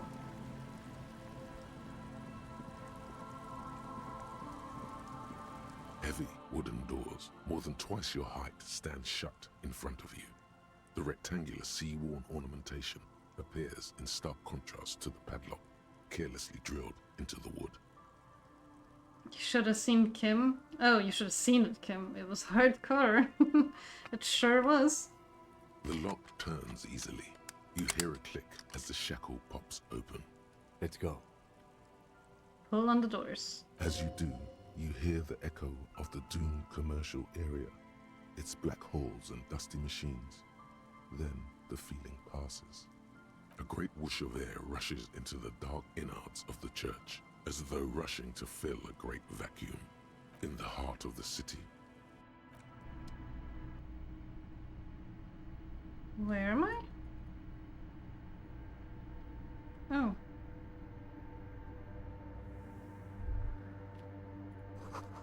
A strange stillness fills you as you look ahead. You should walk here, not run. This is because this is a house of God. The grotesque wooden figure looks half finished. Feels like it's trying to become one with the church.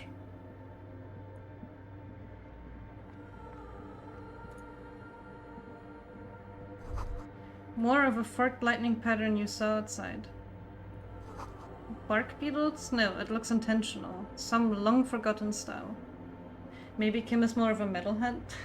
I wish this was something I could ask him. Like, just go to him and ask him, hey, what kind of music do you listen to?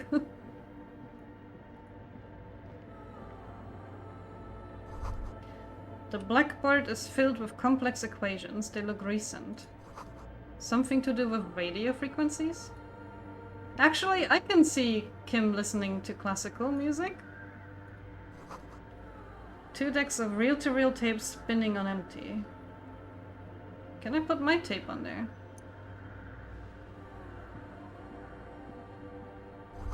A portable Harman Wuxi tape recorder. Is it possible it's recording something? Someone siphoning electrical current from the outside into this antenna. A machine stands in the corner, watched over by the figures on the stained glass window. It's turned on. Oh, it's one of these. Soft electricity. Another radio computer. And this time it's already turned on. He wouldn't know about the radio computer because he's never been in the place with me when I acted with the last one. These machines sometimes harbor traps, he thinks. Alarm systems and the like. Let's be careful. We should leave. I doubt this place bears any connection to the case. Yes, but this machine looks like the one in the doomed commercial area. It's also quite similar to the one we have down at the station. Must be the same model. The one you saw earlier was the Ream Civic. This is the Ream Prefect, a model number RC7024, equipped with a Feld mainframe and a Ream-compatible interim printer. Step behind the computer? You see fluorescent play and print buttons on the keyboard. A hatch connected to the central compartment is wide open. The lieutenant says nothing. You see the machine's glowing frame reflected back from his diamond-shaped glasses. You're free to proceed.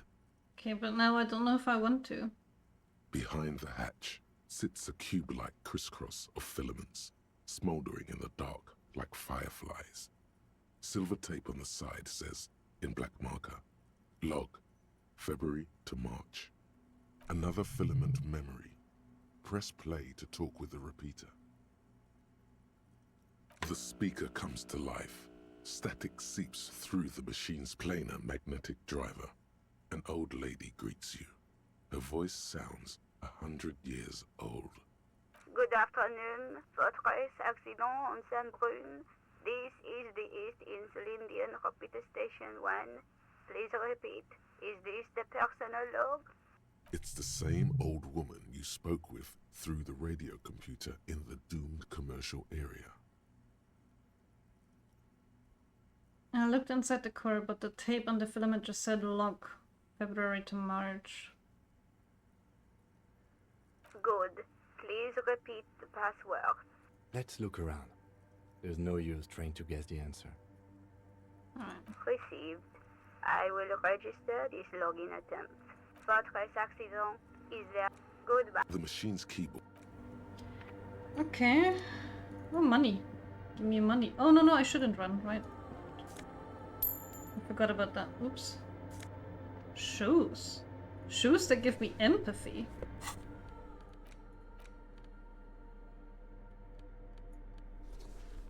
Damn. Yeah, but I like having ultra high perception.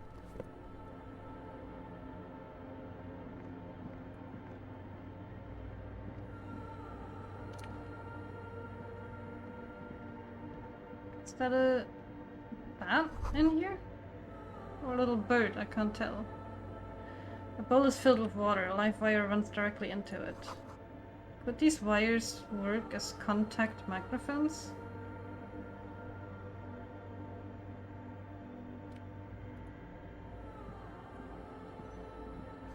A prayer book has been left open. There's so many of these cable Silence things. in this part of the church, it's almost palpable. All the shifting matter and shuffling of living things is gone. Nothing seems to exist beyond the church anymore. Could help with giving the head away. Does look wild? Wait, I'm not sure I understand what you mean. Maybe if you were to stand in just the right spot, even your footsteps would be completely silent. Wait, I think I still hear something. And then it's gone. Almost all of it. But for the faintest of hums. Oh? You can hardly hear your own breathing. Stomp your feet and clap your hands. You produce a few muffled thumps, after which the silence feels even more total, somehow. I am sorry, Kim. I'm gonna yell as loud as I can. Your voice is barely audible. Not a howl, but the softest of whimpers. Kim, what's happening? The lieutenant points to his ears and shakes his head. Then he leans closer. Can you hear anything? Almost nothing, and it's beginning to worry me. Not really, but it's extraordinary. I've never experienced anything like this. I wonder why the church was built with such strange acoustics. His detached tone conceals how uncomfortable he is. The shoes? Didn't the girl outside require the hat and it was an empathy check? Oh! I gave her the hat though. There was an empathy check, but I don't know if it was for the hat. She does have the hat now, at least. I should go back and talk to her after the whole church business anyway, though, so I can check if I need empathy still with her. Whatever it is, it's definitely real. Something odd is happening around us. The lieutenant doesn't reply, but you can sense him tense up next to you. Look up into the bell tower. The orderly rows of ceiling panels become barely visible, then disappear completely in the darkness of the tower overhead. Well, that's alright. 80 high... Okay, I do have really good perception. If I fail this one, I am gonna jump out of the church.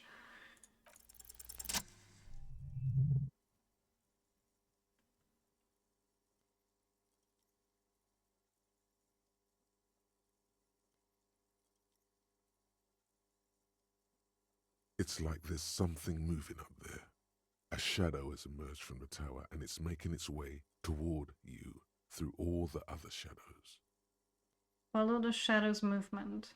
It's not a shadow anymore, becoming more substantial as it gets closer.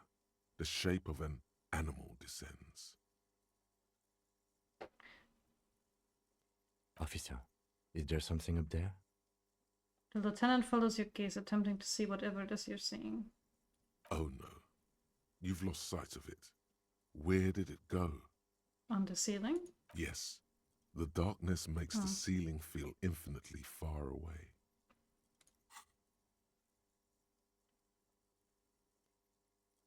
That's creepy. You see something hanging from the rafters, looking straight at you with dark eyes. That is very creepy. Maybe it's possible to talk to it.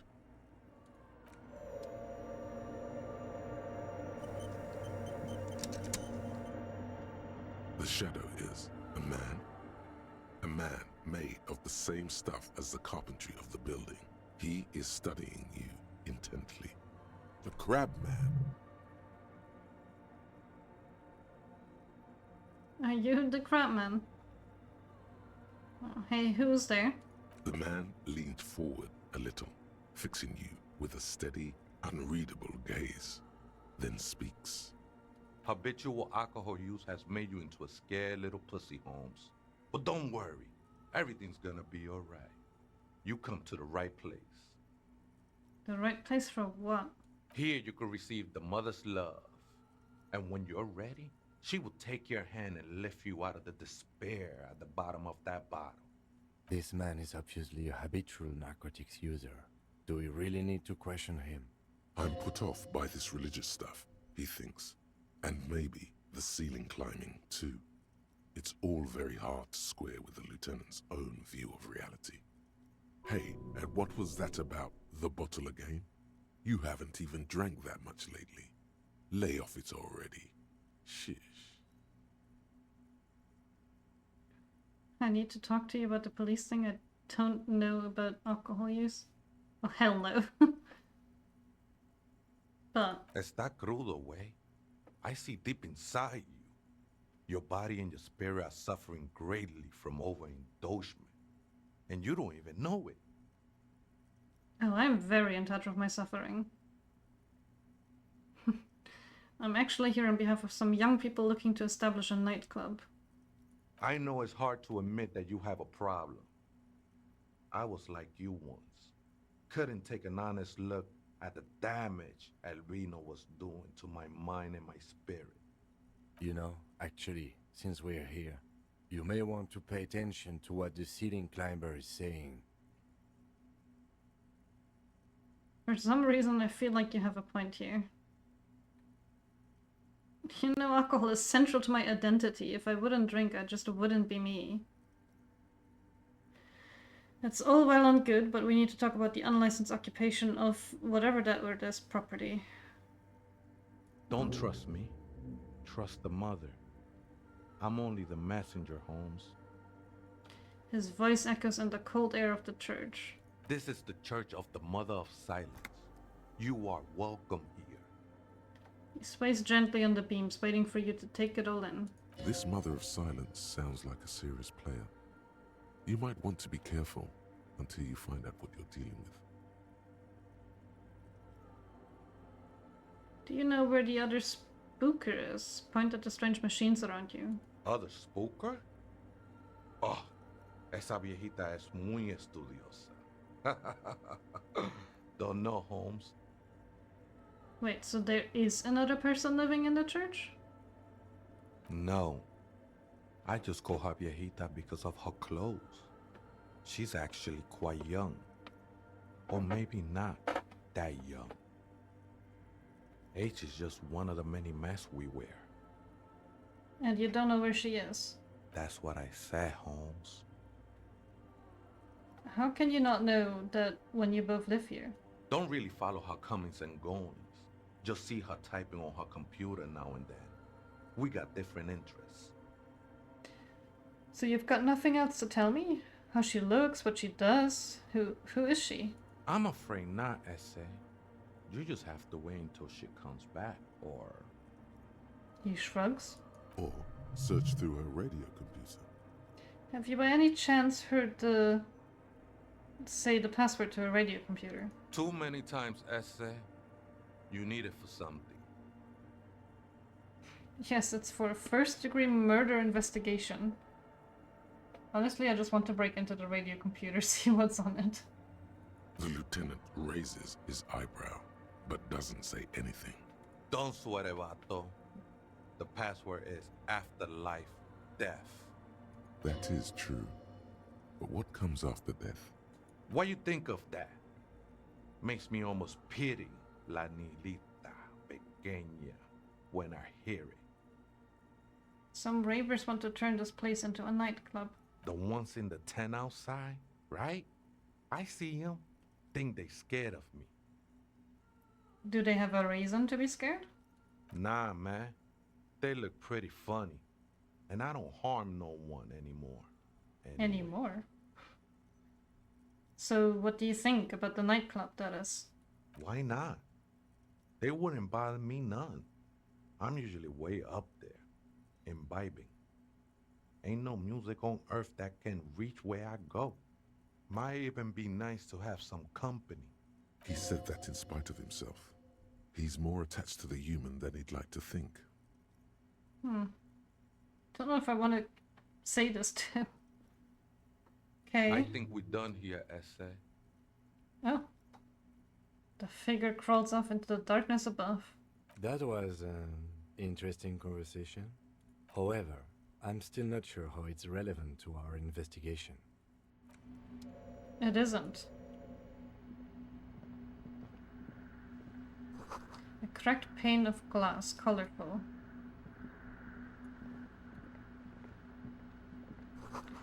Frost has drawn flowers on the glass, obscuring the view. A figure drawn in the frost in the window, depicting a deer. Ooh, a scarf. But I would remove my horrific necktie for it. Can't have that. Oh wait, in a bottle.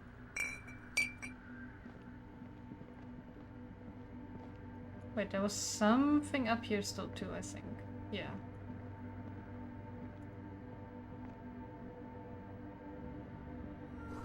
A spider has spun its web around this wood-carved pillar. The tie stays on doing sex. For Harry, it does.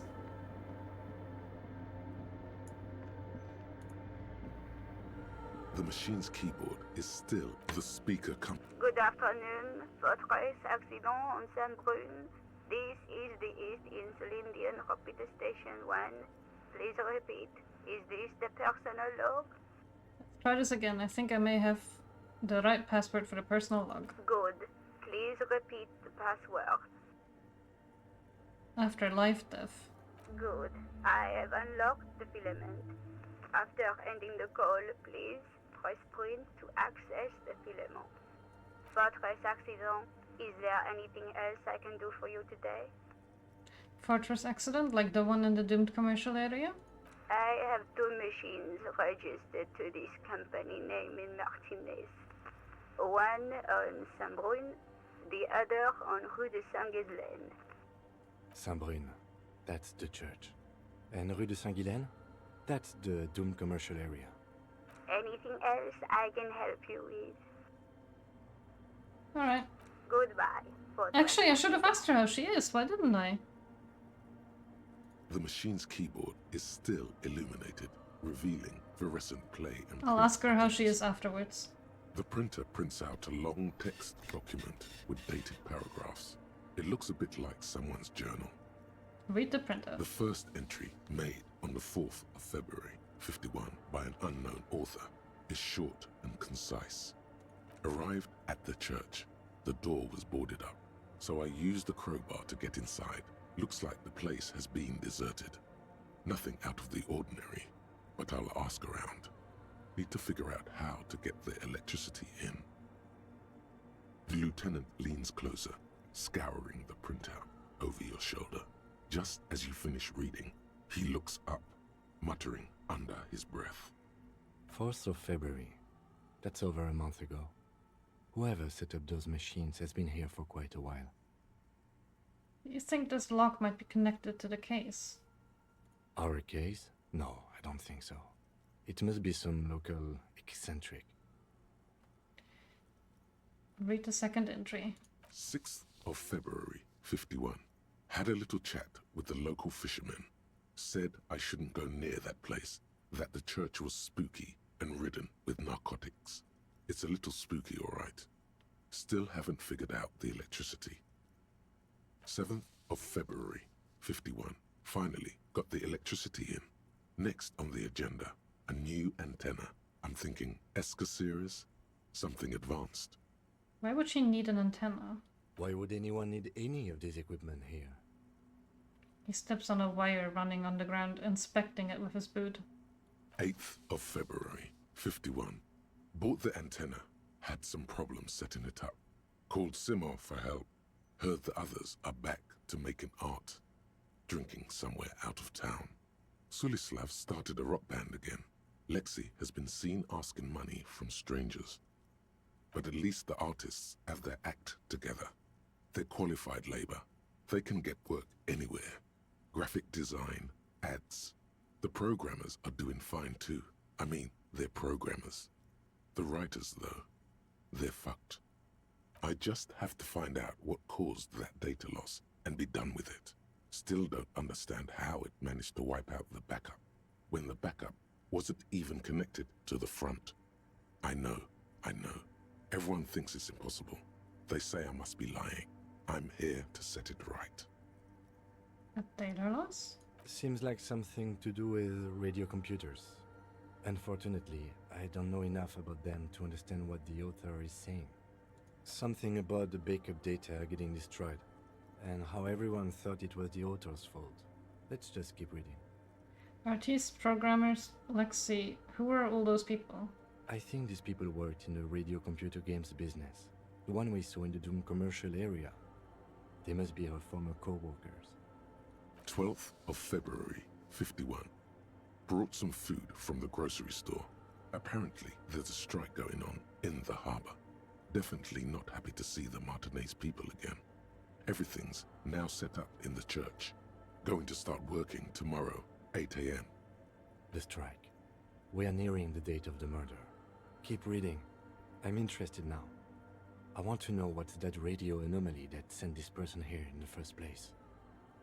25th of February, 51. I've been sending data up to Lintel for a while now, trying to recreate the data loss, but nothing. Didn't even feel like logging in, the disappointment. But I did discover a curious audio-spatial anomaly at the back of the church. I've named it the Swallow. It swallows sound. Need to get some mics. Is she talking about? The lieutenant looks to his right, towards the silence.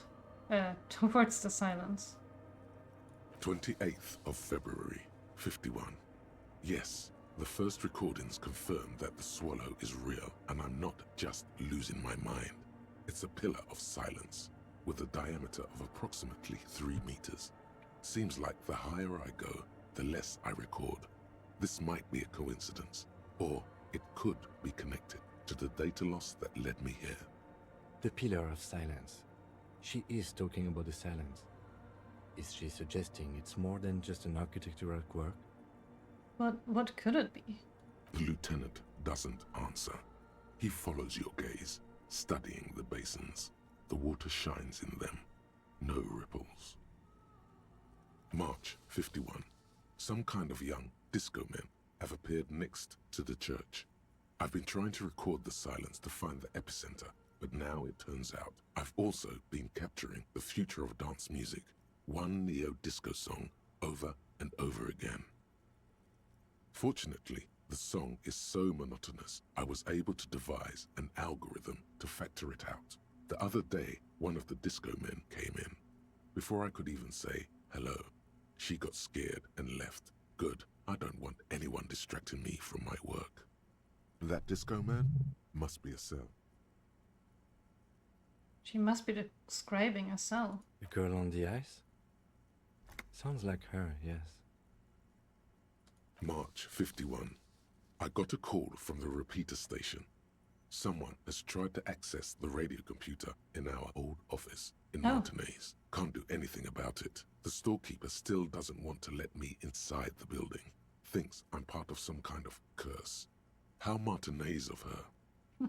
That is me. I was the one who broke into that radio computer, and the storekeeper must be Plaisance. I knew it wasn't a good idea to meddle with that machine. No. It was a great idea. You're learning things. This is how you learn things about machines. March 51. A new 2-meter aux cable. Noodles. Crackers. Ping energy drinks. Water. Toothpaste. Gum. Also, some canned air. Your reading is interrupted by the sound of the church door opening. A strange woman makes straight for the radio computer. Uh-oh.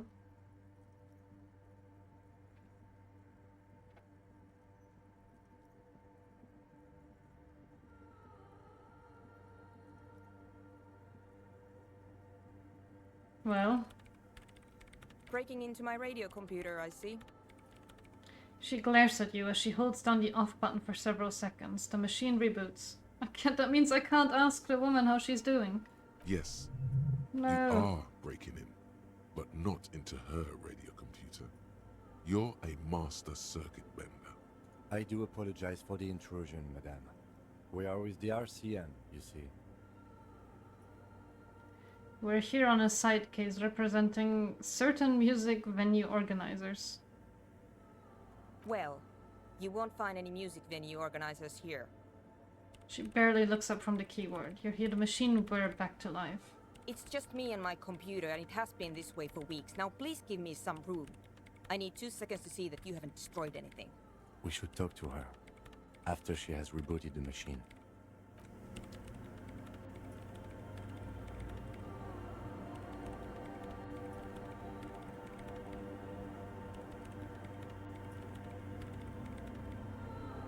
What is it?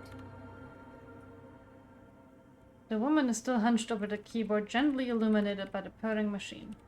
I didn't break anything, did I? No, you just printed out my personal log and wasted some paper. It does not look like a big loss to her. Are you the lead programmer of Viral untethered by any chance? Yes. Or no. Not anymore. That project is dead. She doesn't seem surprised to be recognized. Rather sad. Something passes over her face before she straightens her back. Sorry, but who are you? What are you doing here? I am Soona Luukkanen-Kilde, the former lead programmer of Fortress Accident and RSA radios. I have over 16 years of programming experience, and I'm proficient in both Vox and Orbis languages. If you're not here to hire me, I don't really know how I can help you. Why are there so many machines in this place? I brought them here. These are my machines. Please don't touch anything. What are you doing with your radio computer? I feel like a child just asking everything. But I guess that's also what cops do, huh? I'm working. Does that mean cops are children? The machine seems almost alien with its pulsing core. The light casting her face in a strange shadow. Working on what? Could you just shh for a moment? Or get to the point. I really need to focus on something. It's not just rudeness. It really is hard to concentrate on whatever she needs to do. And you're not helping. Right, I'll try not to touch anything. Next question. Well, what about those bolts of water? They are connected to my rain prefect. Whatever you do, just please don't move them, okay? Thanks. Great. What are you doing in an abandoned church? You really like those questions, don't you? I'm a police officer. It's my job to ask questions. I'm conducting scientific research here. You can't throw me out. She says ready to stand her ground. What research? I'm looking for the location of a 2mm hole in the world. Wait, what? She's looking for a disruption in the radio waves. That's what her personal log said. The lieutenant raises his brows, but doesn't say anything. Is the hole connected to the data loss in your journal? Yes, that's what led me here. But I suspect it might be something a bit more complicated than that. A hole in the world? What does that even mean exactly? Exactly. What does it mean? Up to now, it has been impossible to say what it is because it's impossible to measure nothing. What do you think it is? What qualities does nothing have? How do you measure something that does not exist? She's suddenly absorbed in the conversation, waiting for your answer. That's a little above your pay grade at the moment. Can't even understand how we're talking about something that doesn't exist, let alone measure it. You measure it by its surroundings, by that which does exist, which is what I've been trying to do. I've tried using hydro transducers to record the silence, to find out where it begins. But honestly, it's not progressing very well. She grows silent, staring at her circle of basins. It looks like some ancient ritual. But does it have anything to do with necroplasmic life forms? Ghosts, in everyday parlance.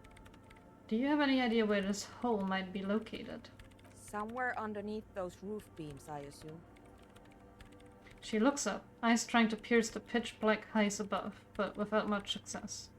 Only a faint crisscross of rafters can be made out from the dark. Most of the tower disappearing into the shade. Strange things may flourish in the dark. Why there? There's this place at the back of the church. A place where all audible vibrations seem to decease. I've named it the Swallow. And the higher you go, the less you record. The Pillar of Silence? Are you sure it's not just an architectural quirk? Maybe, but it's oddly close to the physical coordinates of the data loss that led me to this place. This is where the Crabman lives. I know. You don't think Crabman might be somehow responsible here? No, I don't. She sounds mildly annoyed by this line of questioning. Her hands typing hundreds of commands into the machine. You said that the research isn't going well. Why not? Because it's just trial and error. Trying to locate the Swallow, the exact point in space. And I don't have a... You know what? It would be really helpful if you could just stop talking and let me work. That's all I wanted to know about the scary 2mm hole in the world for now. Great. Thanks. How do you feel about anodic dance music? What? I hate it. I bet she hasn't even heard it. Have you even listened to it? Like, actually listened? What are you, 40? It's the future of dance music. Same here, it just doesn't connect here. Tap on your heart. Not like disco does anyway. Okay, well that was quick. Why do you hate it? Okay, have you even listened to it? Yeah. Like all the time. My tent neighbors don't really ease up with their partying, do they? She puts a face that looks absolutely scathing. Maybe I'd have to be on drugs to get it, but to a sober mind it just sounds like uninspired rug whipping. No idea what it has to do with either dancing or music. Right. But how do you feel about a club for anodic dance music? This is about those speed freaks in the tent, isn't it? I've got some news for you. It's not a nightclub they want to build here. What do they want to build then? Take a guess, why don't you?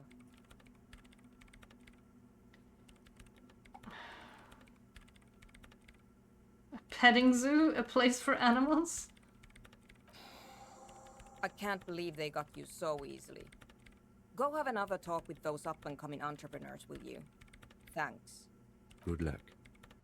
I'm not coming in there. Right, I will leave you work in peace. Finnish accent is pretty cool, I agree. In white, silver, and apricot faience, the young mother of humanism stands above you. A crack runs across her body. She is impossibly tall, oval-faced and sad, a dark and radiant majesty. This is her innocence, Dolores Day.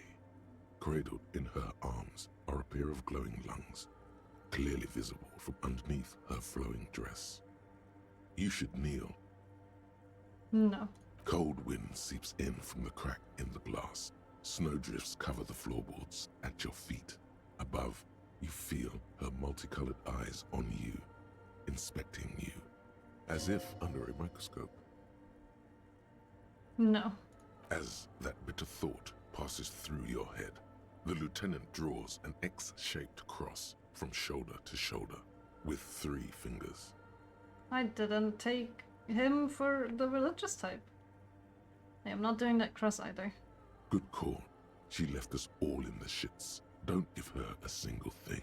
Just stand there in the apricot-colored light of the window, secretly grinding your teeth. The woman smiles her distant smile, unmoved, struck in half by the crack in the glass. Are we gonna get the 58%? Let's try it. The jigsaw oh my broken god, we got it! shards falls into What? place in front of you. A Can't ghostly believe it. reconstruction of the stained glass window. Before it was shattered, there was an older woman beneath the younger one, and a text, a light motif below them both. I guess this is confirmation they aren't just rigged after all.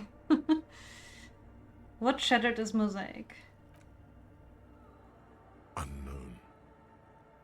A motor carriage, a gunshot, someone falling into it, or maybe just hooligans looking for something to break.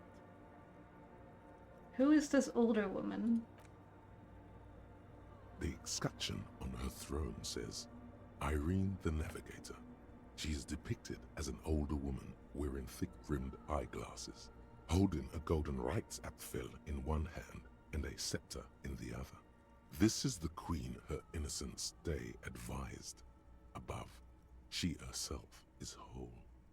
Small figures of wise men, common men, worshippers walk up the stairs to stand at her feet. Secret servicemen, 30 years, stand in a row guarding her. It must have taken years to produce this work in all its dizzying detail. The motto. What does it say? Below both women, in luminous black letters, Après la vie, mort. Après la mort, la vie de nouveau. And then, along the left side, Après le monde, la gré. Après le gré, le monde de nouveau. Lieutenant, this used to say, after life, death. After. Death, life again. After the whirl, the pale. After the pale, the world again. This exaltation is common in Dolorian sacralism. In the early years, it was even incorporated as the RCM slogan. No more, however. Why? It was deemed subservient to use a strongly moral intern-related motto. We already suspected of bootlicking. The sentence was also seen as too feminine. It was a macho thing. What is the RCM motto now? Justice, union, prudence, and force. Not very feminine. Not at all. Well, I guess I didn't actually reconstruct the a whole mother lot. of humanism towers above you, a wax painting on a cracked pane of glass.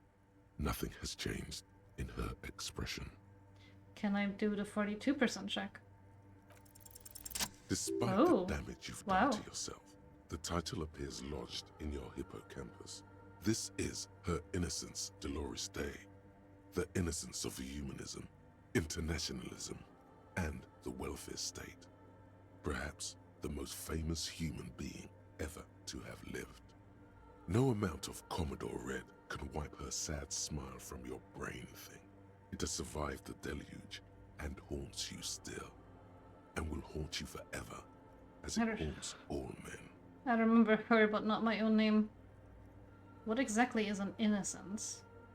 The highest category of historic individual, an embodiment of the world spirit. A ruler? More, an innocence is elected to office by the founding party, a precedent that has taken place a mere 6 times in the entirety of history. The legal system of the Real Belt is built to accommodate an authentic rule should it coincide with our time.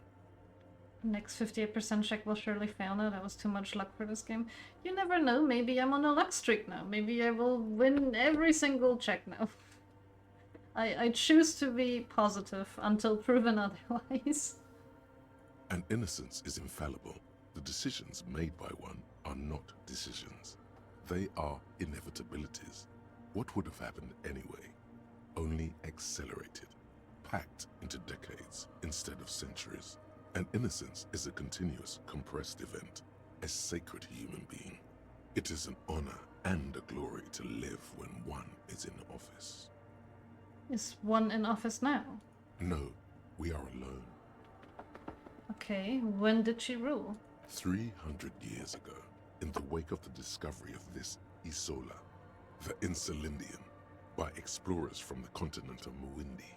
She is, among other things, the innocence of inter-isolary travel and the connected world. What else do I know about her? Many things. You know she was a woman of the court, the wife of an influential Marchese, and eventually the principal advisor to Irene La Navigateur, Queen of Serene, modern-day Sir La Clé. Also that she was gorgeous beyond beauty. Draped in ancient sadness. Are you sure you want to remember this bit of historic trivia? Standing under a long, slender form like this, dwarfed? Yes! Big Oh, bummer! God. Boring history! Gotta keep it light, man! Keep it moving! Get fucked up instead! Where's this coming from? The past. It's a silo of sadness, fermenting. You should keep away. Fuck this pain, Bratan! It's unhealthy! No, you must know. Okay, what else? Was she smart? Terribly, women of the court were expected to play both contract bridge and chess sufficiently well to prove an interesting challenge to a man. A simple grasp in matters of philosophy, theology, and science was encouraged. She was, by all means, a kept woman. She made the most of her position in the antediluvian court, a court visited by the most prominent thinkers and artists of the day. In secret, she was becoming the era's preeminent philosopher of the state, a scalpel, a piercing gaze. She was an almost preternaturally magnetic and intelligent individual. To her contemporaries, she appeared out of time, a messenger from the future of the species. We all fell in love with her. head over heels. Even before she was declared an innocence, her influence was tremendous. How come? It was on her advice that Irene Le Navigateur sponsored a number of voyages into the Pale. A costly, often tragic endeavor, ultimately vindicated by the discovery of the new world, the piece of reality you're standing on. She was crowned 2 years after the first expedition returned, setting in motion what is widely considered the greatest era in history, the DeLorean era. Wow, indeed. When her innocence was declared, and the queen she had advised for years fell on her knees before her, she was so overcome with emotion that her lungs started glowing in her chest. Bystanders reported golden filaments lighting the already sunlit chamber around her, clearly visible beneath her dress. That is why the lungs are the symbol of love for the cultures of the Real Belt. Was there something terrifying about her? Terrifying is a term too emotionally charged for your semantic memory, or what remains of it. But terrifying, it's a simple word. She was bad for humanity, and you shouldn't have started thinking about her. I'm worried I'm gonna die if I, look too deep into this.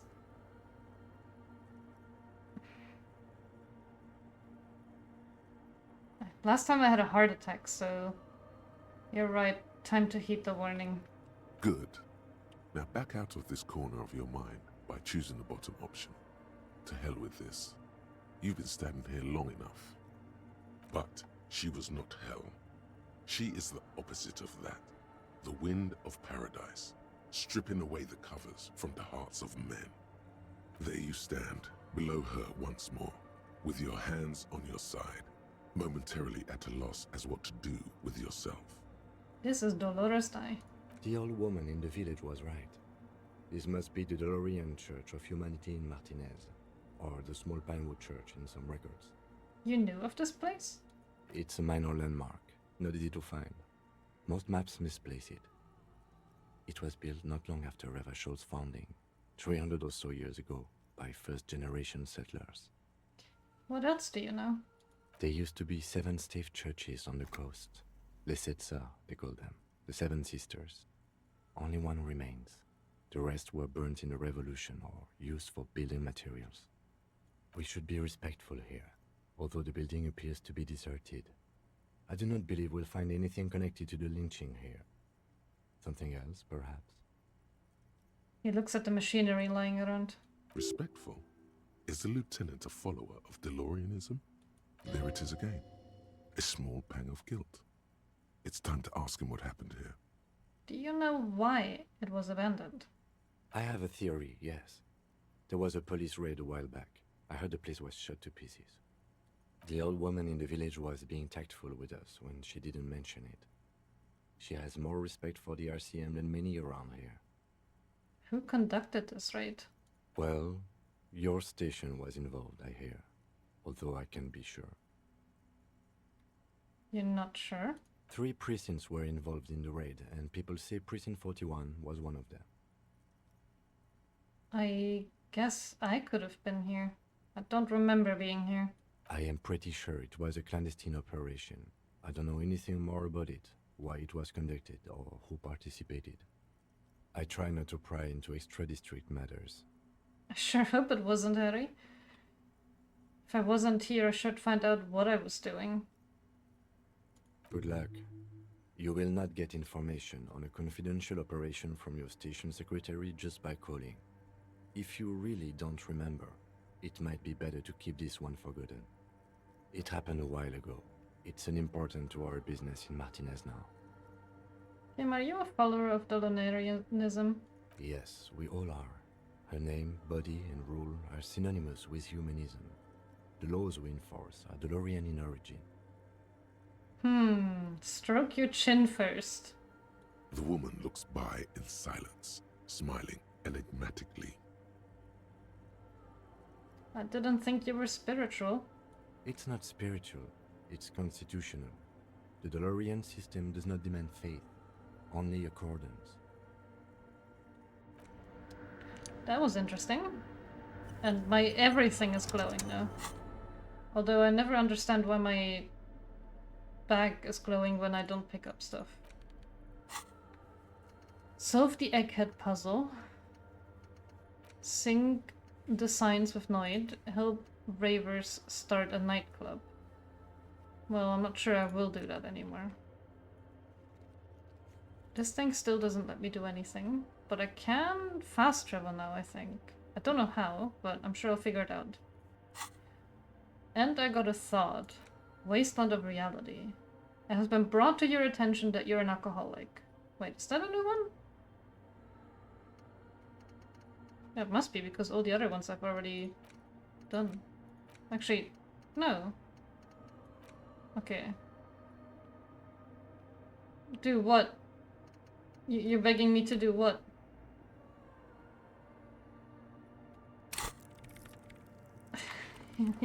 You'll have to let me know what you mean, because I'm not sure what you mean.